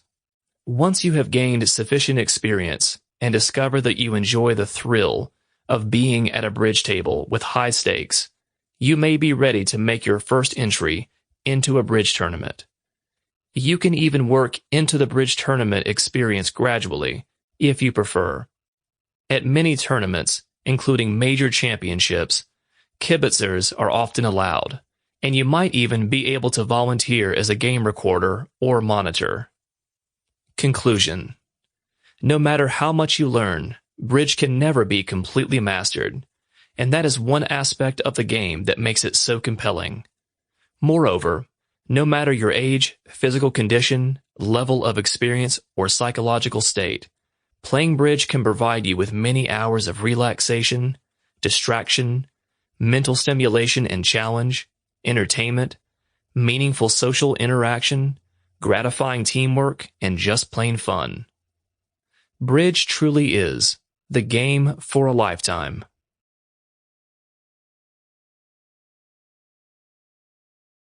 Appendix 1. Contract Bridge Scoring System. Points below the line. Trick points, scored by the declarer. Each odd trick in clubs or diamonds equals 20 points. Each odd trick in hearts or spades, 30 points. First odd trick in no trump, 40 points. Subsequent odd tricks, no trump, 30 points. Doubled, multiply trick scored by 2. Redoubled, multiply trick score by 4. Points above the line. Over tricks scored by the declarer. Each trick over the contract in clubs or diamonds, undoubled, is 20 points. Each trick over contract in no trump, hearts or spades, undoubled, is 30 points. Each trick over contract in no trump, hearts or spades, undoubled, is 30 points. Each trick over contract in any suit, doubled, is 100, 200 if vulnerable, redoubled is 200, 400 if vulnerable. Under trick points, scored by the defenders. Not vulnerable. The first under trick is 50 points. First under trick doubled, 100 points. First under trick redoubled, 200 points. Second and third under trick, 50 points. Second and third under trick doubled, 200 points. Second and third under trick redoubled, 400 points. Each subsequent under trick, 50 points. Each subsequent under trick doubled, 300 points. Each subsequent under trick redoubled, 600 points. Vulnerable. First under trick, 100 points. First under trick doubled, 200 points. First under trick redoubled, 400 points. Each subsequent under trick, 100 points. Each subsequent under trick doubled, 300 points. Each subsequent under trick redoubled, 600 points. For the insult penalty, 50 points. Bonus points scored by the declarers. Doubled contract, 50 points. Redoubled contract, 100 points. Small slam, 6 odd tricks. 500 points, 750 points if vulnerable. Grand slam, 7 odd tricks, 1,000 points, 1,500 points if vulnerable. Rubber bonus. If the opponents won one game, 500 points. If the opponents won no games, 700 points. Honors points, any partnership. 4 trump honors in one hand, 100 points. 5 trump honors in one hand, 150 points. 4 aces held in one hand, no trump contract, 150 points.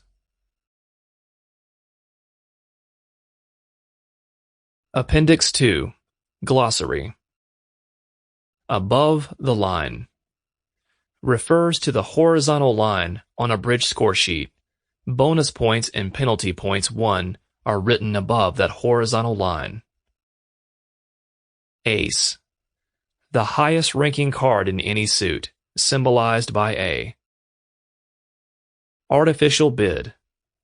A bid that does not mean what it says, but rather provides information to your partner, or seeks information from your partner. Attitude signals. Messages communicated to your partner that either encourage or discourage leads or plays in a particular suit. Auction. The bidding phase of a bridge hand that begins with the opening bid and ends with the contract for that hand determined and awarded to one of the two teams. Balancing. A defensive bid aimed at keeping the auction from ending at a low level, usually based on the assumption that face card points are fairly evenly divided between the two teams. Balanced hand. A hand of cards that has no voids or singleton suits, and usually no more than one doubleton. An example of a balanced distribution of cards is 4-3-3-3, 4-4-3-2, 5-3-3-2. Bid. A statement made during a bridge auction that proposes the number of tricks to be won, as well as which suit will be trump suit, or that there will be no trump suit, no trump. Bidder. A player who makes a bid. Bidding space. The space between the lowest possible bid during an auction, 1 club, and the highest possible bid during an auction, 7 no trump. Blackwood Convention. An artificial bidding convention used by a team to explore the possibility of bidding up to and completing a slam contract. It is initiated with a bid of 4 no trump, which requests that the partner indicate by their response the number of aces they hold. Book. The first tricks won by the declarer. Only tricks won above the book are counted toward fulfilling the final contract. Boston lead signals. An upside-down signaling convention used between partners during the playing of a bridge hand. Leading with a low-value card encourages further play in that suit, while leading with a higher-value card discourages further play in that suit. Break. The distribution of cards held in a particular suit between teammates. Bridge club. A group of people who regularly meet to play bridge, learn more about bridge, or socialize. Broken sequence. A combination of at least 3 face cards with 2 of them in the sequence, such as Ace, Queen, Jack, or King, Jack, 10. Call. A call is anything said or done when it is a player's turn to speak during an auction, including bidding, passing, doubling, or redoubling. All bids are calls, but not all calls are bids. Card strength. The count of the value of the face cards you were dealt, plus any distribution points or voids, singletons, doubletons, or long suits. Club. The lowest ranking suit, The symbol for it is the symbol club. Contract. The number of tricks the declaring side has committed to winning, either with some suit as the trump suit or with no trump suit. A bid becomes a contract when it is followed by 3 consecutive passes from the rest of the players. Convention. An agreement between partners made before a bridge rubber begins regarding the meaning of any artificial bids or other types of calls that might be used during the auction phase of a bridge hand, or signals that might be used during the playing of the hand. Count. To keep track of the cards that have been played and those that remain unplayed in each of the 4 suits during gameplay. Count signals. Messages communicated between partners during the playing of a bridge hand that indicate the length the partner holds in various suits. This is typically communicated via leads or discards. Cross-ruffing. A tactic used during the playing out of a bridge hand in which voids are created in 2 different suits, one each in opposite hands. Multiple consecutive tricks are then won by leading to one hand in the suit that is void in that hand, and then winning that trick with a trump card. Then leading back to the opposite hand in the suit in which it has a void, and winning that trick with a trump card, and so on. Q-bid. A type of artificial bid that is in the same suit bid by an opponent. For example, if you bid 2 hearts immediately after a bid of 1 heart by an opponent, that is a Q-bid.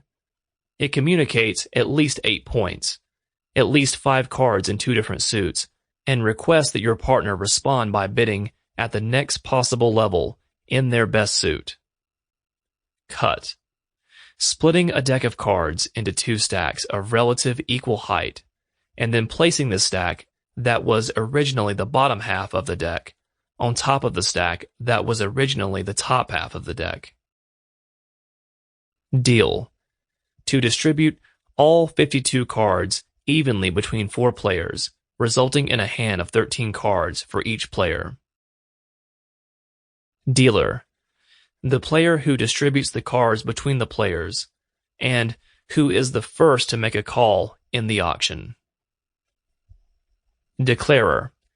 The declarer is the player whose bid has been accepted as the contract for the hand.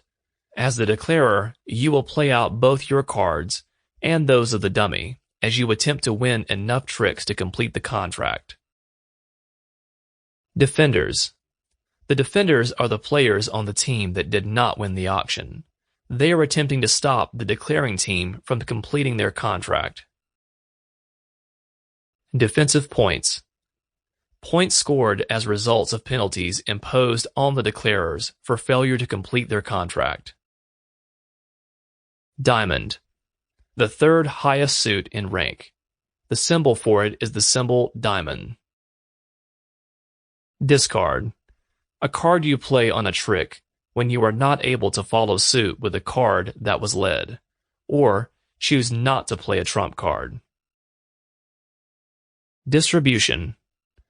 The way the cards in a given suit are spread among the 4 players. Distribution points.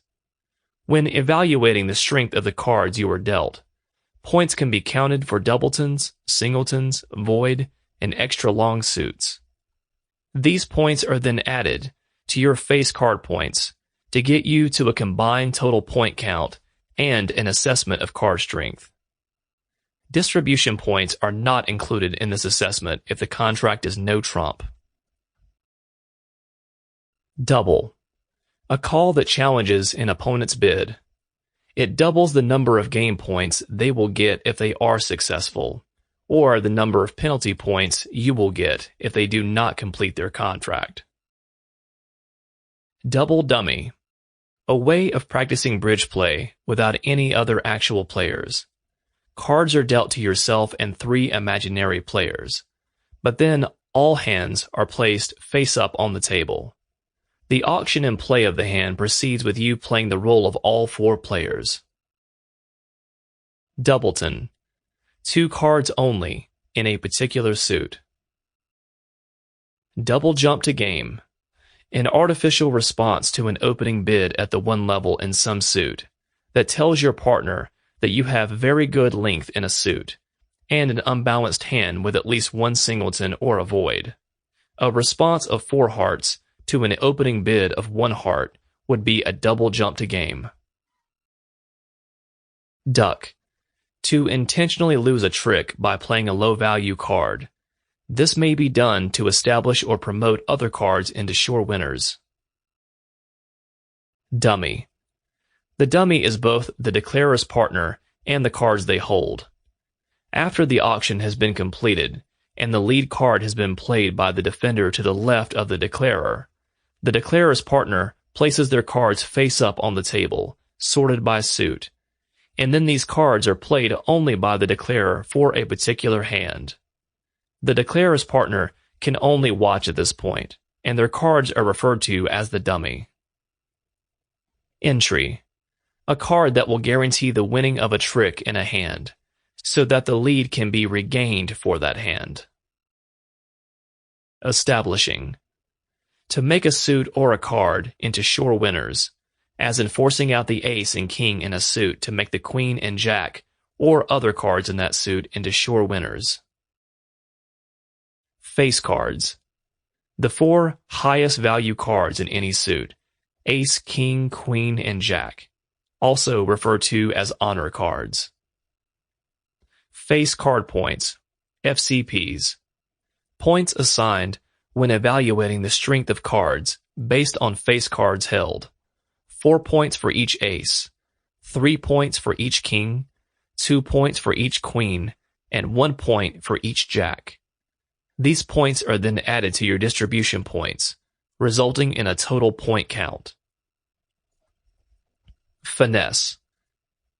An attempt to win a trick by gambling that a particular face card is located in the hand of a player who has already played a card on a trick, thus allowing you to win the trick with a lower value card that otherwise might have not been a winner. First hand. The player who leads either immediately to the left of the declarer on the first trick or on subsequent tricks as a result of having won the previous trick. Forcing. An artificial bid given in response to an opening bid of 1 no trump that discourages your partner from continuing the pursuit of a no-trump contract. It is typically executed by a jump bid to 3 of any suit. Fourth hand. The 4th and final player to play a card on a trick. Free finesse. A finesse situation set up for a declarer by the card that was led by an opponent. Game.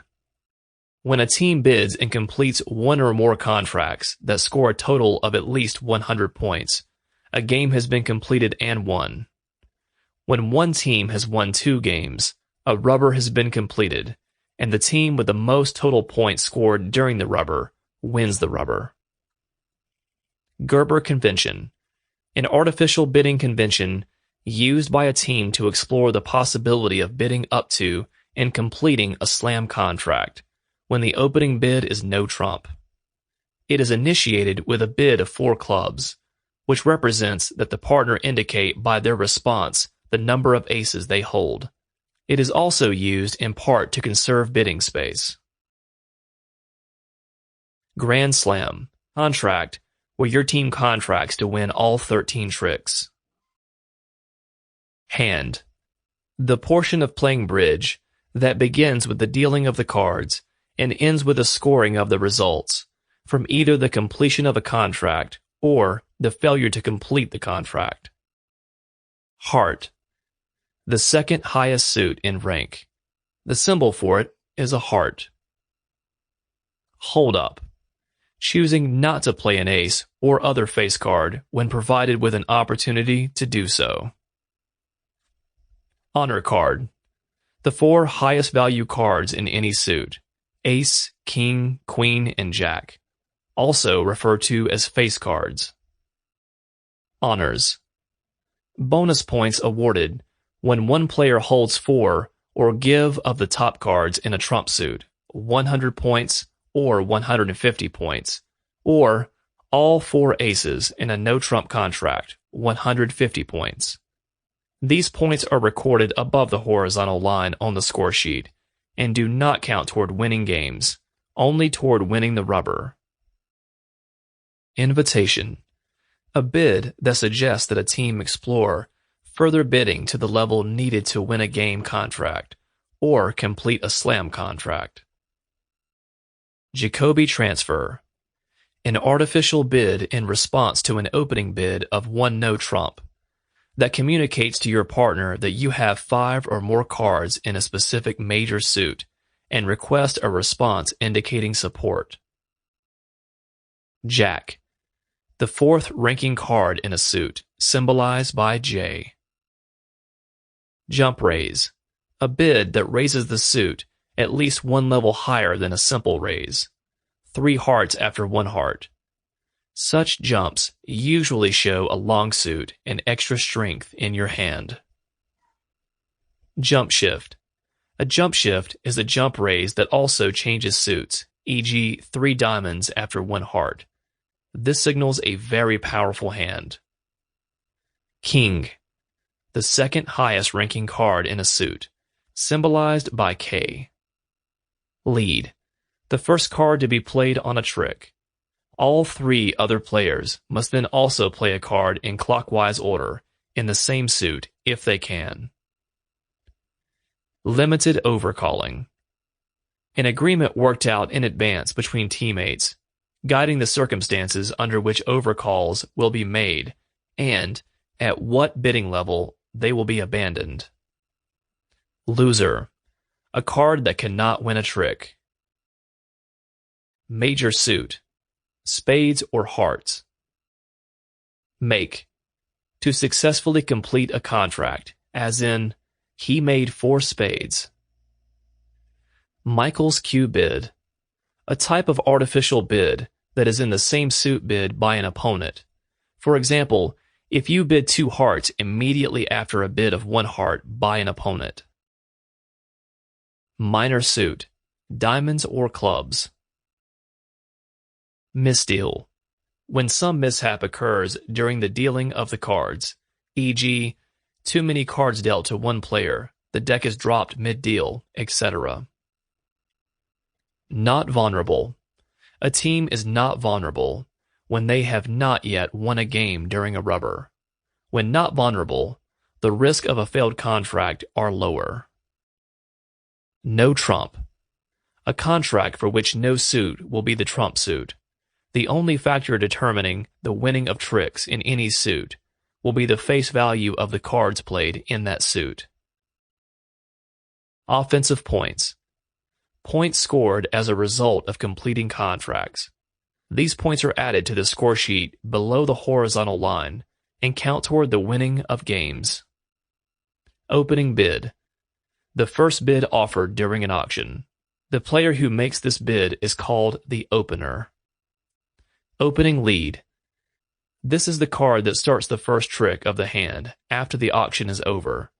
The opening lead is played by the player to the immediate left of the declarer. Overcall.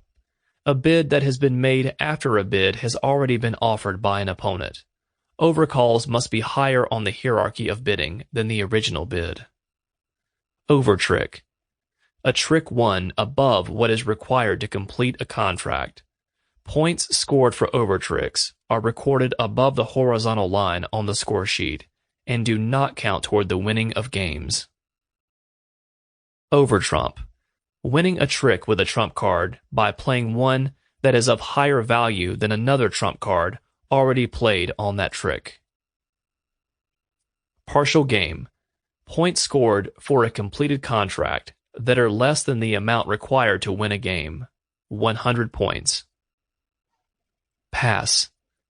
A call that offers no bid or any other type of call. Pass out. 4 consecutive passes in an auction.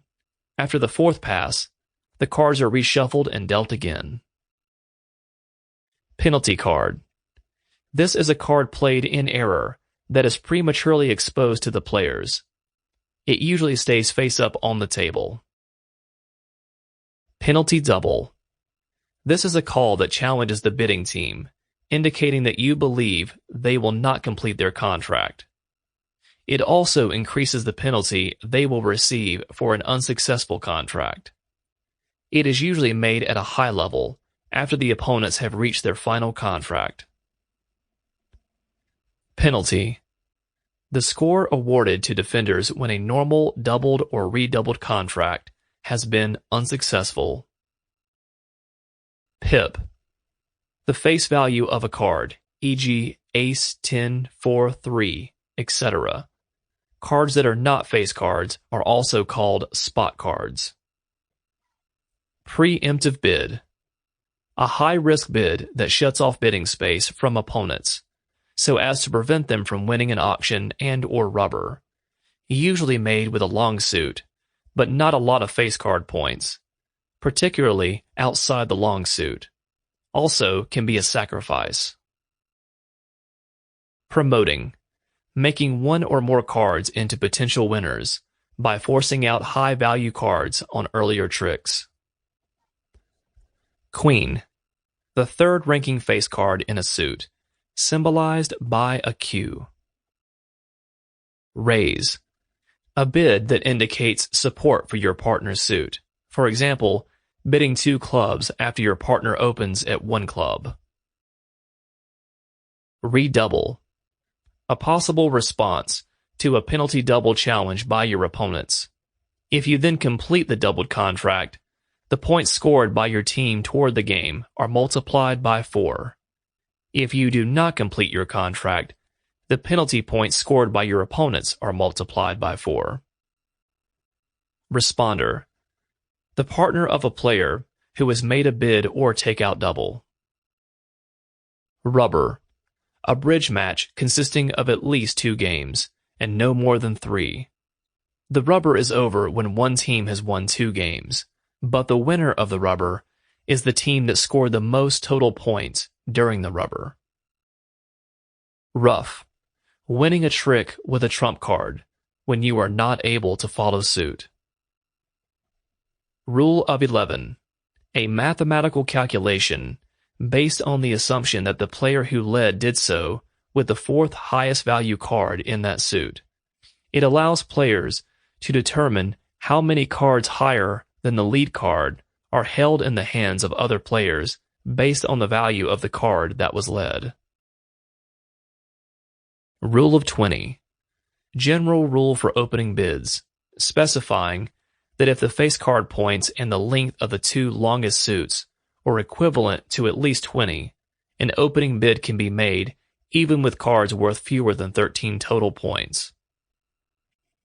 Sacrifice. An intentional, unrealistic bid, expecting to be doubled, with the hope that the penalty suffered by the failure will be less than the value of the completed, doubled contract for your opponents. Second hand. The player to the immediate left of the player who leads, and the next player to play a card on a trick. Sequence. 2 or more cards in order. King, Queen, Jack, 10, etc. Set. To prevent your opponents from completing their contract. Short suits.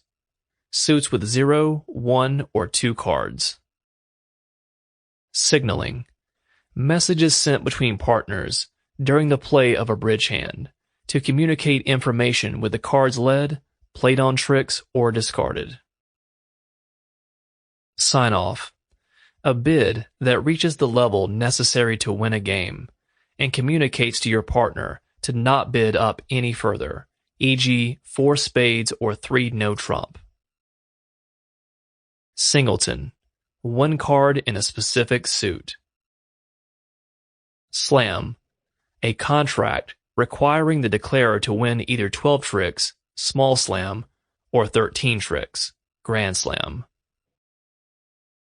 Small slam. A contract to win 12 tricks. Spade. The highest ranking suit, symbolized by a spade. Stayman convention.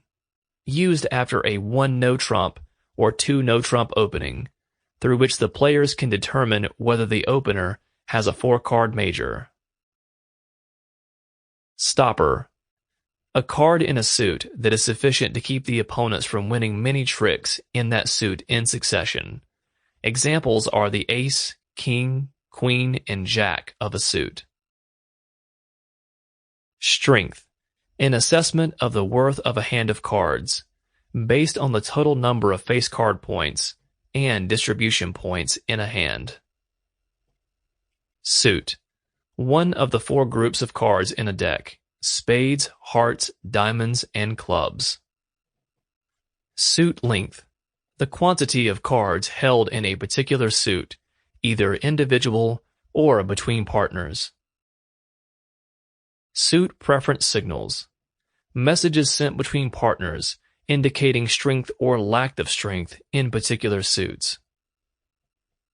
Sure winners.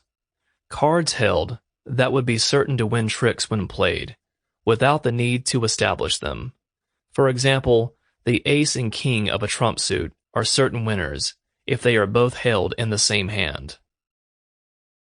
Takeout double. An artificial call usually made at your first turn to bid, and after a low bid by your opponents. It requests that your partner respond by bidding at the next level possible in their longest suit. Third hand. The third hand to play a card on a trick after the lead. Trick. A series of 4 cards played in succession, with 1 card played by each player clockwise around the table. The highest card in the suit or the highest trump card wins the trick. The player who wins the trick will then lead for the next trick. There are 13 tricks in a bridge hand. Trump suit. The suit that temporarily outranks all the other suits for that hand or contract. Unbalanced hand. Any hand of cards with voids, doubletons, singletons, and or very long suits. Unbid suit. Any suit not mentioned in the auction. Under leading. Leading with a low card in a suit in which you also hold the ace of that suit. Under trick. A trick you needed to win to complete a contract, but lost. Upside down signals. Messages sent between partners during bridge play that are the reverse of the standard signals. In other words, signals that discourage play in a particular suit by leading with or playing a high-value card and encourage play in that suit by leading or playing a low-value card. Void, when there are no cards in a particular suit. Vulnerable. Your team is vulnerable when you have won a game in a rubber. When your team is vulnerable, the penalties for failure to complete a contract are higher. Both teams can be vulnerable simultaneously. Went down. Failed to complete a contract. World Bridge Federation. An international organization of bridge players from all over the world, the purpose of which is to support and promote bridge play worldwide. Yarborough. This is a hand with no card higher than a 9. This is the end of the book.